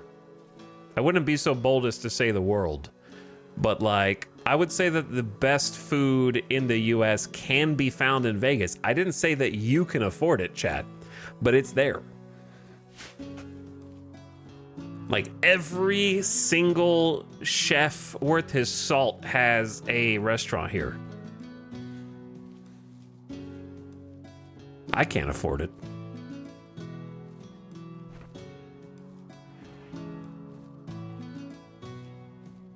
And yeah, the buffets are really good too.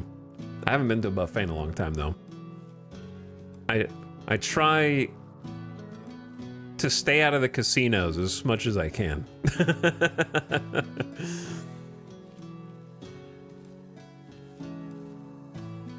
Eat at Red Dwarf? No thanks. That's at least a M-class star. Shout out to the Wynn Buffet. Oh, did you hit the Wynn? Yeah, the Wynn Buffet I've heard is really good. The one that I remember going to that was really good was also the buffet at Caesars. Caesars buffet is solid. There was a big wait line though that we stuck it out for. It's been a few years, so I don't know if it's changed. I learned from Italics that if you want cheap food, go to a buffet at like 4 a.m. That's not what I said, so clearly you didn't learn. If you want cheap food in Vegas, then you have to wait till after midnight, and then you go, every casino has a hotel in it, right? And because there's a hotel, there's also a 24-hour diner. So the diners of a given hotel, not like the chef restaurants or the buffet, have graveyard specials after midnight. And you can get like a full breakfast plate of like bacon, eggs, any way you want them, biscuits, gravy, whatever breakfast, sausage, all of that for like less than $10, like full plate. A few years ago, it was like a full plate. When I moved here, it was like $4.50. Now we're paying the 2025 inflation. It's probably like $8 to $10, which is still crazy to say, but it's probably like $7.50 to $10 now. Breakfast at 1:30 a.m. Hell yeah! Oh yeah, for sure. That being said, after COVID, a lot of the late night Vegas vibe kind of shut down. Like there were a lot more restaurants and a lot more places that were open 24 hours or just super late. And then now I think everything closes a lot earlier. The casinos, of course, are still open 24. You can gamble as long as you like. And most of them still have a 24-hour diner. So you can at least get food of some kind at any hour of the day. Well, we're actually getting some rice harvest here. I'm surprised this one actually worked out. I want to get like a perimeter wall built up to kind of protect us, and we've laid some of the foundation. Like I can see the granite that went in.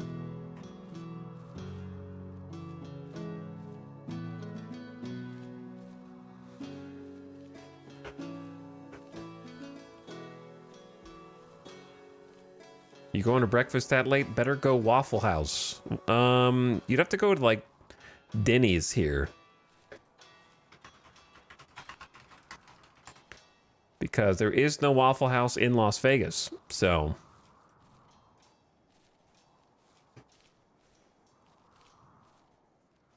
I had to double check before I said that.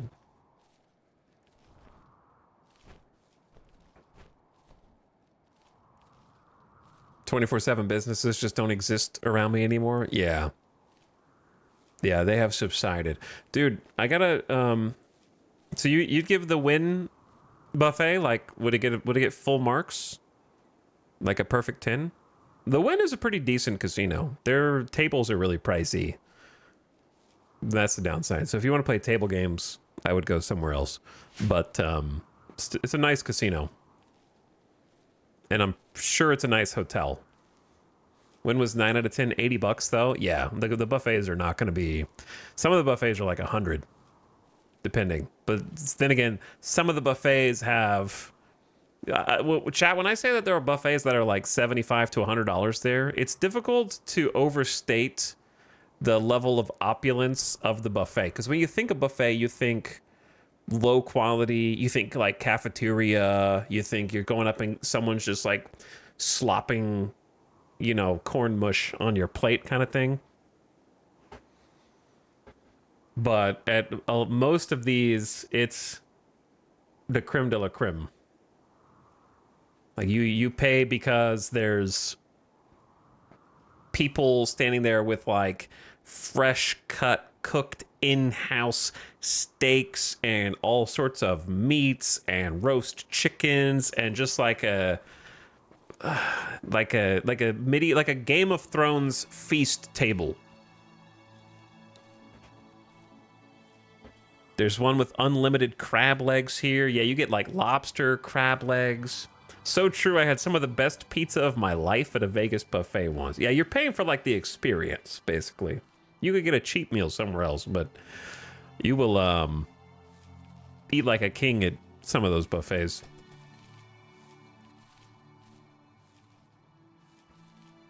Nine out of 10 though. You're making me hungry for a buffet. I feel like I need to go back. I wonder how long we're actually gonna have grow season here for. Maybe enough to grow some more rice. The problem is that both of my colonists, I mentioned this earlier, are pyromaniacs because our colony's ideology, the Sulfurstriders, which is in the title of the stream, are a group of lava and volcano worshippers with tribal origins. And as a result, I created only characters that have pyromaniac as a trait, which means they cannot put out fires, but they are more than happy to set them. So they will just burn things at random because they're pyromaniacs. Now, we could get other people into the colony who can put out fire, but right now we do not have that. So we started with Kolo, and then Lila actually crash landed here in a transport pod. So we rescued Lila and patched up her wounds. She was bleeding out, just dying really quick. Luckily, Kolo was a healer and took on the role of elder healer for his tribe after his tribe's healer died, and is able to train some medical skill to fix Lila up. And then we had to do a little convincing to get Lila to stay. She wanted to leave, but at the time there was a significant amount of lava flow on the map that we did not want her to try to travel through. So we kept her and then convinced her to join. So she's here and is really good at mining and has the potential to be good at melee fighting in the future. So we've had her kind of gathering up some steel for us. We got some little steel croppings right there that we can work on. And at the moment, we're just trying to kind of get prepared for winter, planting a bunch of crops. The problem is, at any point in time, they could decide to just burn everything that's inside of our house. So there is that threat. Lurking while I cook something. Have a great night, EJ. Get some good food. Thanks for stopping in again. Send your raiders over and get another shout out in there. Glad you had a good time in Vegas, though. I have to wait 28 minutes before another shout out. Okay, I can do this one, though. Toss EJ a follow at that link in chat. Catch him live for the next one. Got us on food chat with controversial hot takes. Just kidding. But yes, at the moment, we're just hoping to get a third colonist, and I'm going to try to wall us in here to protect us from the lava. This lava's fine. It's not going to bother us. It's the lava that comes in from the edges that is problematic. So I'm gonna let Kalo get some sleep. We need to do some more animal hunting so we can make some beds for them as well. Oh yeah, I forgot about the elk or the gazelle. Let's actually go try and do a little nighttime hunt. Because if we can hunt more of them and then skin them, we can use their skin to create some bedrolls. That'd be a lot better to sleep in. But all we've got right now is a short bow, unfortunately. Which doesn't do a lot of damage, and its accuracy, it suffers a bit, but we'll do what we can do.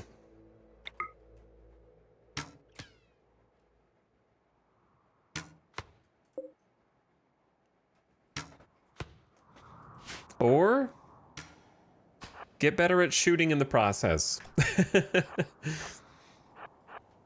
Whichever comes first. Lots of whiffs. The further away they get, the less accurate this gets. What I need... Oh man, this is an awkward spot up here. I want them to not get chased off the map, hopefully. There's a good hit. Please don't leave the map. Didn't mean to be doing this all night, but hunting is a laborious process for us now. But I'd like to get some of the animals before they leave for the winter. Good shot.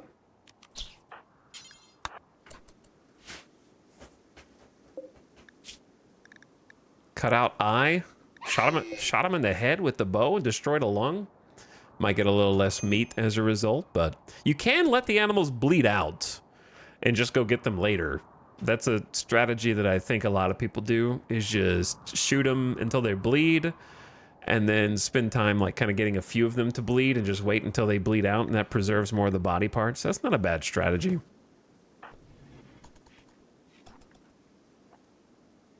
We'll just put that in here. Have a little nap next to it. As the warmth fades from the dead gazelle. But yeah, I'm worried about like a potential raid. So... okay. It was really thinking about raiding there. Ship to the stars, a friendly AI from your past named Charlon Whitestone sends you a message. He reveals that he has a starship hidden on his planet, this planet, and sends you its world coordinate. The starship is in deep hibernation mode. You'll have to start it up when you arrive, then defend it from raiders trying to steal it until the startup sequence completes. It'll be a long and difficult series of battles. If you can get the ship off the ground, Charlon Whitestone will take you off this RimWorld into the stars.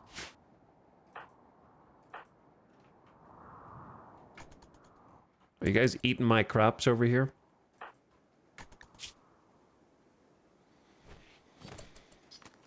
Wish we had a butcher table. All we have right now is a butcher spot. 31 meat. That's 3 meals.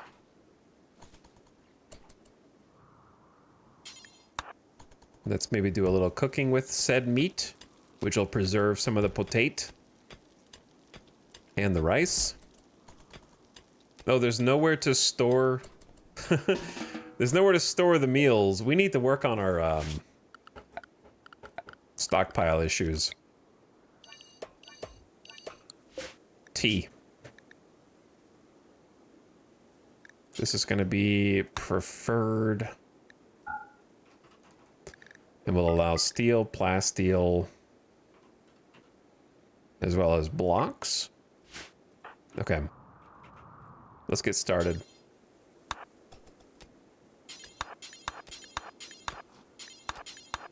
Unfortunately, we don't have anybody that's good at building. Level 5 is at least like... it's higher than 0. But there'll probably be some botched attempts here. This is going to be a very painful process.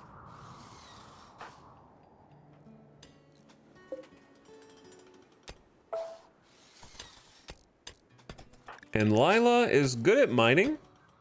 So as slow as she's going to get this steel, it would go even slower with Colo being the one to do it. And we're going to turn that... we could make the walls out of steel, which would be faster, but it would be not fireproof.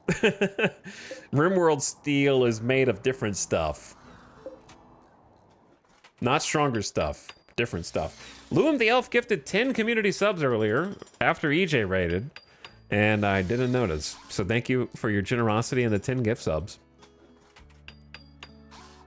Romantic Cancel got a sub. Evie Sprinkle, Acid Snow, The Only Kaio, Maligant, and more. Thanks for the $60 gift sub dump. Very kind of you. There's some hauling. Thank you, Lila. That's so nice. Having a perma hauler is very good. Someone who can do some cleaning as well. Okay, Colo is sleepy. And we're gonna need to collect, yeah, more wood. There's 58 right there.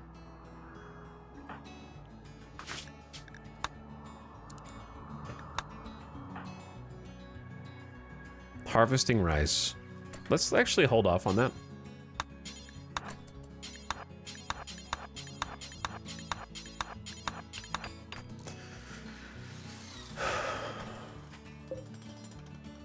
Thinking about hunting the monitor lizard. There should be enough stuff for them to eat where they're not necessarily eating our crops.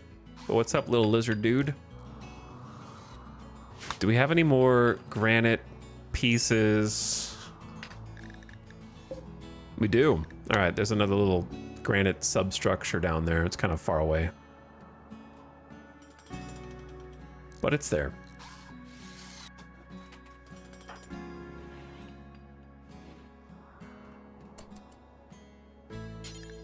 What if you just hauled all the wood down? That'd be faster, right? Ugh. Kolo wants sleep, food, and recreation time. Don't we all? By Ishtar, thanks for the 11-monther. Almost a year. Appreciate you. And Tay-Tay, what up? Tay-Tay, you have 3 T's in your name. Especially fond of it. All right, Kolo, you can go.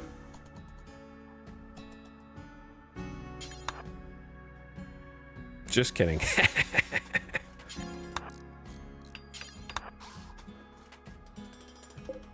All right, now you can go. It's taken so many days. Are we out of food? No, we got 4 meals.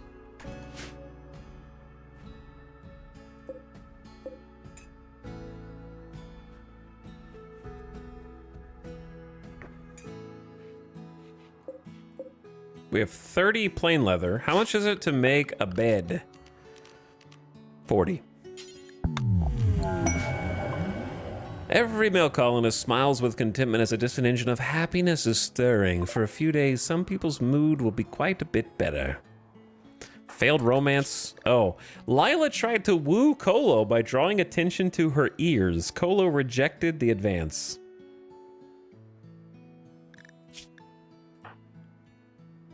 Rebuffed by Kolo. I attempted to create a romance, but I got the cold shoulder.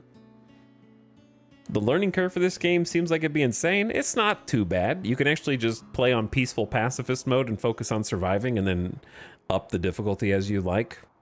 Highly customizable difficulty settings. And on top of that, most of the complexity comes from the fact that there's multiple expansions now. There's a lot of complexity in vanilla, but you could just get vanilla, learn that, and then when you're bored, start adding expansions to it. I think it's still on sale. Is it? For the new DLC release window? You got until July 24th, a few more days on Steam. And the DLC's on sale too. Not the new one, but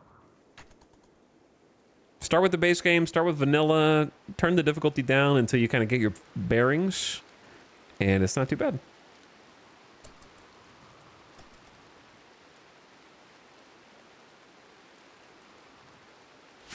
So this is going to make it look more complicated than it would be otherwise because we got all DLCs and playing on cranked up difficulties. Boy, I sure hope this psychoid doesn't burn.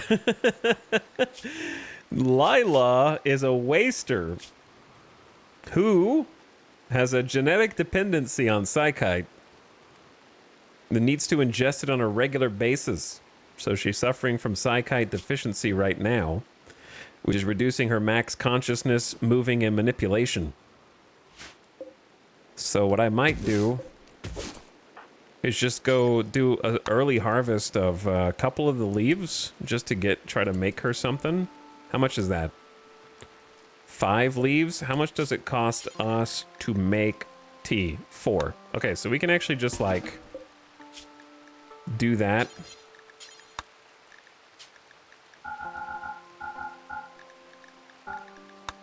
I might just actually decide when to do it.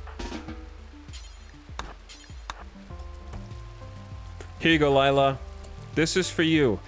Oh, so convenient that you have a genetic dependency on doing coke-laced tea. Fancy that.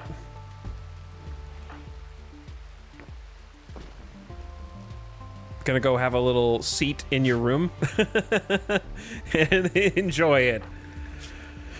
Yes, that's the stuff. 50% manipulation's pretty bad. High on psychite tea. Deficiency's gone. Drinking that tea made me feel great. I love having this energy. I've been having a great time doing everything I like to do. There we go. We just saved Lila's life. She's good for the next 60 days.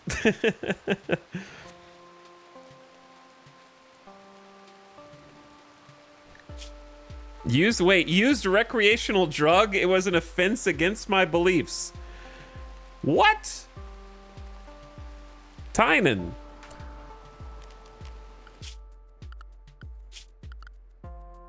Drug use medical only. Are you saying that it's not medicinal to drink Saikai tea to survive? Wasters don't, it's not considered a medical dependency?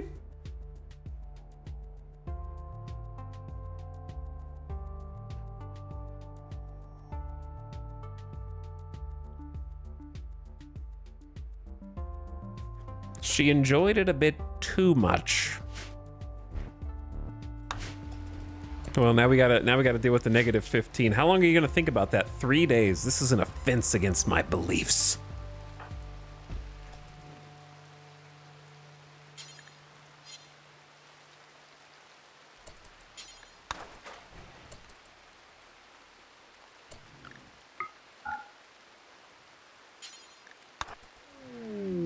Oh no.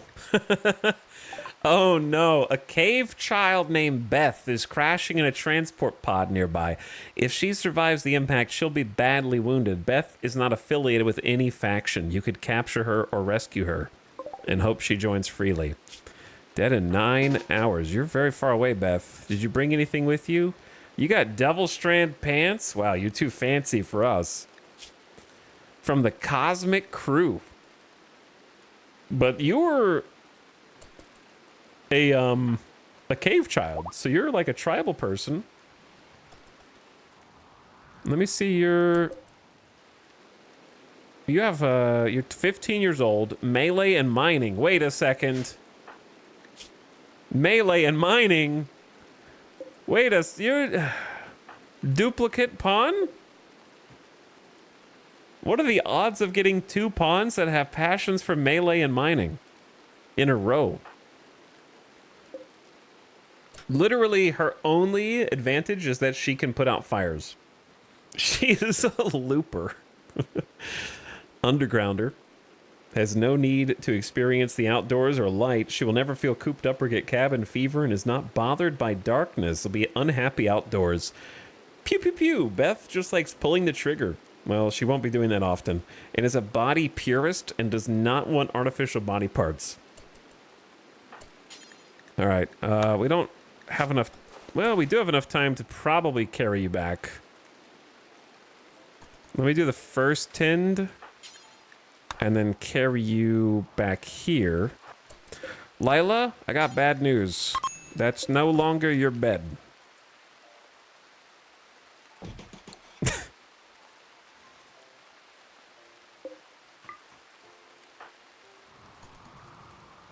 Constant tribe problem of not knowing how to make beds.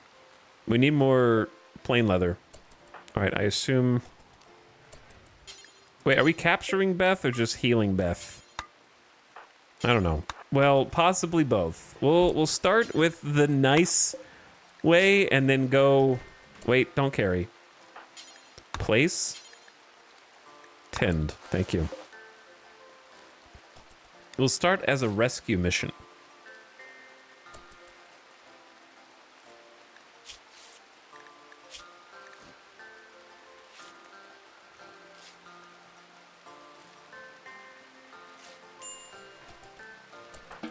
All right, good job.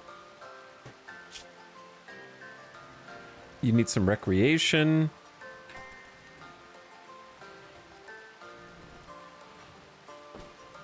Now you're just cooking, but at least you enjoy cooking. We got the Psychic Soothe going for us as well.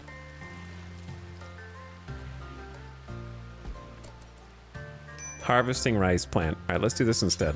Boom, boom, boom, boom, boom, boom, boom, boom.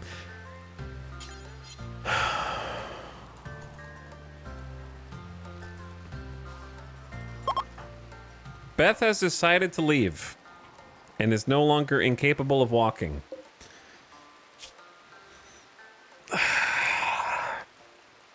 What do I do?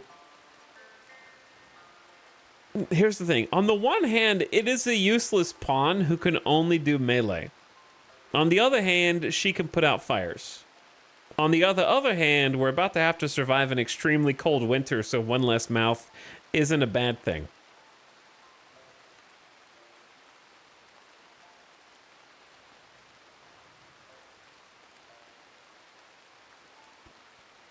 Really, her only advantage is that she's gonna potentially be able to do melee, and she can put out fires.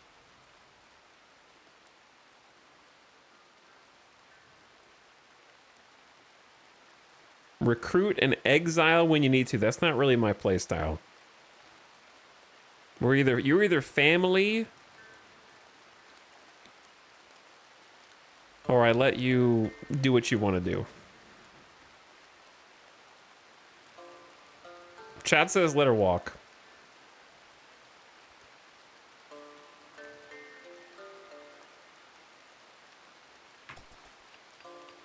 We'll let her walk. If we burn, listen. If Colo chooses to burn down the colony soon, I won't even be mad. I don't like this map tile, but I'm going to try and make it work.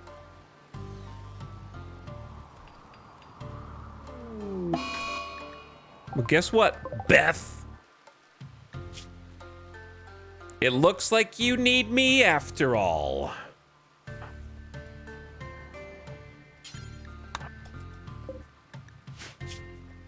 What even attacked you? Because you got an infection in your arm, and now I gotta come back from what I was doing. Stop what I'm doing to try and like tend to you. I don't even have any medicine. So I'm gonna 7.6. Oh. I was hoping it'd be a little better than that. Okay, real quick. No, never mind. I don't have anything to do. I was gonna put a floor down, but we can't use the stone and we can't use steel because we're Neolithic. Don't worry, my next tend will be better. My next tend will be much better.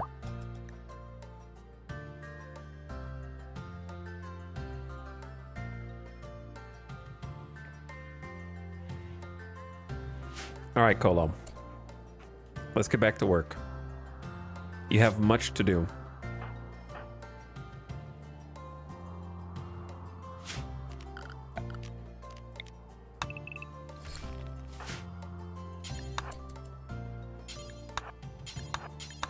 Such as procuring some more materials for us.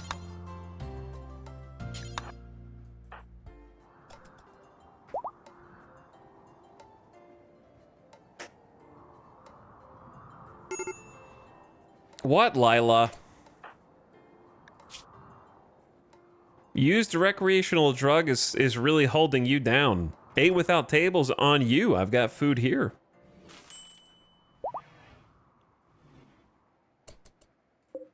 How long until we have to... Someone needs to feed you. Lila could do that. I could just temporarily make you a doctor.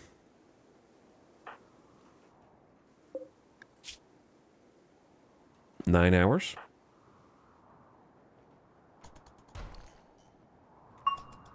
Level 6 construction, just brute forced.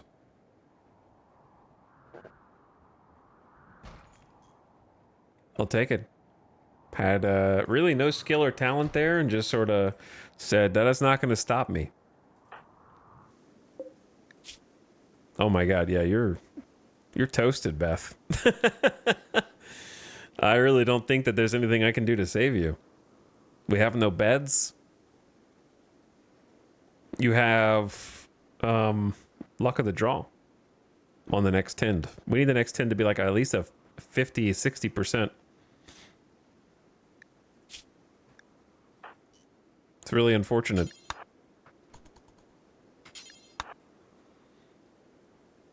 All right, Colo. Don't worry, I'm sending you home, brother. You did good.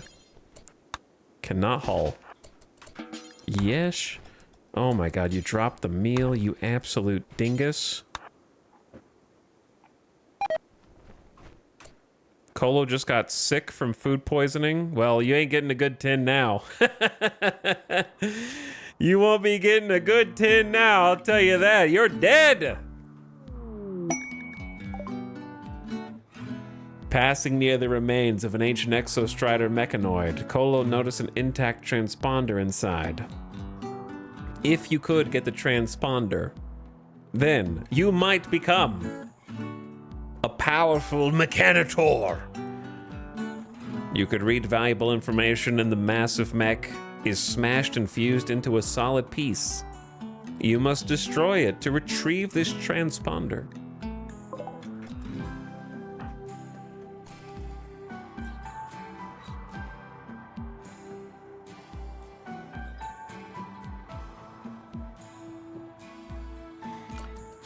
I'm gonna loosen up you guys' schedule a little bit. Especially now that you got food poisoning. Yeah, you are, shit out of luck. Or is that just my food poisoning talking?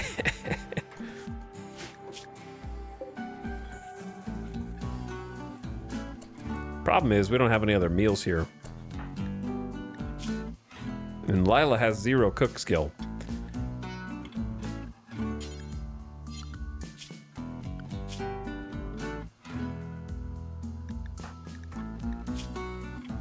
So we're gonna be eating raw berries today.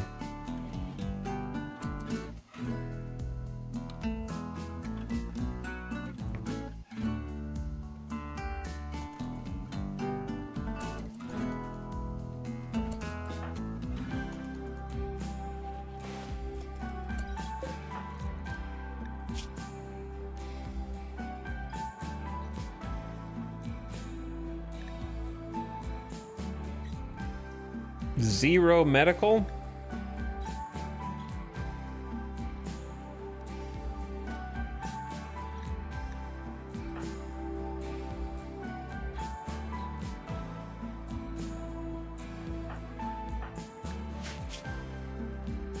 Versus 6 medical with food poisoning. Gazelle meat rotted away in storage. I got you an 8.8% quality tin, Beth. You're gonna be right as rain. In no time. Lila, why are you so pissed?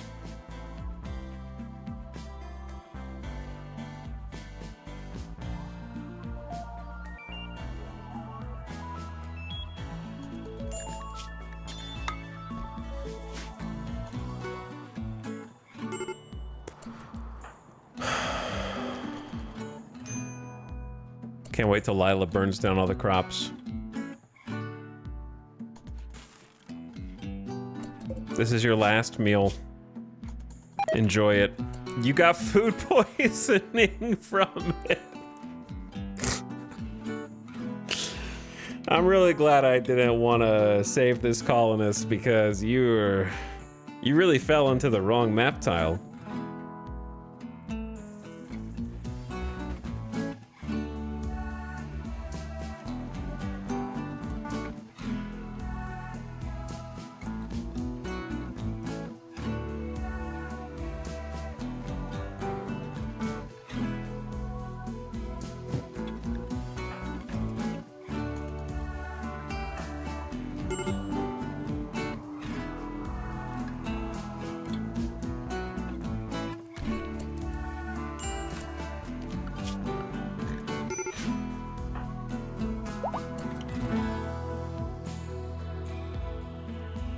Put all the granite in here. Very cool.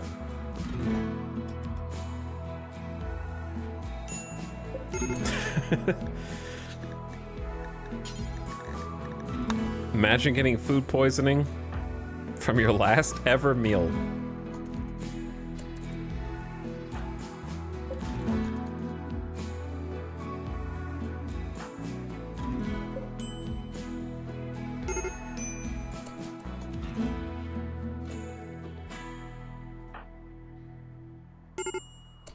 I know, Lila's gonna snap. Just do it over there.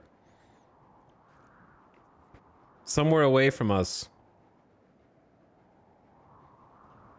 We did it. Chat did it again. He did it one more time.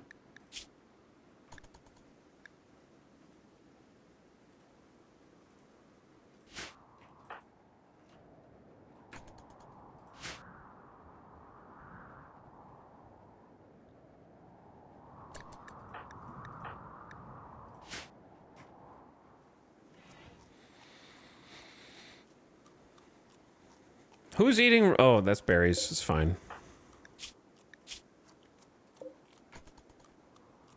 Hello, snail.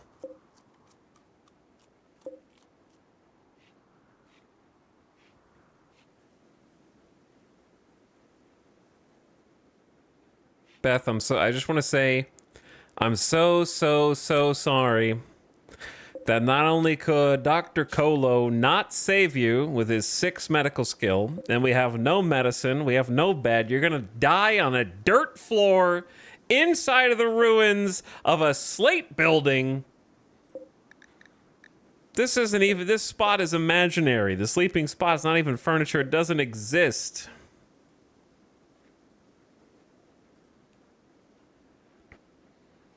Chat, I am going to time out everyone who will not shut up about stripping the colonists before they die for 3 days. You're going out for 3 days. I will see you in 3 days. I am about to take the clothes. But we are going to I think if I just keep escalating it.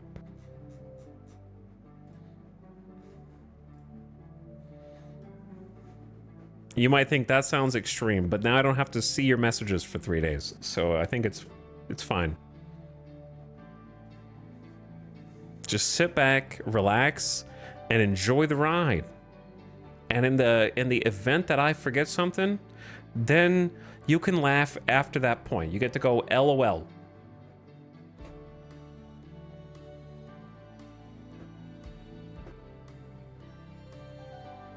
Okay, but just chill, man. There were, okay, for the YouTube VOD watchers, there were at least half a dozen chatters.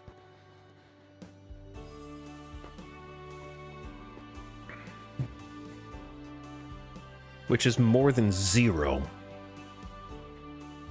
I like watching the chatter destruction.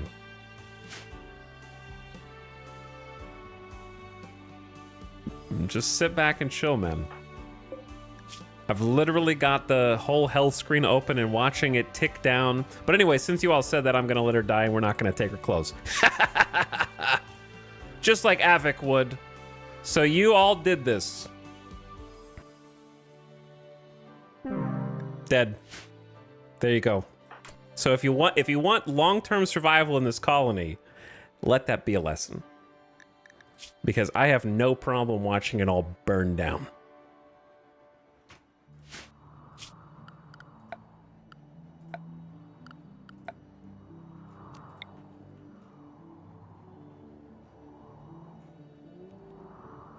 All right, where is...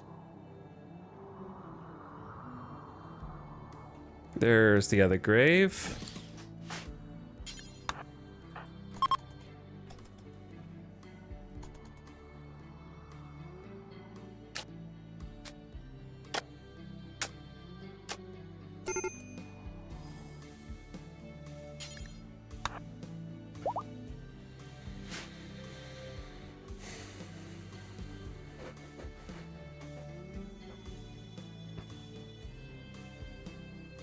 Double strand pants, we're just gonna spike wealth. Yeah, but we could use a parka though. All right, I snoozed the ad so that it wouldn't interrupt the Yayo song. So here it comes now. So if you get an ad, turn your volume down. I've used up all my snoozes actually. They're all gone.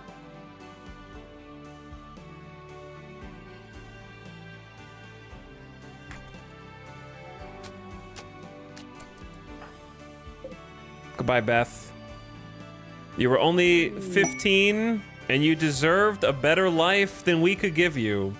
Actually kind of tragic that we couldn't save this cave child, but there's nothing that I can do.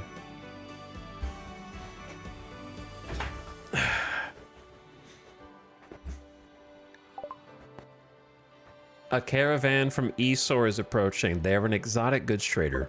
All right, we'll check them out as soon as this ad break is done.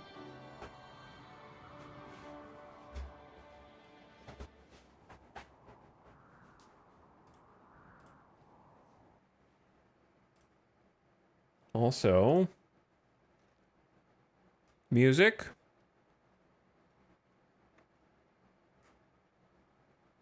Music. There we go. All right, BRB.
Yup.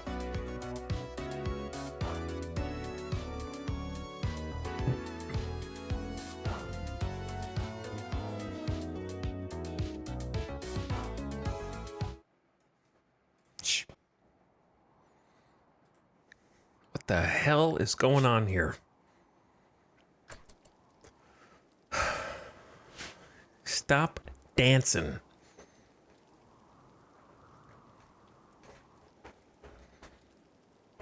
Leggy, thank you for the 15-month sub. Sidge Leggy with the Prime. Appreciate it. Thanks for coming back. Looks like food poisoning's gone. Man, I really do feel guilty about Beth. We could have saved this 15-year-old cave child from infection, but also, can we just talk about the sheer bad luck with transport pod crashing and getting an infection from the transport pod wounds? Like, I almost never see that. It's very rare. Nothing even sustained from this map tile. And the infection was fast. Like, I feel like it killed quick. And if we had beds or medicine or a better doctor or anything, maybe we could have done something, but it's just like, I guess I'll die.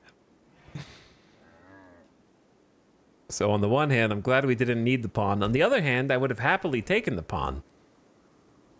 On the third hand, there is a worse scenario, which is she could have, instead of deciding to leave, she could have decided to join us, and she would have technically been a colonist, but then she would have gotten the infection and then died as a colonist. And so then my colonist would have been like, we should be able to take care of our own because a colonist died. And it's like, no, a colonist didn't die. Somebody just got here, was like, I'm a colonist, bleh, I'm dead. And now you're crying about it, okay? That's not enough time for you to get attached. So that would have been the worst situation, for sure.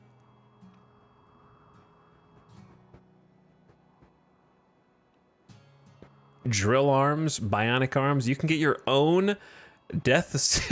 Okay. Genuine question. Is there any benefit to installing your own death acidifier?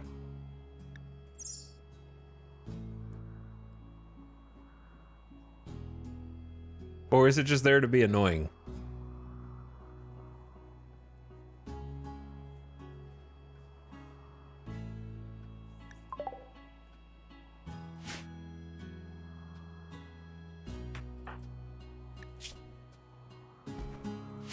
Okay, what was I doing again? One last screw you to whoever kills you.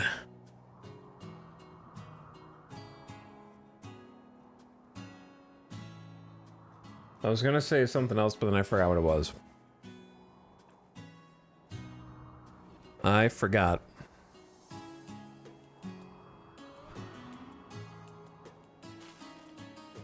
Welcome to our ruins. Colo just got food poisoning again? There wasn't even, okay, I know it wasn't from a dirty stack, because there was no stack.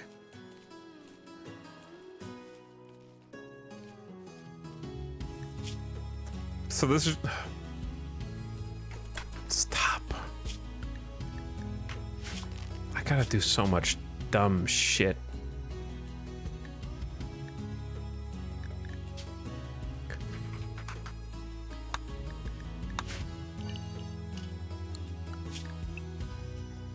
You have food poisoning, therefore getting food poisoning at this stage in RimWorld is just like we're playing Monopoly. And you just got do not pass go, do not collect. It's just like lose a turn. Getting food poisoning at this stage is just lose a turn. Don't do anything until it passes, and then hope you don't get it again.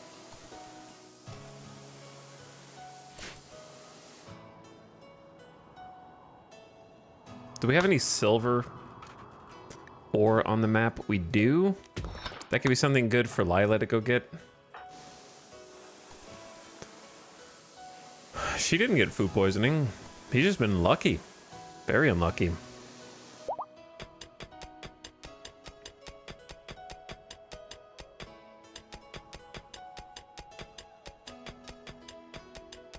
But yeah, this is just money falling out of the walls. So we'll take that. This is going to ramp up to major. And we're out of wood for the campfires. Major break risk for Colo. Intense pain, awful barracks, unsightly, slept on the ground, had to rebuff Lila. Someone I don't like tried to romance me. Wait. You've already got a lover named Zazball Pig. Okay, so you're just trying to stay true to Zazball Pig. That's understandable. I don't know where Zazball Pig is.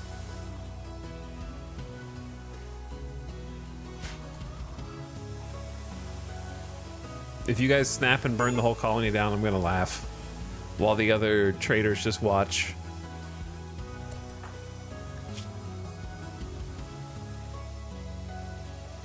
Seems like intense pain's the biggest issue with you. And then Lila is just used recreational drug. When did you eat raw food?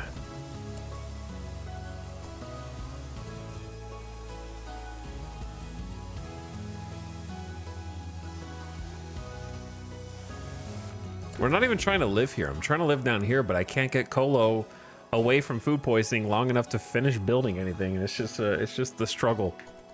I think this colony is gonna die. I just don't know when Randy's gonna choose to kill it. I think sooner. One of two things has to happen. They both snap, and then a raid comes and kills both of them. Or they snap, go pyromaniac, set a fire inside the base, and stay in the base, and then get superheated burned to death. One of those two things is... No, he just got double food poisoning. How? I saw Lila eat a meal on top of the other meal and did not get food poisoning. So how did you get food poisoning again from the same stack? Okay, just get rid of all the meals are gone now.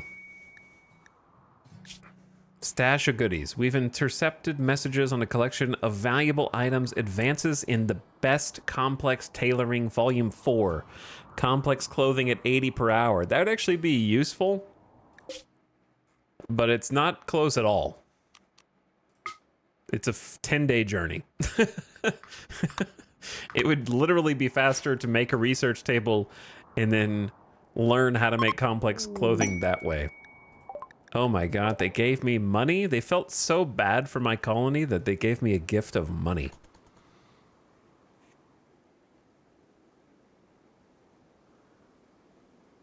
They're like, look at how they live. You need this more than I do.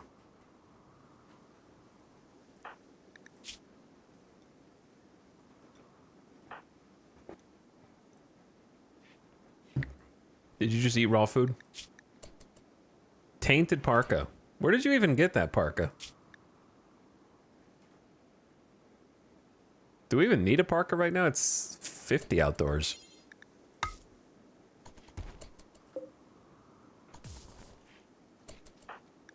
That'll be one less thing bothering you.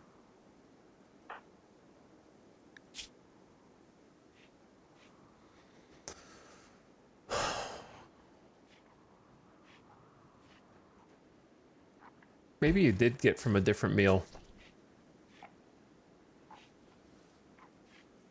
Thank you, Lila. Lila's idle. We don't have anything to clean. We have nothing to haul.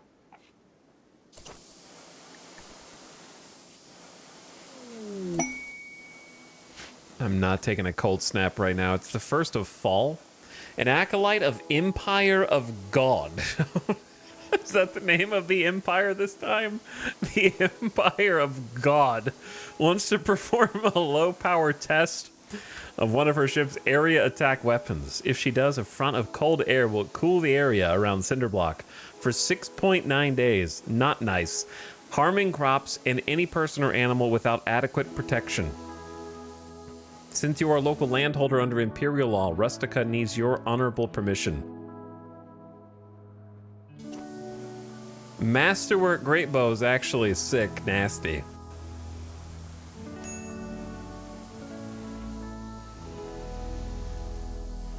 We have 8 days to accept.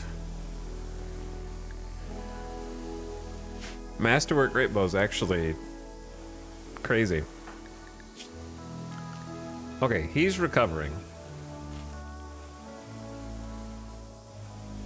I don't think repairing the base that we're currently holed up in is wrong anyways at the moment. But it is like a wait. We've just wasted like 3 or 4 days in a row. I need you to either figure it out, Colo, or have Randy come smite us. Those are the 2 options.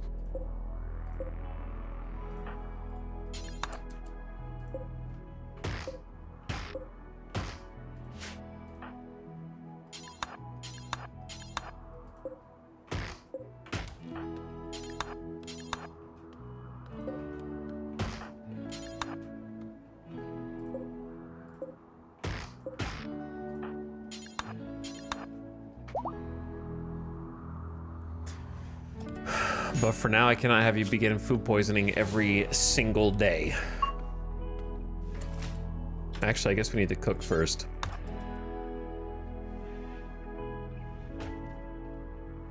Maybe Zozball Pig will show up. Maybe. That would be great.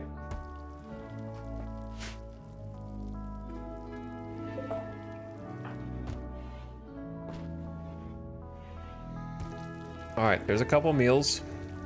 I feel like Lila already ate raw food, correct. She did just eat some taters for some reason.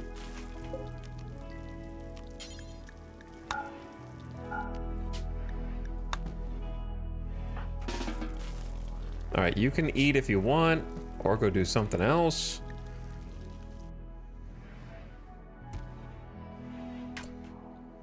If you want to do something else, we need to do this. Actually, it might be better just to go down and try to finish all of this.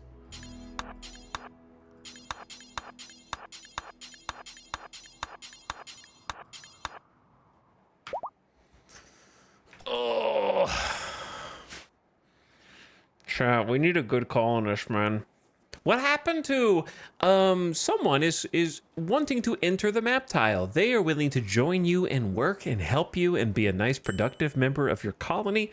What how come for me it's always a demonic presence can be felt from the edge of the map. A whisperer who speaks cryptic nothings wants to have a conversation with you. You know what I mean?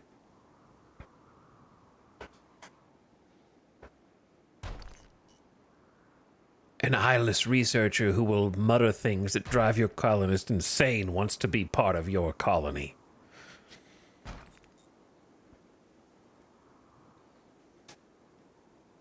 I don't think I've even gotten a so-and-so is just wants to join your colony. Besides the creepy people.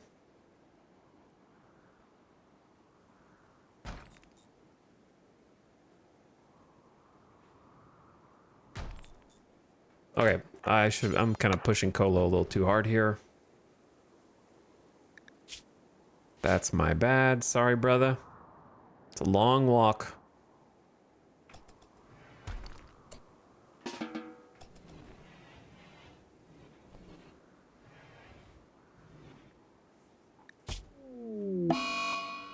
It's okay. I wanted a catharsis anyway. Right? Yeah, no, I wanted a catharsis anyway. Oh, hi, Lumpy. Yes. How you feeling? How's the weather treating you? Do you like what we've done with the place? This place sucks. A group of travelers from Esor are passing by.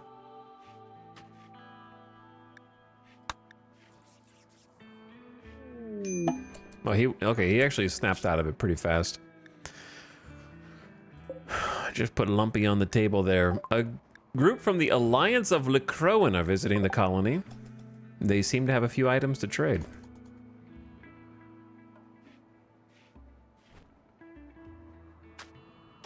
Chad, I don't think these two want to survive, man. I don't think they have it in them. We are way too far in the game right now to not have some real basic things, which is interesting because it's the complete opposite of the last colony. Last colony never got crops, but at least had a functional interior. We have a dysfunctional interior, but we do have crops. I'm saving the rice and trying not to harvest it so that we can kind of like not put all of it inside. I don't know how long until it dies. It should be fine for a bit. Psychoid's ready. But like an interior is completely dysfunctional. I'm not wasting stone on floor in here. And wood is scary. Wood floor is terrifying.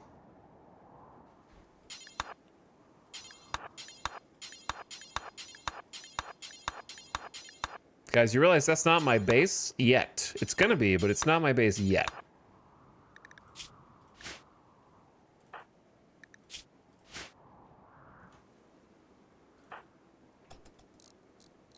But hi, I guess I'll talk to you in a moment. They're just like, hey, this guy owns these rice crops over here. Yeah, we'll just hang out over here and talk.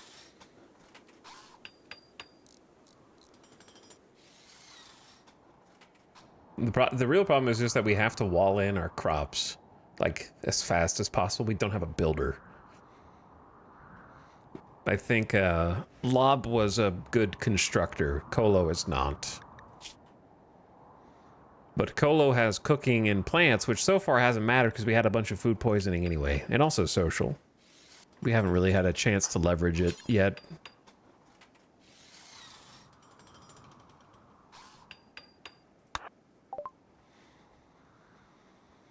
They have a short bow, kid parka, wood club, void sight, one singular heal root. Why do we have three? We have 330 silver. I guess I'll buy their pemmican. Because we mined it. The Desperado Outpost. While talking with the trader, Gabatronmi, Colo learned the location of a camp controlled by the Hazes. The Hazes. The Hazes. That's really far away. But maybe eventually we can get there.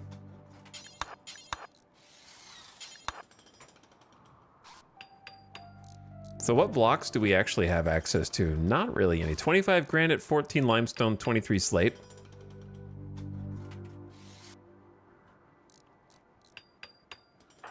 We may have to make the rest of these out of something funky.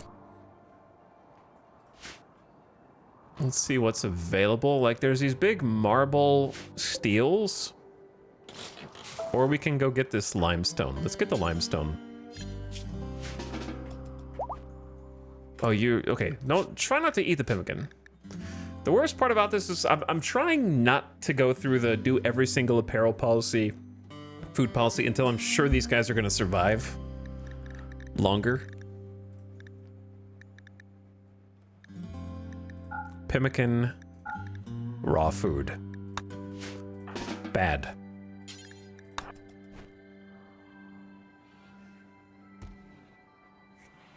They don't want to look at the real base. I guess this is the real base.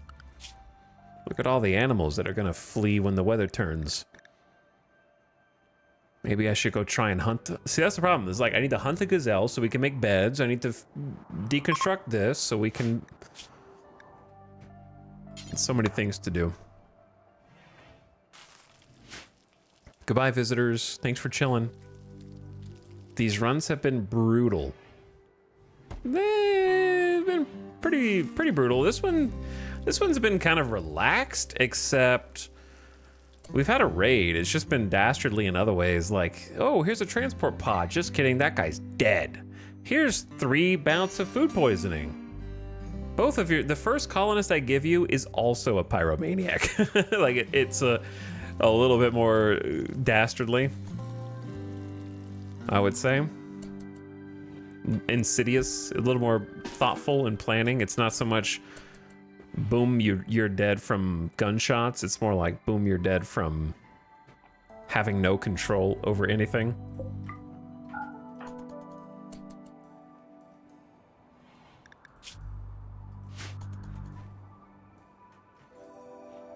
All right, you sleep for a little bit.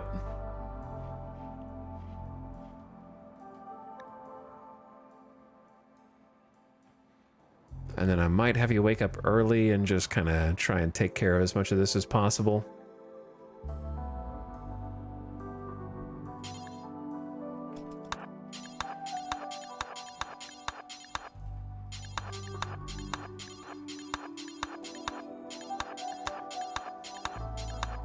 I have no idea how many of these we actually need to put these together. If I assume that this is all going to be is 1, 2, 3, 4, 5, 6, 7, 8, 9, 10, 11, 12, 13, 14, 15, 16, 17, 18, 19, 20. So I need actually 100 blocks. Poof. Of whatever type. We're not going to get 100 of limestone here, I don't think.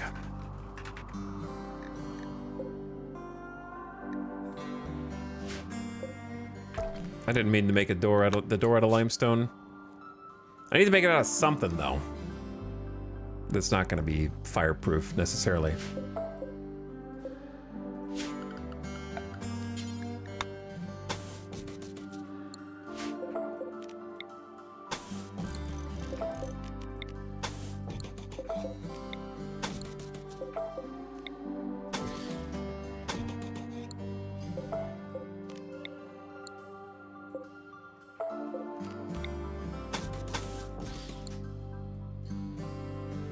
I don't know if we're gonna have another door.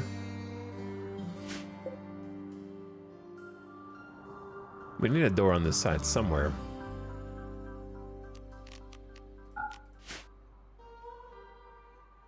One, two, three, four, five, six, seven, eight, 9. I guess it'd be 8. Let's say a door there. Mine that.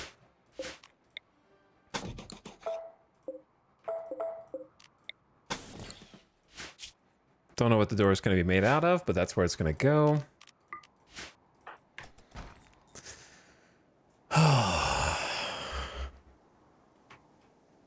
yes, now we are starting to find the costs of not having a good builder.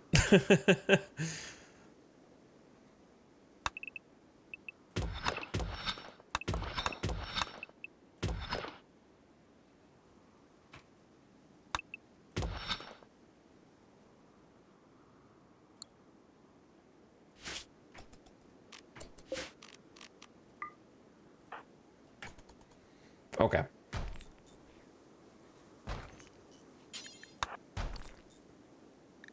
How you doing, big dude? Recreation deprived, awful barracks, tainted button-down shirt. Why are you guys wearing tainted clothes? Where did you even get this? I guess the clothing bill just lets them wear whatever. Just found a shirt and put it on. Excuse me? We have a nearby volcanic eruption is showering the region with lava.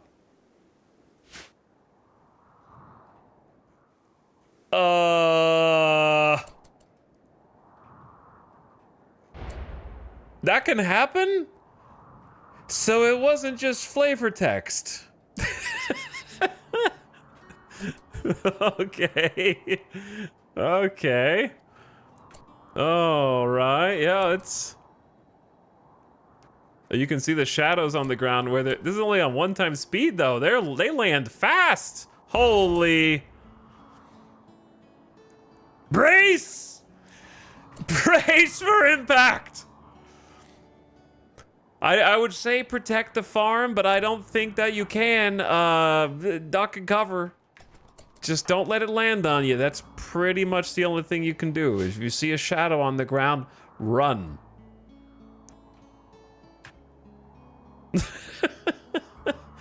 Sunny with a chance of lava. This is so cool until it hits your base. That's exactly what I've said before whenever chat was like, you know what, RimWorld needs more natural disasters. I was like, yeah, that sounds like a great idea until your base gets wiped out.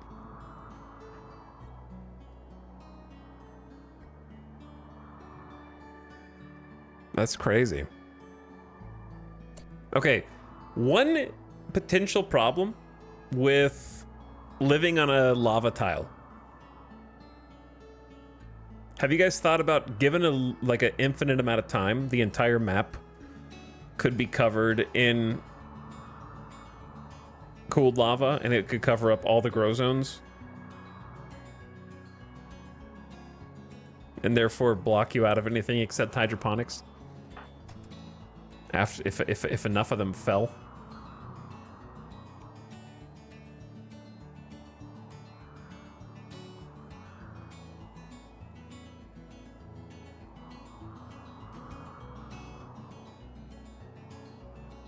That's crazy.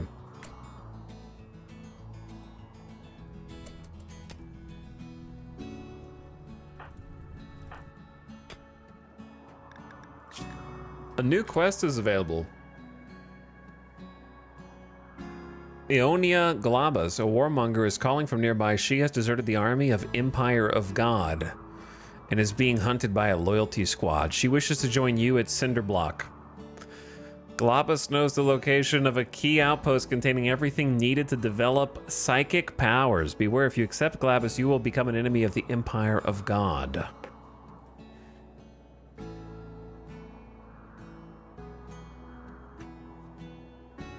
The problem is, their highest skill is melee level 7. That's the highest one?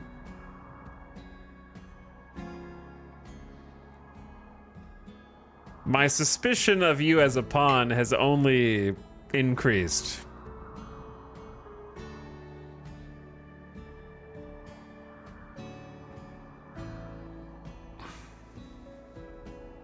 Here's the thing. Do I want to go to war with the Empire again? No. Just to do something different.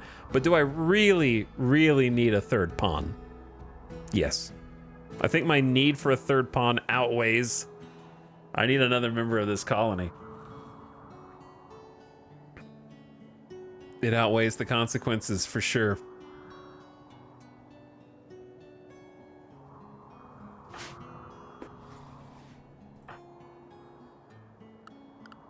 But I don't want to fall into a routine of doing the same thing every time.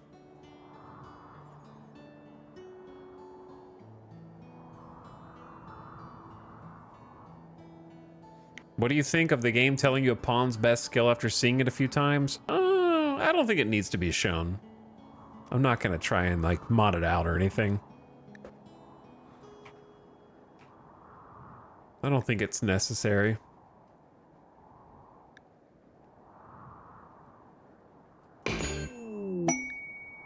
A warmonger named Glabas has arrived and is joining the colony. The Empire of God has therefore become hostile. Glabas came equipped with an LMG. Just brought us a LMG. Damn, this pawn sucks. Bloodlust superimmune. Superimmune's good. Bloodlust is questionable just because of social fights. Animal and art. With no noteworthy skills. Other than combat. Where have I seen this before? Except, even in the last colony, they had intellectual at least. We've just been... I don't know what it is. Have we just been really unlucky on all of our runs where all of the pawns that we get up front are just really bad?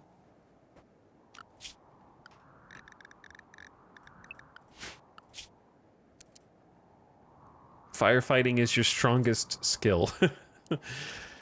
And we will definitely be using it. Handling animals, sure. Cooking only in case of emergency. You don't have a 4 base cooking. Hunting, yes. Art, of course. Cleaning before hauling, and if we had to research, I guess it'd be you. I don't know. Incapable of caring. No doctor, no childcare. All right. Lila, get in here.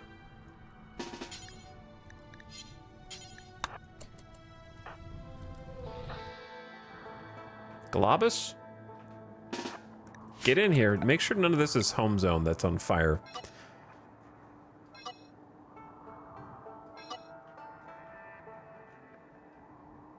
Can't believe the lava hit right outside the crops.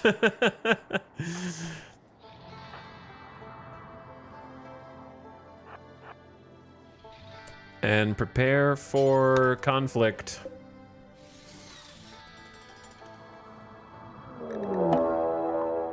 Imperials from Empire of God have arrived nearby. They are attacking immediately. Sophia, the demolitionist, with flak jacket and a Hellcat rifle. Neurotic, steadfast, and slothful. Wow. Neurotic and slothful is certainly a combination. Global work speed plus 20. Just kidding. Global work speed minus 35%. So net 15, and then you just get the mental break threshold. Sophia is mentally tough. Wait, you're neurotic? And therefore your nerves get the better of you, but you're also mentally tough. And won't break down under stress. That's difficult. That's a tough RP sell right there.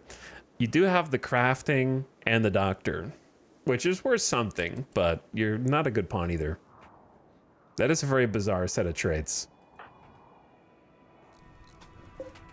I don't think we can finish this before they get here.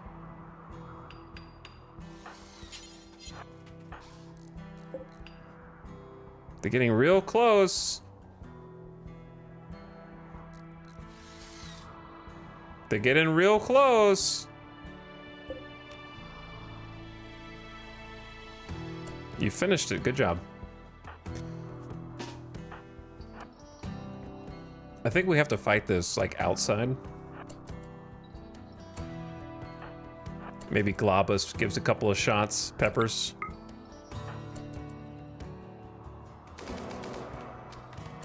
Got a couple of hits in. Now you run.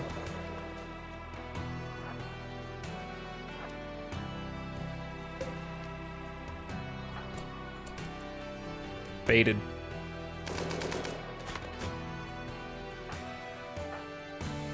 What? Why are you punching the campfire?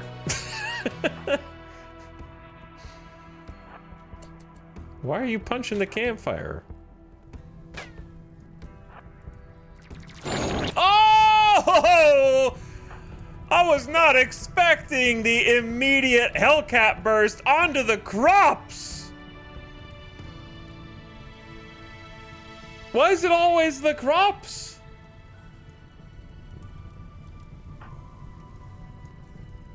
Bro. Well, now I'm in a pickle.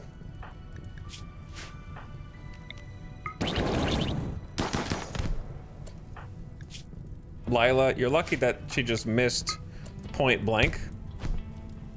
Okay, get in there in melee. And now get Colo out. Colo out. Colo out.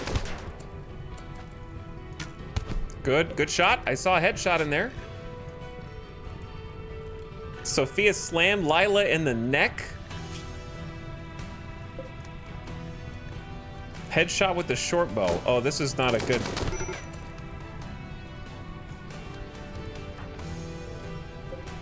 Am I gonna get 1v3'd? Am I about to get 1v3'd?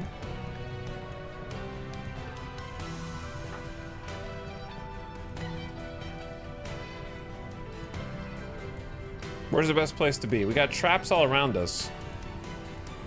If we run, she shoots us in the back. If I stay in melee, I think it's better for Globus to be the one that melees. And just hope Colo can land a hit. That's my man. Colo's short bow arrow hits Sophia. Got him in the head with the headshot. Shot through the eye? Okay, couple things. Globus, please try and put the fire out to the best of your ability. Colo, rescue Lila. All right, your first job is to like go down to the side where the fire is a little smaller.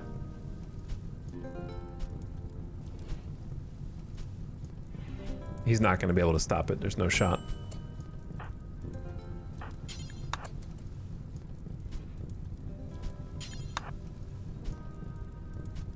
We can limit the damage though.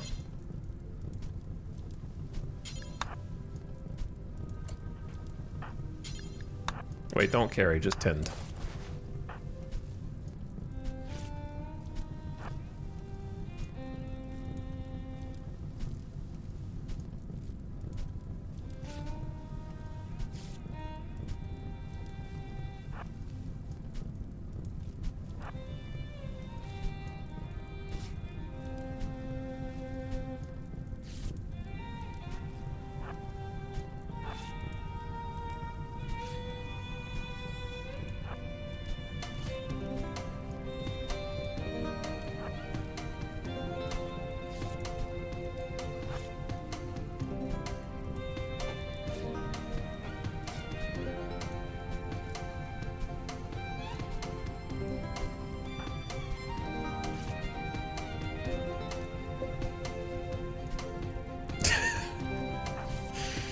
Come on. Okay. You doing good, Glabus?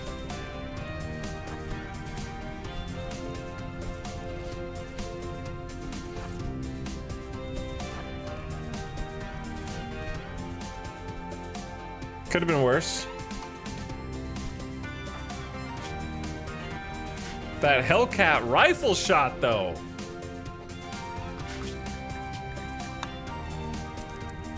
Absolutely caught me off guard. Problem is, burns can get infected. So we might lose Lila to an infection.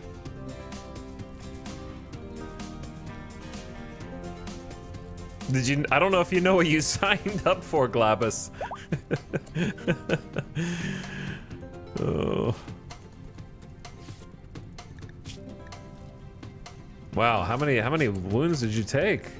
Bruised neck, burned torso, bruised arm, cracked radius, burned leg, bruised with the Hellcat stock. Ding level 7 medical. We're gonna just do a little self-tend as well with the bruises.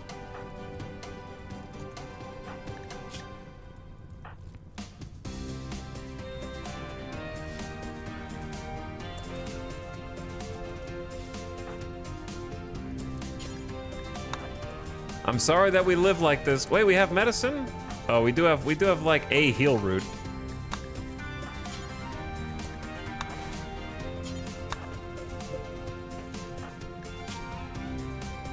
You almost lost a second toe.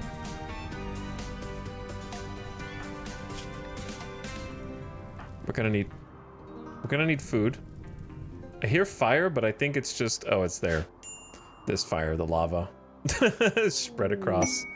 A bulk goods trader, you say? Can we prioritize feeding Lila?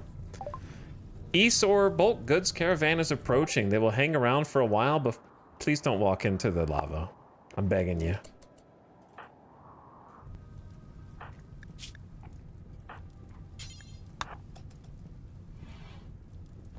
Okay.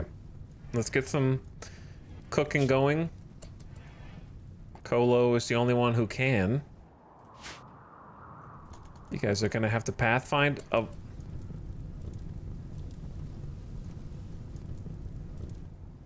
around the fire. Watch out, watch out.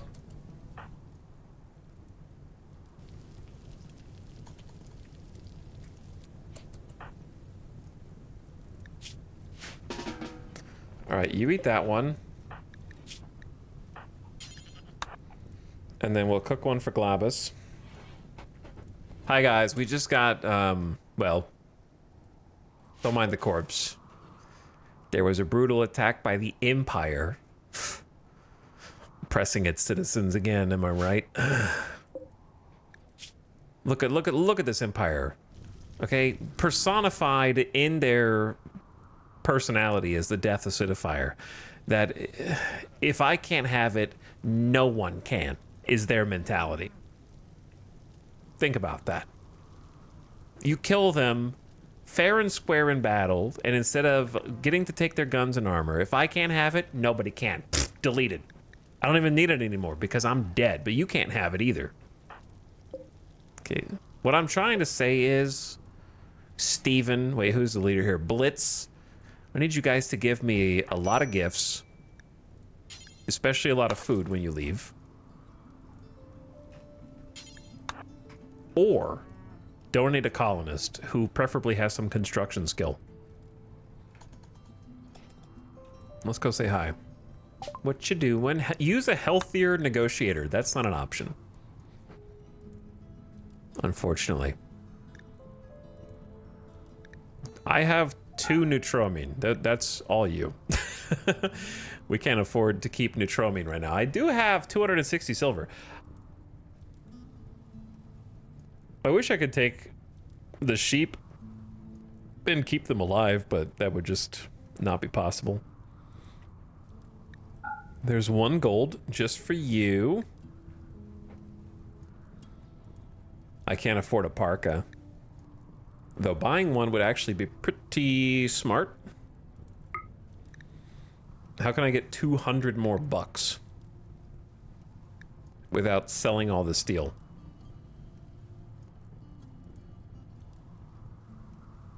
Sell the 2 components.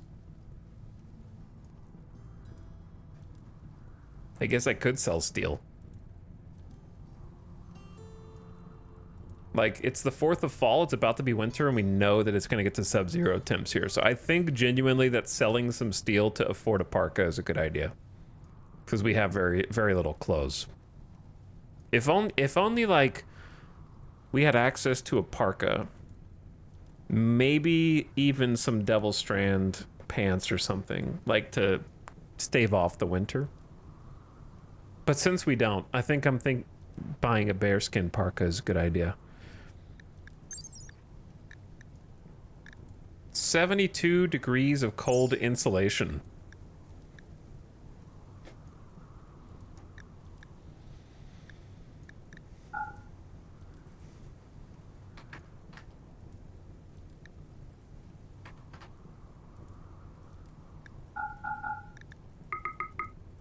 All right, feels bad to sell a bunch of steel, but there's more.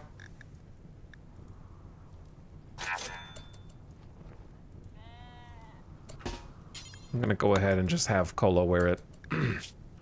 Now we're comfy down to -28, even though your cheeks are hanging out right now. I'll give you the tainted pants. Because it feels weird to just have you walking around with your cheeks hanging out. Like, yeah, I'm fine down to -35. We're good. Maybe it's just an oversized parka.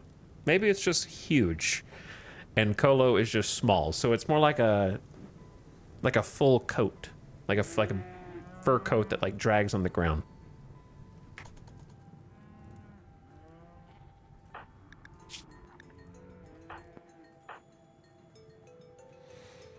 This is our life now. This is how we sleep. Well, we cleanse some stuff out of there. Once Lila heals, we can just go mine some more. It's gonna take her a little bit, though. I didn't expect to get beat up that bad by the raider.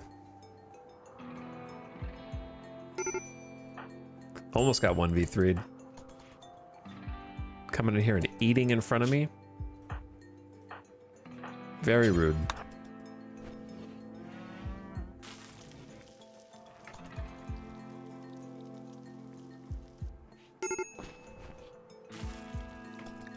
Major break risk.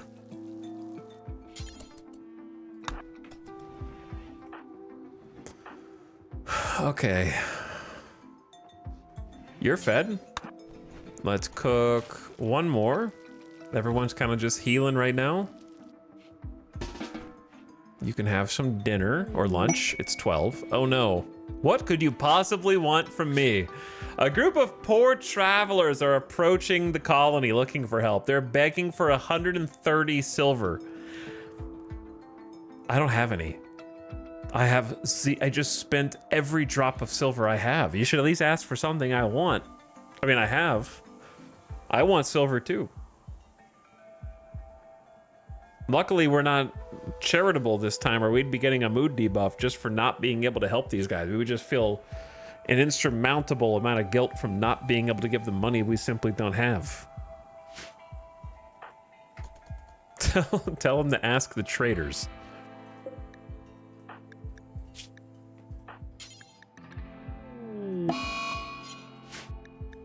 One of the moons of this planet has orbited in front of the sun. An eclipse has begun. Oh, you brought a packaged survival meal, so you're good.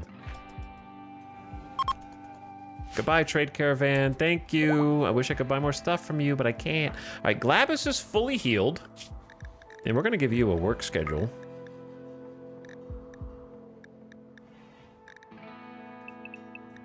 Just a basic one, nothing crazy. If you want, you could actually...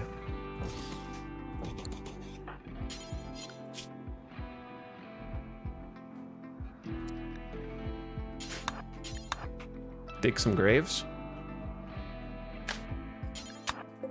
Basic, but will save us some time later.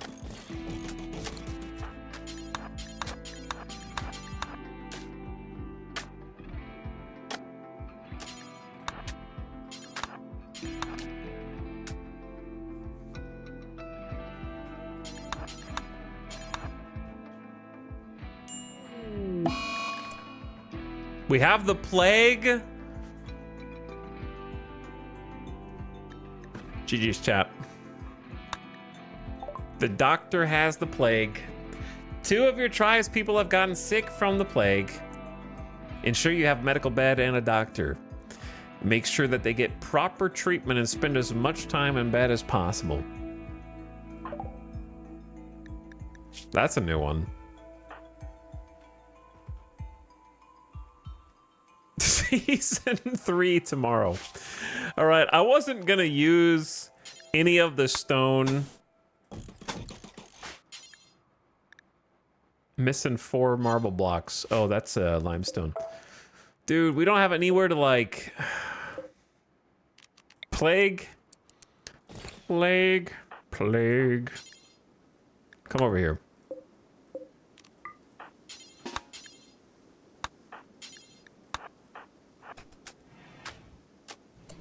Okay, who wants the 1 heal root that we have? Is it you, Lila? Or is it me?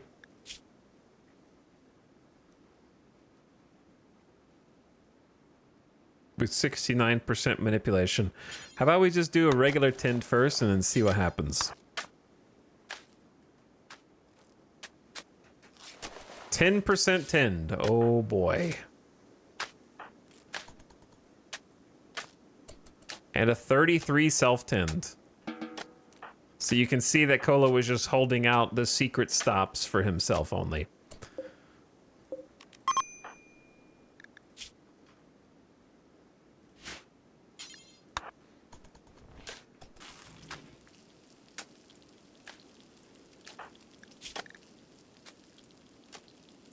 The thing is, though, the Wasters have super immunity, so she's fine.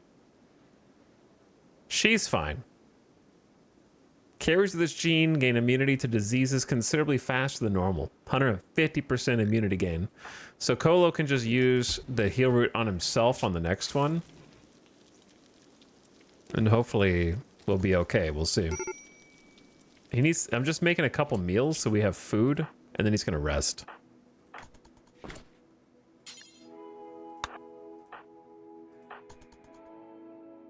We don't have any beds. We need a hunter.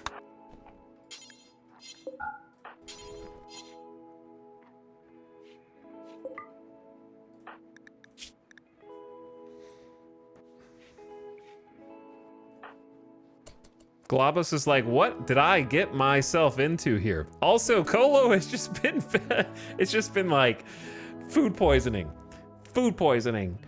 plague. The enemy pawn randomly knocked down Lila in 2 punches, so now you gotta get hit. Hellcat rifle burns. I feel like we've just been watching Kolo like lie on this dirt floor for the majority of the day today. Life on the rim is hard. Life on the rim is hard. That it is. Where are you going, dude? You can't, no. You can cook 1 more meal and then you gotta go back to bed. Lila is in a psychotic state due to intense pain. Make it stop. Make it stop.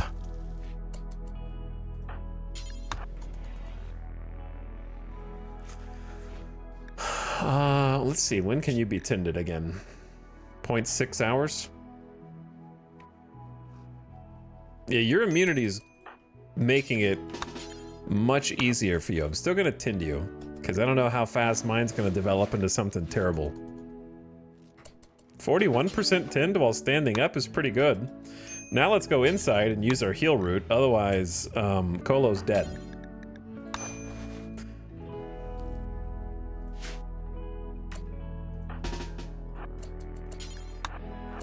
Go in the light where it's a little brighter. Tend. I believe in you, Kolo. Big roll here. 11%. Lava flow. Lava has begun to pour into the region, flooding the low-lying volcanic rock. Keep your colonists out of harm's way.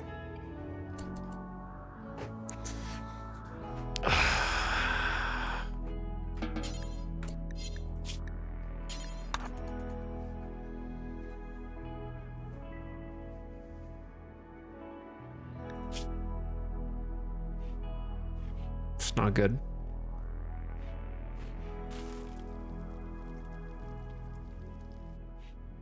Thank you, Globus. Thank you. Chow, we're dead. Nothing I can do. I can have somebody else tend, but he's the doctor.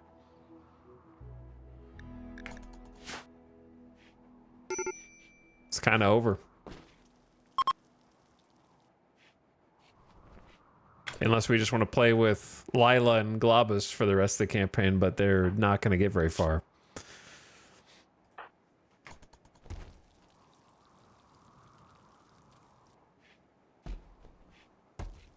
I don't.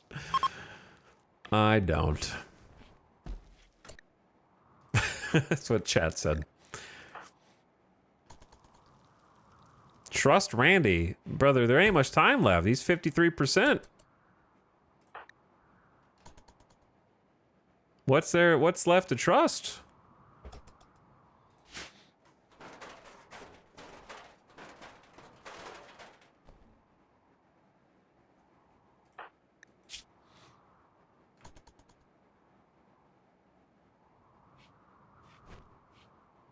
There's not. That's a big red bar that can only go away with a Glitter World medicine tint, or perhaps this ad break will cleanse it. I don't really have any snoozes left, so 3 minutes of ads coming in for mid rolls to make sure the pre rolls stay disabled.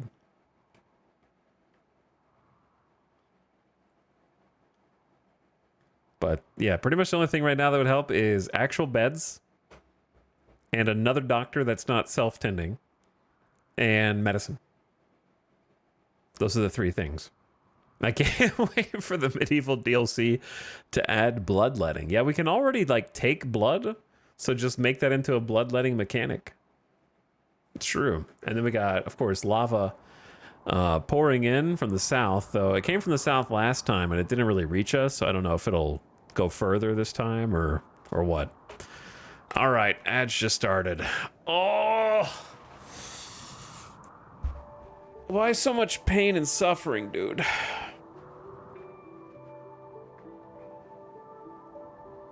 I knew that this colony somehow felt worse, but I couldn't quite put my finger on why.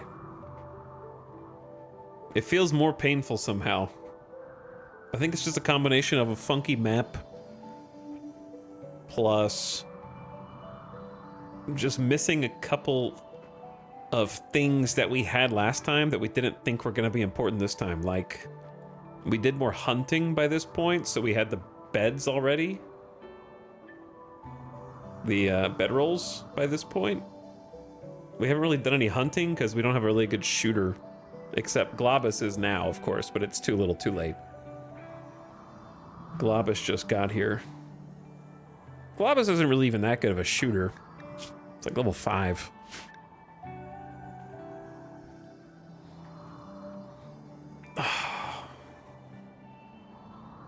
I just hate when the runs take like 5 hours to kill you. Just kill me earlier. Give me plague on day 2. The disease event colony deaths aren't as satisfying as Randy just sending a raid he can't handle. Yeah, it's a little bit of bad luck. Like, I'm not... I guess...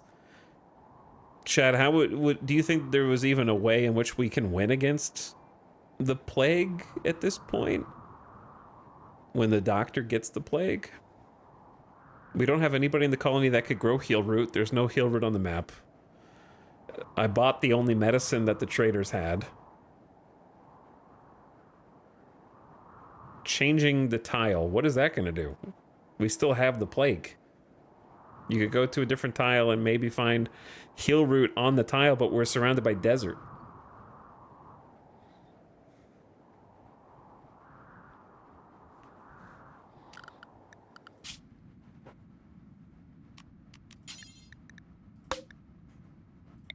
So we're not going to be finding any heal root in the desert.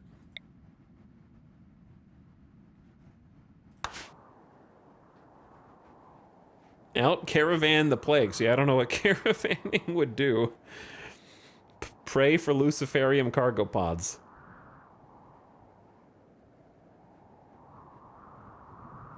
Only if you took the unfair Glitter World Tech medicine quest. Like, there is the... Wait. We do have Rustica's Cold Snap.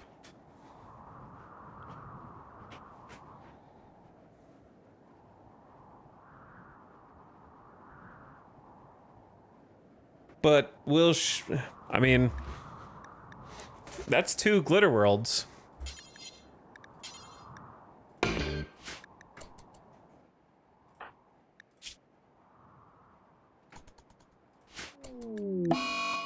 An unusual cold... Did we only get rewarded after it's done? Or don't we... Nope, we get it right now. I've asked that before. I will ask it again every single time.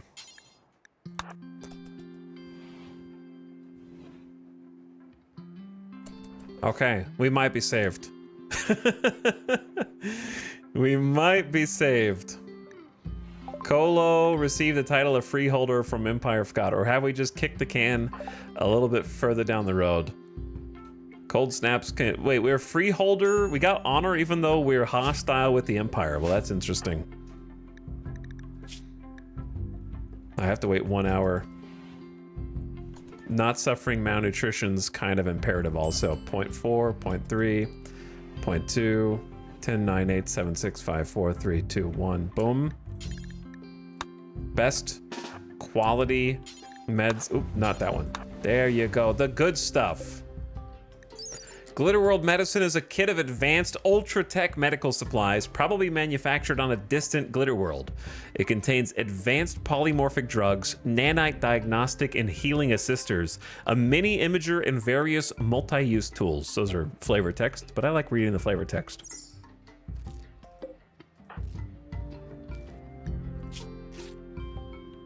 I think we got this. Glitter World's insane.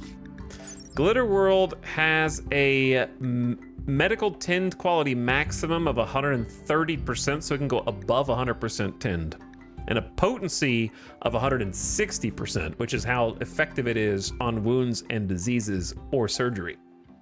Higher medical potency improves the quality of the tinned itself and is a multiplier on success chance during surgery.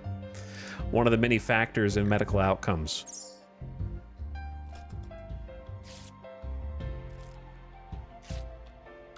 70%. That's gotta be the minimum. That's gotta be the minimum quality tin, bro.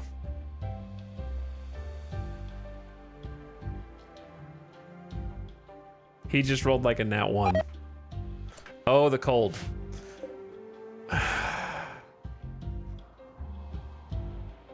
Yeah, it's 12 degrees Fahrenheit outside, and I can't harvest the crops before they die. So it's kind of a lot of rice here that's not going to get harvested. It's not good. It's not good, dude.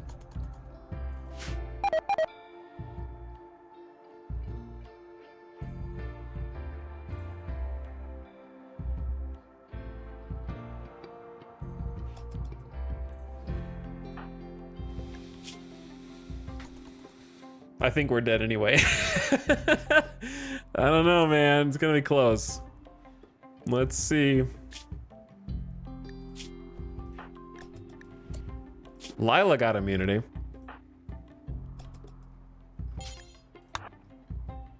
How do we have no more wood? Surviving the plague just for another starvation arc. It might catch up. I don't know. It would be close, dude. We're gonna need food. I really don't want another starvation arc.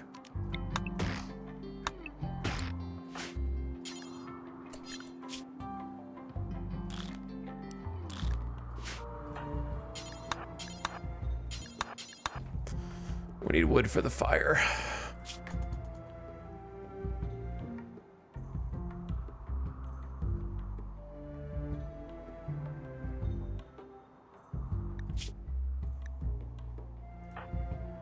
I need this food more than you, Lila.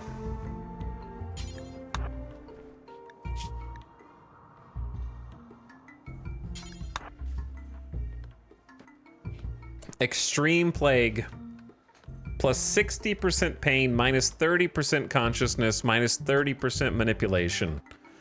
Means doctoring yourself isn't really gonna even work. A new quest is available. A prisoner being held by the Empire of God has managed to steal a radio and call you.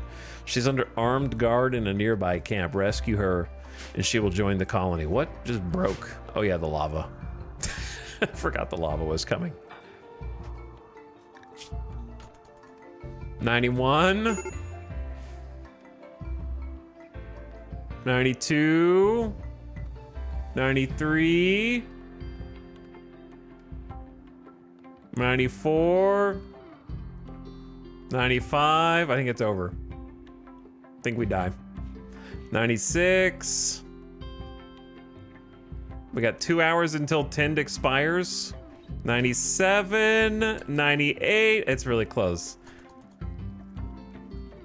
99. It goes off at 101. And we lose. Holy low roll. 100. And then 07's in the chat. 99.2 dead.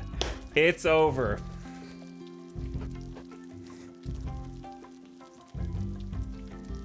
Just unlucky the whole way through.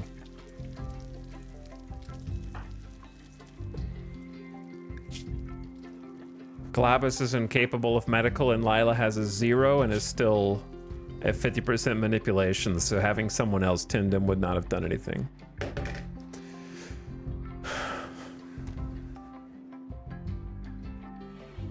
For what it's worth, I enjoyed watching the suffering. I'm glad you...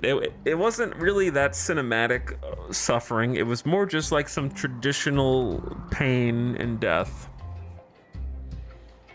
Just some old school die of plague main character. RimWorld comment. RimWorld comment for RimWorld moment.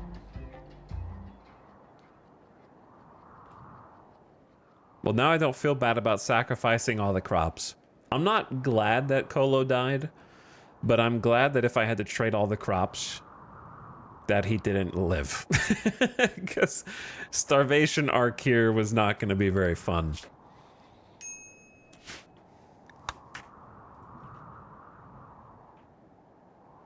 But plague is dangerous, dude. Plague is dangerous. It'll get you, especially if it gets the doctor early on. I think you gotta respect all the early game diseases unless you're already like.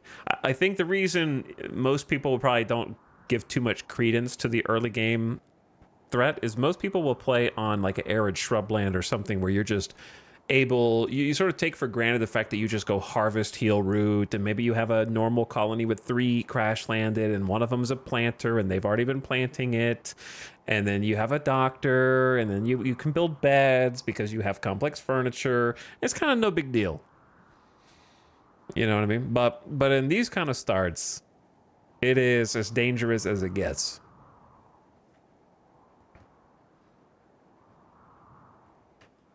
So you gotta watch out. Most people are not playing 500% either. 500% had nothing to do with that. That does not affect.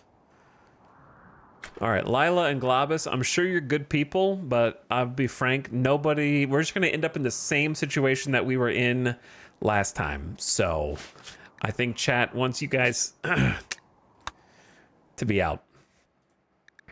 But yeah, when you make a new colony,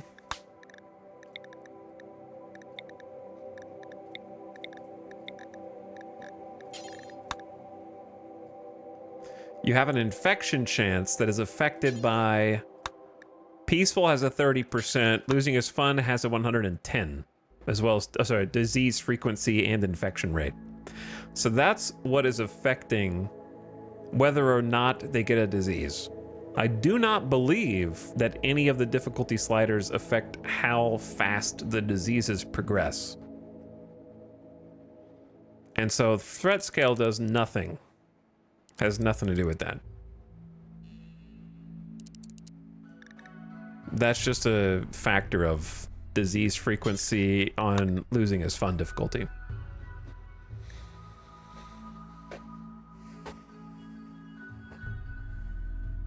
Immunity is immunity. Yeah, there once was a slider like that, but immunity is just immunity.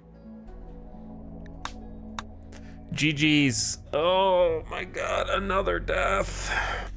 Why does that one have to take so long? Why'd that one have to take 5.5 hours? I have to imagine Sisyphus happy watching these colonies come and go.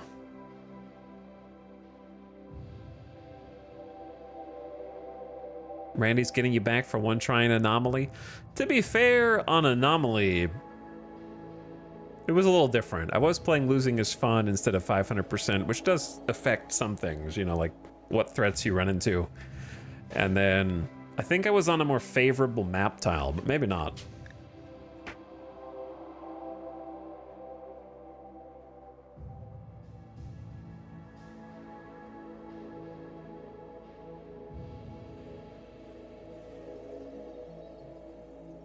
I am a chrono god. I don't remember that.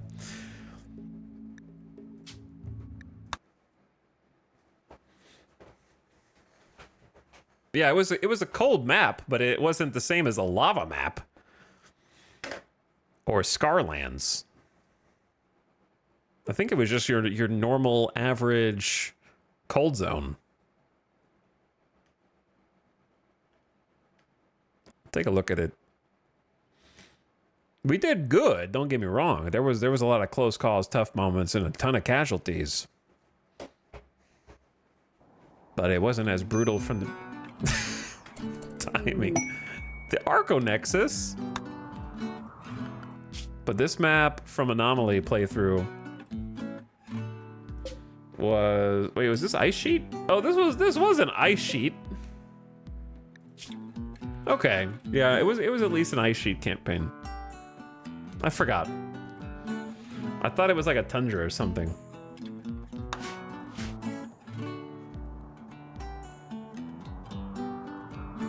Where's the mausoleum? Where do we bury all the bodies? Oh, these are all colonists, by the way.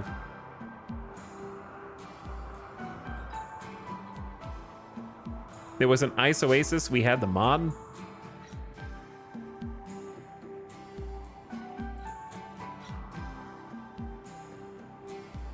Are you sure that wasn't back in March? I don't know. It doesn't matter. I don't care. These are all a bunch of 23 dead colonists.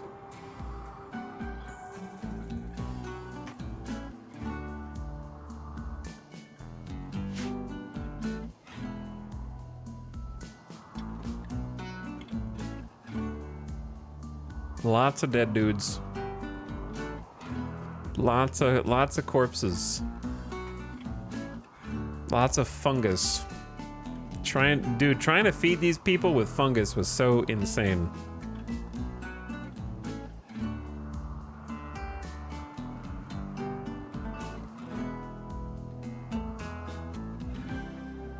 This was a ridiculous experience trying to keep I have lots of fun. My fondest memories are in this section.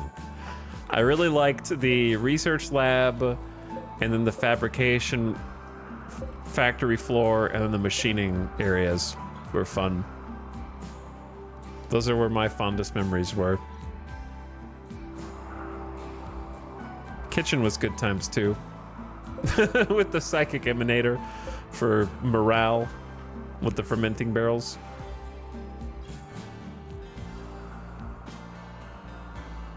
Oh my god, how many revenants did I have captive? 2, I guess. The ritual chamber.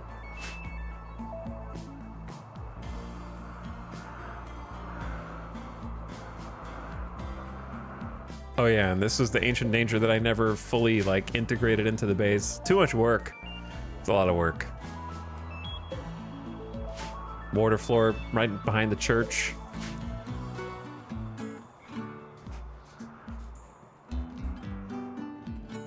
It's a good time. It was a good time. You can't have 2 Yayios in the same day, sorry. You didn't earn that one. Oh.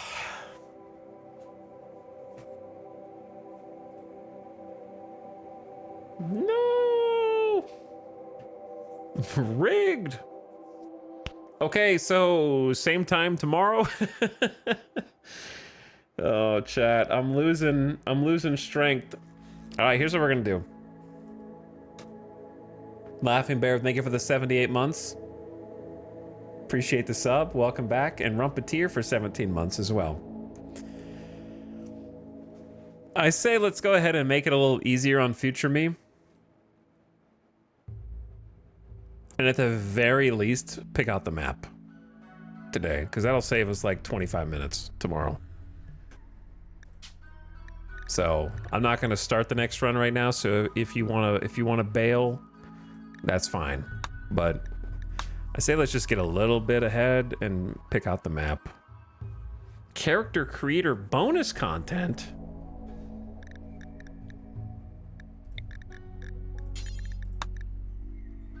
That way I can just like jump in with a fresh brain and just like keep going.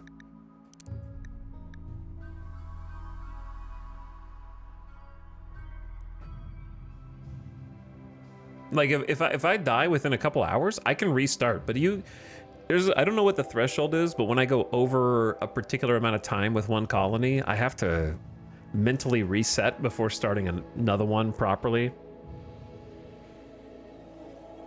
Because I'm kind of just doing the same thing. Like I'm just doing the same thing that I just did, but different slightly. So it feels like it helps buffer so I don't start to feel like I'm going through the motions so much. Anomaly, ambient horror to 8%. Reload anytime. 500% threat scale. Everything set to losing is fun. 275. Chat, give me a Lord of the Rings quote.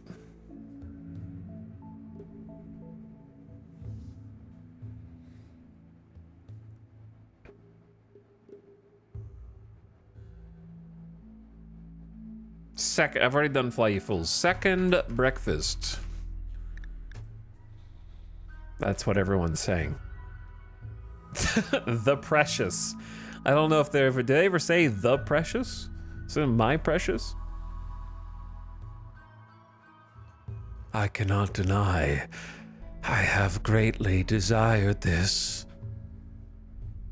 Instead of a Dark Lord, you would have a queen. I don't remember the rest, but that's all I remember.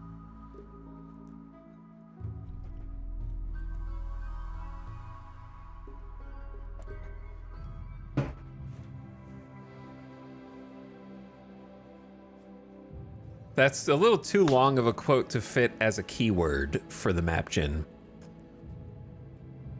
The Banan Ocean. Banan? I like these vertical portions on various map gens. He's back in the map creator back. In the map creator, some say I never left. Caves in a fjord. Lava flow, high geothermal, windy, and sandy. There's too many power options. I don't want another windy tile. We experienced that and it was cool, but I want something else. I was happy with the ones that I've been doing.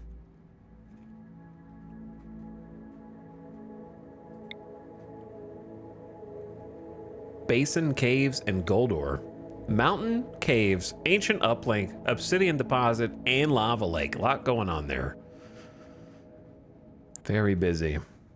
I wish we could live on Wise Goat Island. That'd be cool. Ah, that could have been the one. I want to live on one of these, like, weird places. Volcano Island would be pretty cool. Like, I could make my secret villain lair.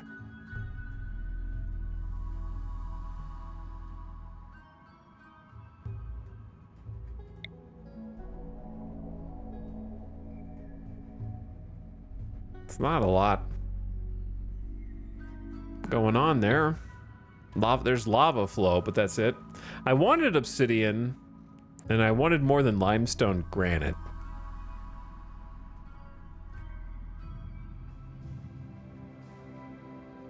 Three choices here. One is lava lake. Cool lava lake. I mean, we could always try a lava lake one just to do something different. But that's only slate and granite there, which I guess fit, but... I was kind of interested in trying to conquer the lava flow. Is the thing. And I also think this is actually a harder map, because where do you even live to grow crops? You like close that off, and try to grow in there.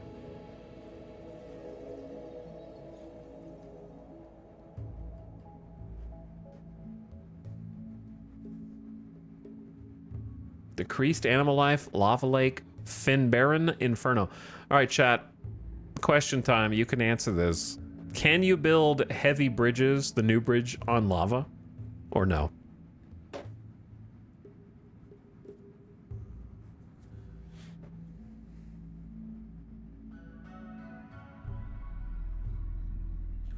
Has anybody tried? We have I don't know. We have nope. We have no help, maybe. Hmm.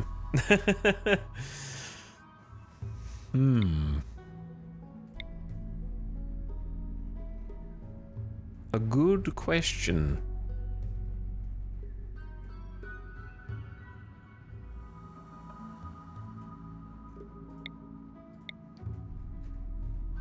Going to this side instead. Look down here. Lava flow, obsidian, slate, and limestone. Lava flow, high geothermal, decreased animal life, slate, and granite. Pew, pew, pew, pew.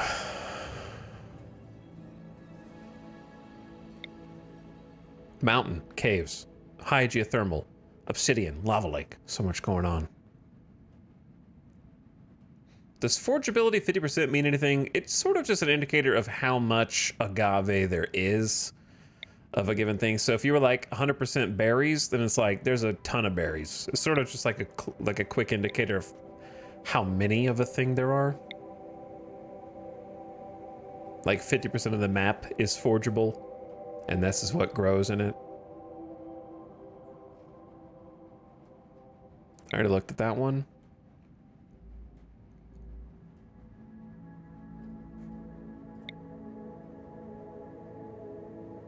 The craggy Okapi fracture. I see.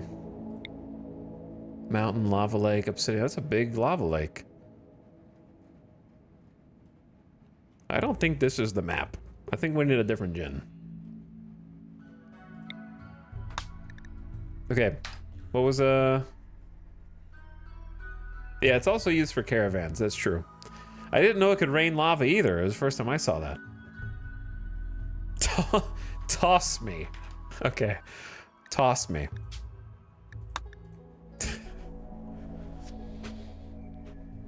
Sure, we'll go with that.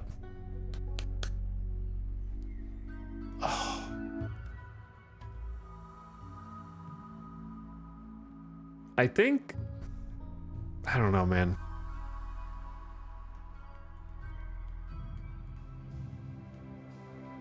Maybe we should just pick out a pond tonight, too.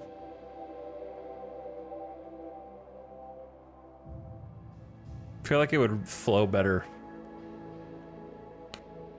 And just, like, save it and then just load there. Tomorrow, just to kind of... Tico's Facade Ocean.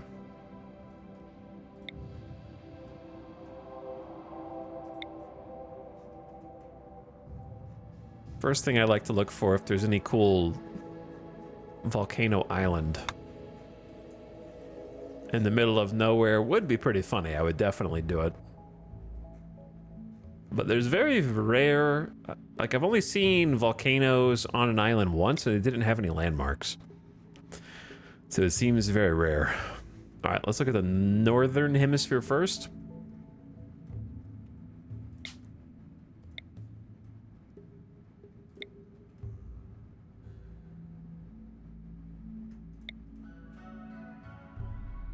Where are my volcanoes? There's volcanoes, but no landmark.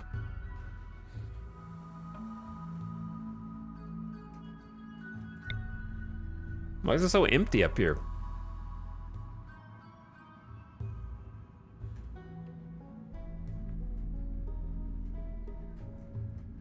Oof, this mountain. Oh my god.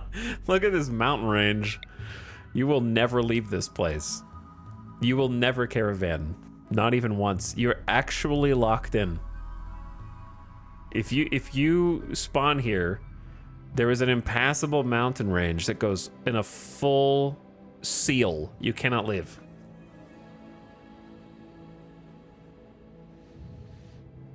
I just tried in dev mode, the bridge is on lava, and it's not working. It's too bad. I thought lava base mega fortress on the lava lake sounded pretty cool. Imagine if they added drawbridges.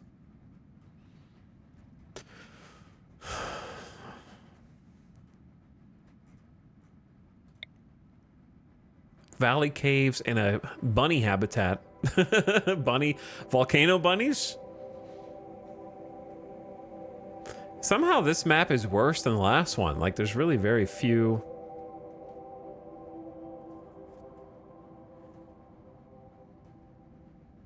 spots at all.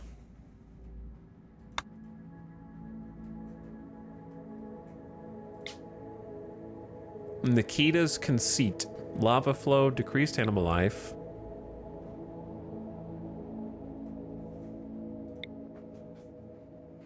Lava flow.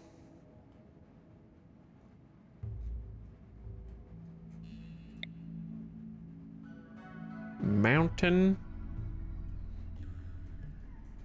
I feel like I got lucky the last few times. Uranium ore rich. That's an interesting one. Mountain high geothermal. Cool lake. Alright, I think I just need another map gen. Give me a different one.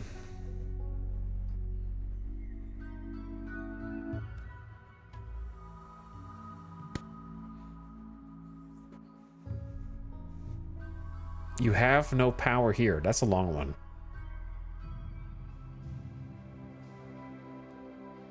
I don't know if it'll fit. Will fit. I feel like longer seeds tend to be worse somehow.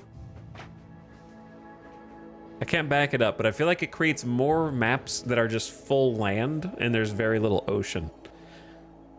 But I might just be unlucky the times that I did longer sentences.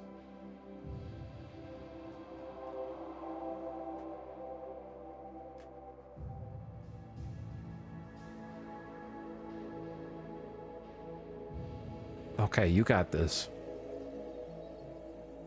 Beautiful world. Giant volcanic island. Oh, this one looks cool at least.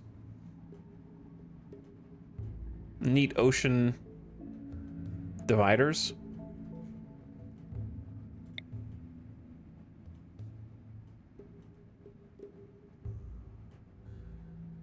The Icy Net.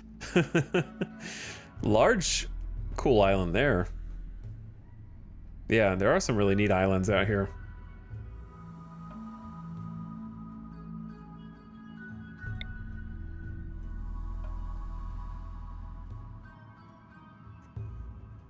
But for whatever reason, I've been struggling to find that's Mountain Lava Lake. Here's a few. Lava flow, high geothermal. Just lava flow. I'd like obsidian, but I don't know. It's not absolutely necessary, but it would be nice. Did I look at these? Yeah.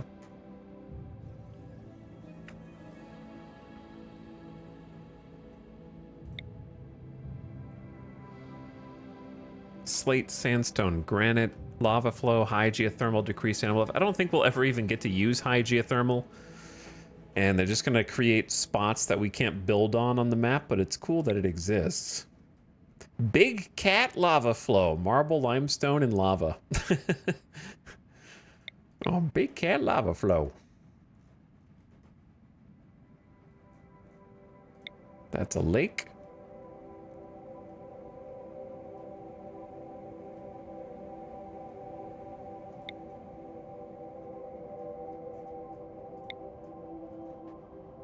Granite, limestone, and marble. It's not bad. It doesn't have any obsidian.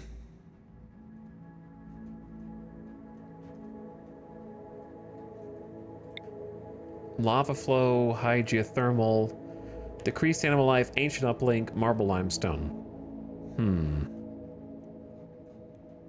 This area down here is pretty cool, but I don't think there's any tiles that fit what I'm looking for.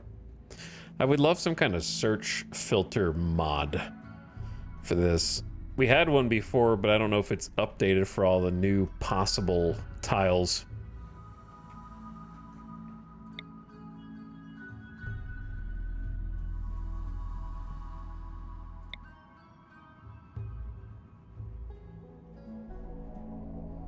I don't know if we looked at the north here. Prepare landing was updated today? Really? Interesting. Maybe I need to prepare landing. I think that would definitely, like, streamline this process so it doesn't take 30 minutes every time.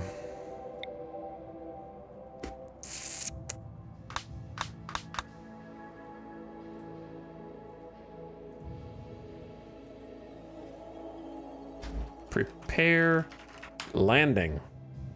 Continued. Updated July 21st. That was today.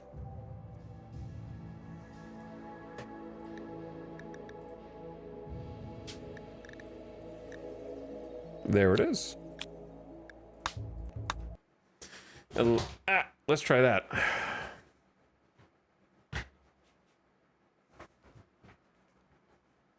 Yeah, lava lake plus lava flow does not exist, unfortunately.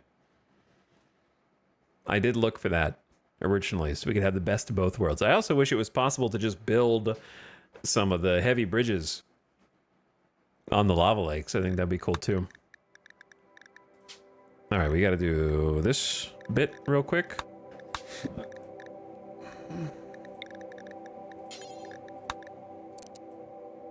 Losing is fun. Ambient horror. Check, check. And then reload anytime. 500%.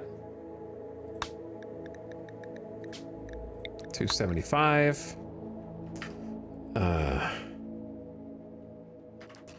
Taking the hobbits.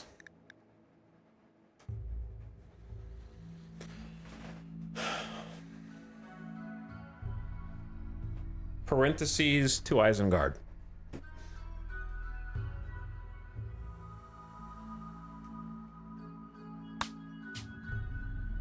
This is like Oh.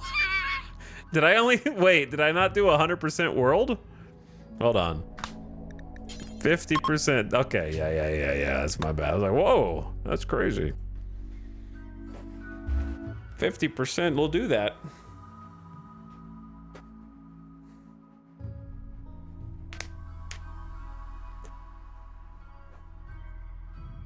Is there a benefit to making it 50% besides the initial load time? Like, does it make the rest of the game run faster, or just this initial world gen?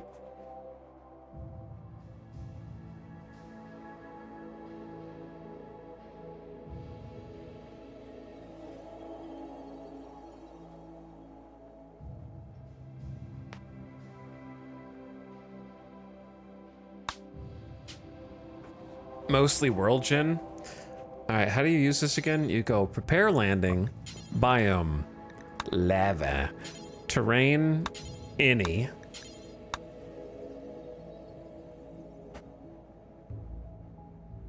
Features. Oh boy. Well, I guess close your eyes if you don't want to see all the possible features. I just need lava field. Or, sorry, lava flow. Yes. And I need obsidian deposits. And that's it. Climate can be whatever. Filter tiles. A filter error occurred. No biome and no terrain selected for a planet coverage. Please select the biome and terrain. Okay, I think it's mostly small hills.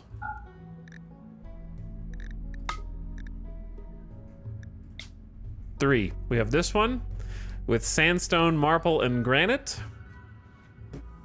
It's pretty good. I don't like where it is, but it's pretty good.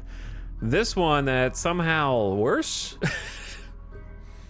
Next to pollution and even more mountains.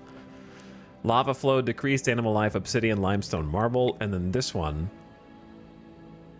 that is lava flow, obsidian deposits, marble, limestone. So the first one is a candidate, but holy temperature 32 to 69. It's going to be so cold. Back to 25 days of grow.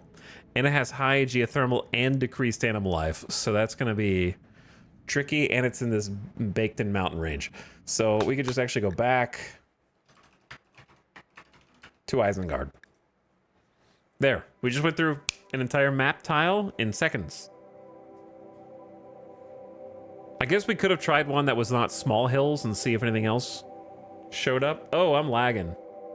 My stream is freaking out. Yeah, that's because Cox is currently coxing. Today is truly a cursed day.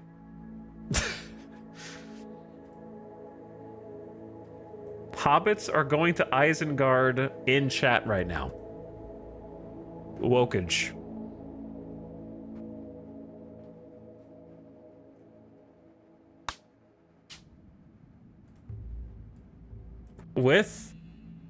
With an avatar, an account created in 2014. So if you just changed your name from a 2014 account for the first time message joke, then well done.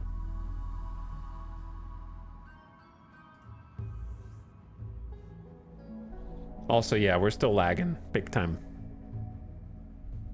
Still lagging big time. Sorry about that. Internet's being bad.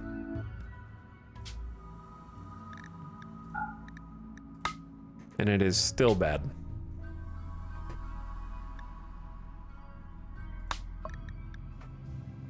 Slowly going green. You might have to refresh. Not that there's going to be much left, but no, it's back in the red.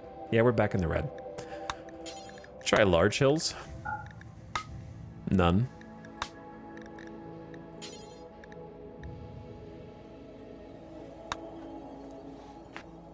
Yeah, we're still under 5 megabits per second. Probably might disconnect here in a minute. By the way, chat, if the stream turns off, I'm not going to turn it back on tonight. It's a sign. It's a sign.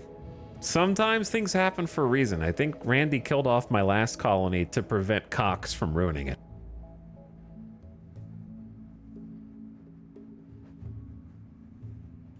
Sometimes that happens. Anyway, this whole map doesn't have anything. My job here is done. Goodbye. Hobbits are going to Isengard. Well done.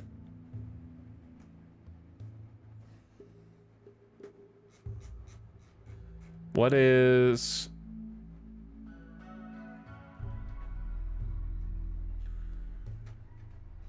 Destroy it. Okay. Oh, still getting coxed. Terrible stream experience today. A full stream of just spinning my wheels and then internet woes on top of everything else. You bow to no one.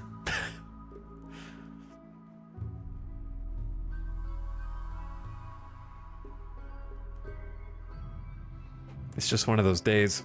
Oh, it's just one of those days, dude.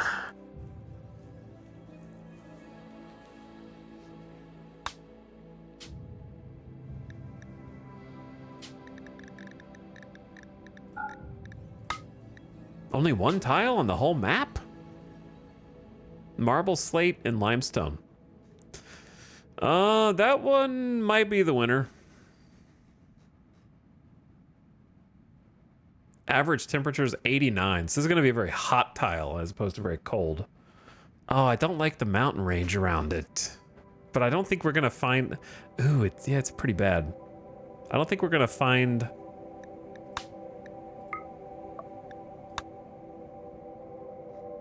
much better. I guess you could just write it down and be like, okay, well, destroy it had 1.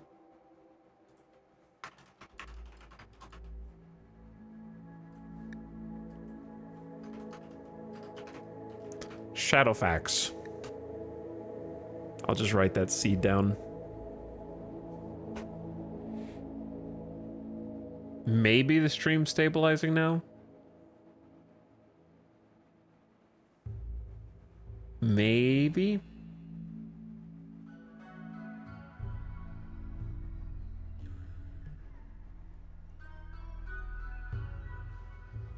I'm surprised the volcano tiles aren't hotter in general.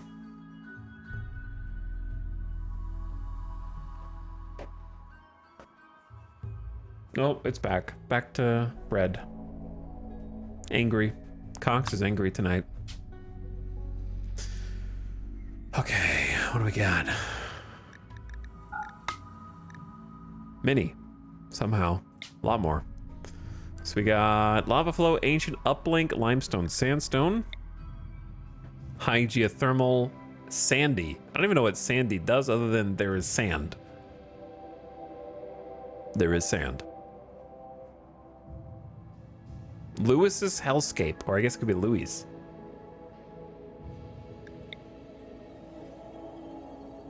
Lava flow, high geothermal activity, decreased animal life, windy, and obsidian deposits. Too much stuff. Jade rich, decreased animal and obsidian deposits.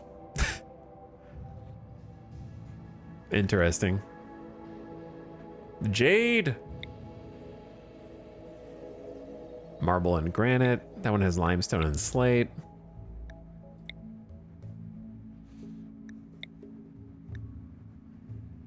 Okay, so of these, that's a choice.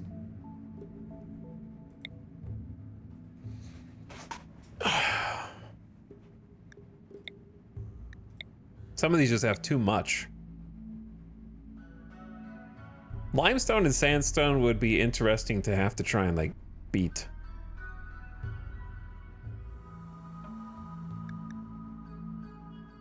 Are specific stone types important? No, I just have preferences. My preference is, I mean, like, some people would just do granite because granite's the strongest stone.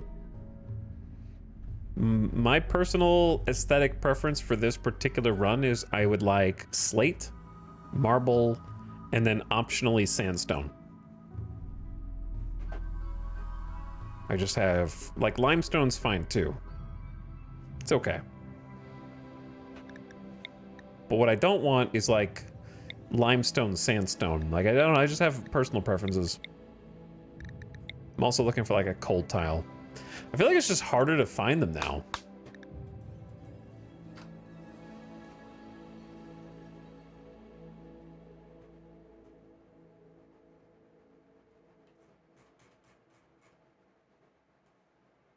Okay, let's do... Only counts as one.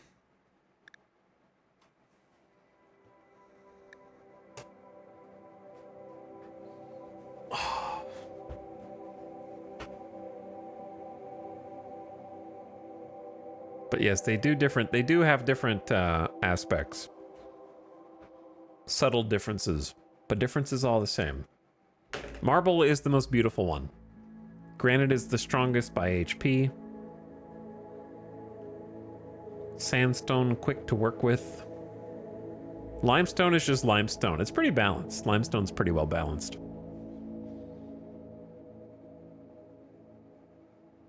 This is the map generation screen, but at least we can just go boom, boom, filter, minimize.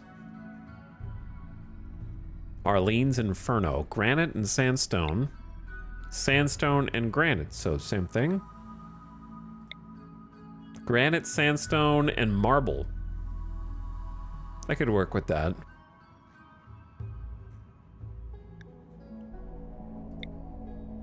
Limestone, slate, and sandstone. I actually think I could work with this one.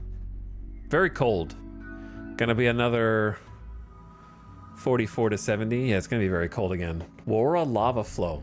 Windy. Oh, I don't want windy. I want more challenge for the electricity.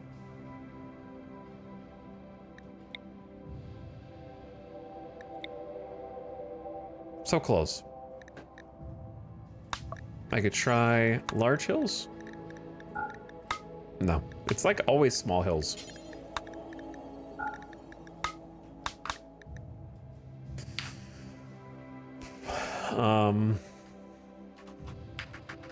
Ints are coming.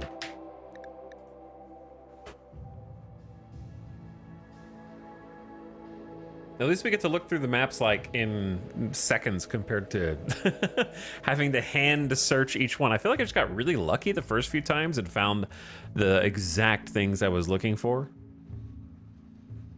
To some extent. But I am picky, it's true. Then again, who doesn't start a new RimWorld colony and then pour over all of the starting conditions for 2 to 3 hours? Who among you just goes, random tile, sure. Random first pawn, yep, not even gonna re-roll. And I'm in.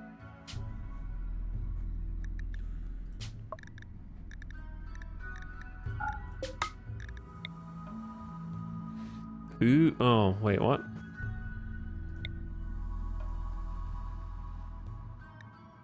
Marble and slate, I could probably make that work. It's gonna be a hot tile. Slate and granite, Yuto's Inferno.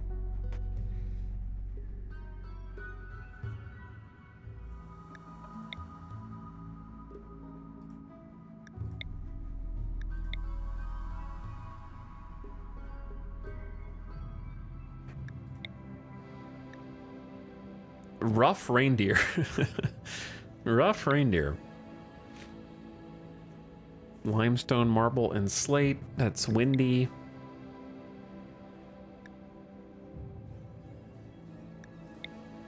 Okay, we could do one of these. Oh, the pollution. Damn, dude.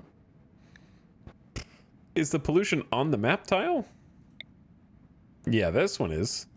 That one's not, but the quests are going to be in the pollution.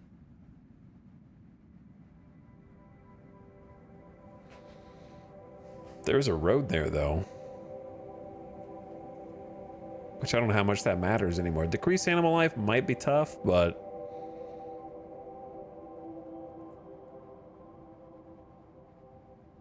I could make marble and slate work. All right, one more. Chat, give me a quote.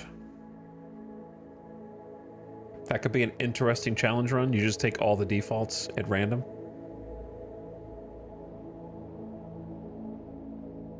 All shall love me in despair. That's a good one, but it's long.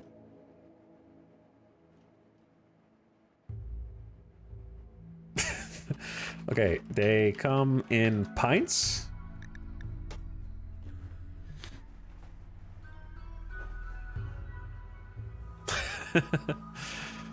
Flee, you fools. You're so close, Zenil Kiwi, so close.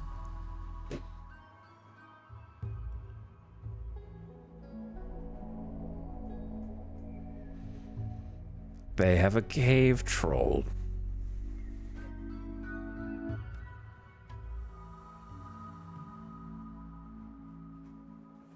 That's pretty much what I say every time like a mech breacher raid comes. They have a termite. And then my colony starts panicking.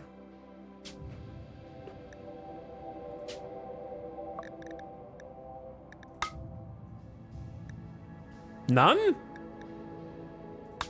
On the whole, there's not even one that met. Well, this is the worst one yet. There's not even a single tile that meets those qualifications. How much do we care about the lava flow? I don't know. Since I've done it on the previous ones, I feel like I should do it. Maybe I guess it's how much do I care about obsidian?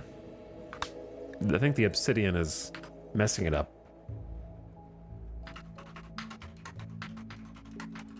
Lava is funny. That's true. Lava is funny. You have a point. It's content. See, this is why we're doing this now, because we just saved ourselves like 30 minutes tomorrow.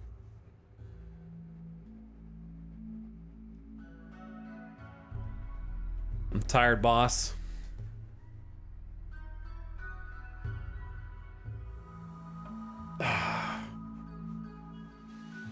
I am tired, boss. Gonna have to get some good sleep tonight.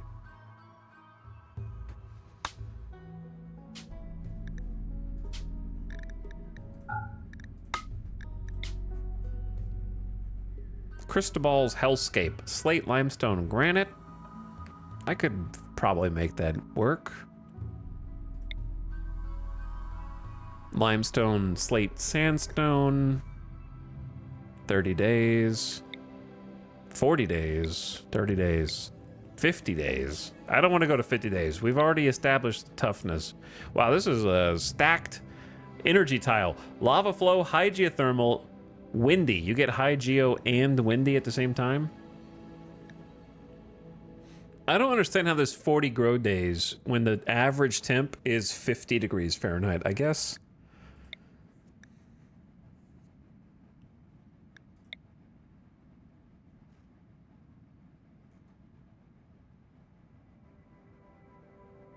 Slate, limestone, granite.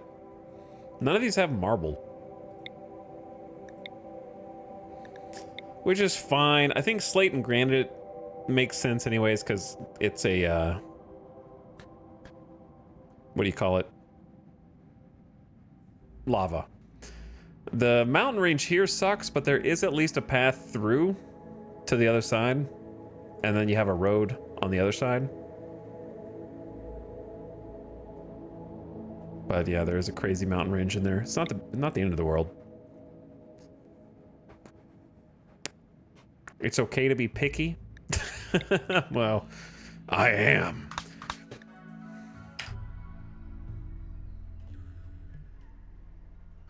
I think we did second breakfast.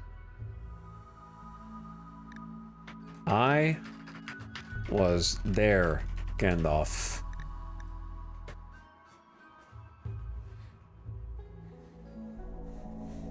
My favorite part about chat putting in Lord of the Rings quotes is the people that are doing subtly wrong quotes, but don't know that they're subtly wrong. Like if I asked for Star Wars quotes and chat was like, Luke, I am your father. That's a quote from Star Wars. My valuable.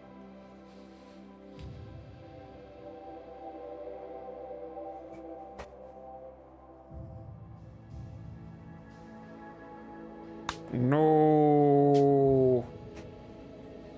No. There's not even one on this map that's actually a, no. I don't have to have obsidian.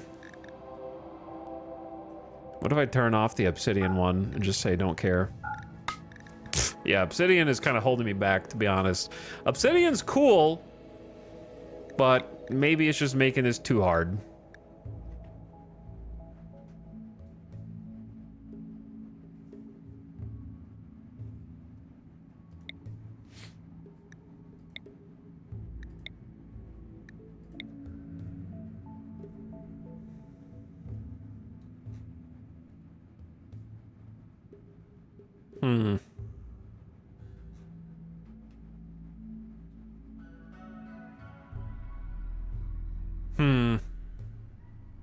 Says year-round grow period, which I don't really want necessarily. I like the cold challenge.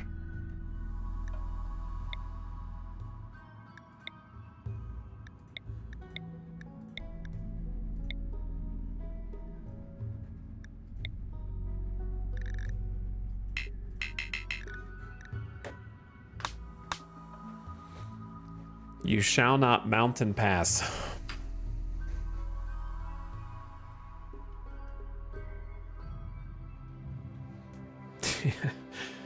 You cannot overtake.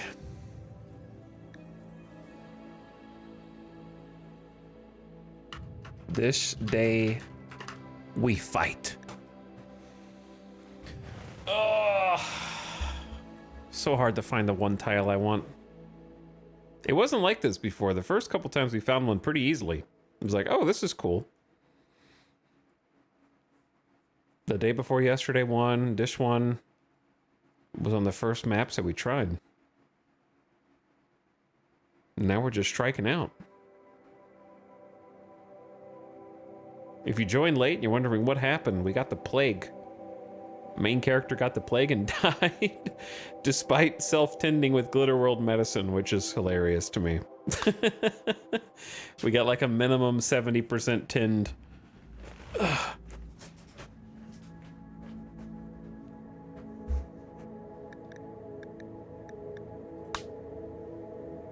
Now, if we had done the Glitter World medicine earlier, we would have made it, but we didn't realize there was a quest.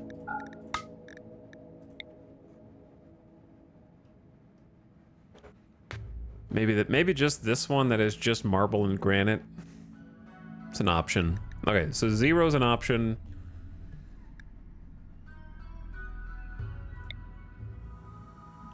Marble and slate. I don't mind that, but our walls are going to be hella weak. But I don't really want high geothermal. This one has obsidian deposits, sandstone, limestone, and marble.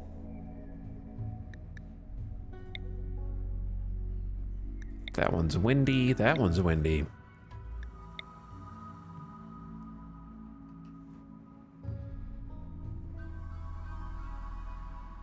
We could actually make this go a little faster because I could just do windy, no. High geothermal, also no. Then filter, then minimize. That way it only shows me the ones that I might want. Decrease animal lives, whatever, it's fine.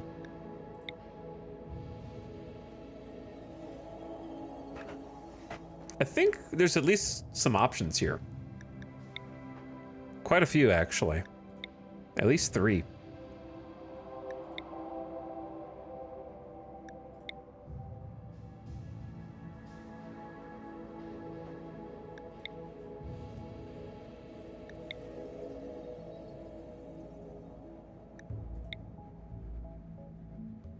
Okay, so option 1 is we just have a classic kind of marble and granite back to the mountain, so we can't do anything over here, unfortunately, but it's cold, which I like, has obsidian, which I like, has the stones that I like. Then we have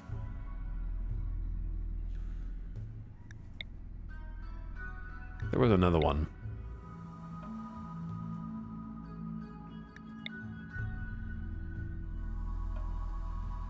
This one's got like an ancient uplink.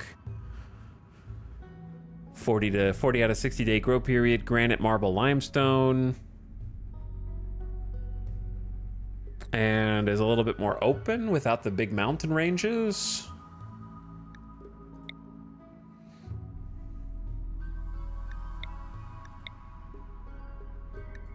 And then there was sandstone, granite, marble, lava flow, decreased animal life, which is fine, obsidian deposits, 40 out of 60. So it's definitely like 9 is an option as well. So I would say either like 0, 9, or I forget what the other one was. I know you guys can't see the numbers very well.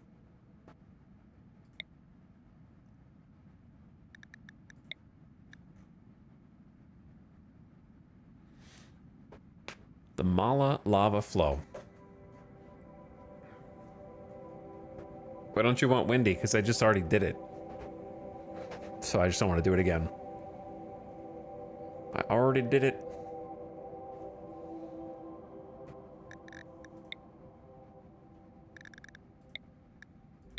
Okay, what was the other one? The ancient uplink. Lava flow, decreased animal life, and an ancient uplink. With granite, marble, limestone.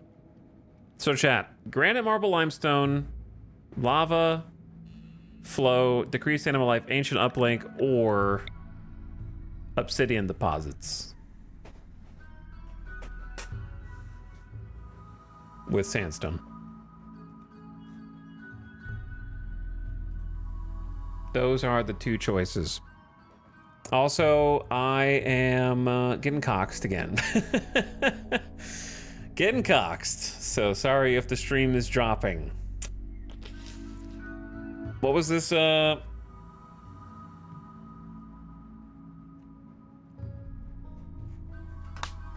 This was this day we fight. Okay, I'm just gonna write that down.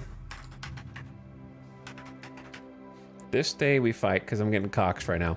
All right, I'm just gonna call the stream there because of the internet woes. I wasn't gonna continue really anyways. We're gonna pick one of these two maps tomorrow, so that'll save us at least half an hour of searching tomorrow so we can get into the game faster and just pick a character and then try again with a new story. I'm gonna go raid Avik, who's playing some RimWorld, hopefully having better luck than I am. So you can go say hi to Avik, see how his colony is doing, and hopefully Randy's and his internet service provider's treating him well. Hopefully you're all able to hear me say this. I'll catch you guys again tomorrow, and we'll give it another go. So, hope you had fun today. I wouldn't say it was the most fun I ever had because I want to win, and I'm a sore loser. So at this point, I just want to win, and I'm going to try again with similar parameters to the beginning of the last couple, and we're going to find a way to thread the needle and make it go the distance. Because I am very much a sore loser. And at this point, since we've started and established a difficulty, I can't make it easier now. Like, it has to stay at least the same difficulty that it's at and try and conquer that. So it hopefully won't take... Hopefully the next one's the one, you know? That's my hope. Hopefully the next one is the one and we start to figure out how to get past those initial winter food starvation woes. But go give some love to Avik. Tell us to follow while you're over there. Say hi. Give a nice strong raid.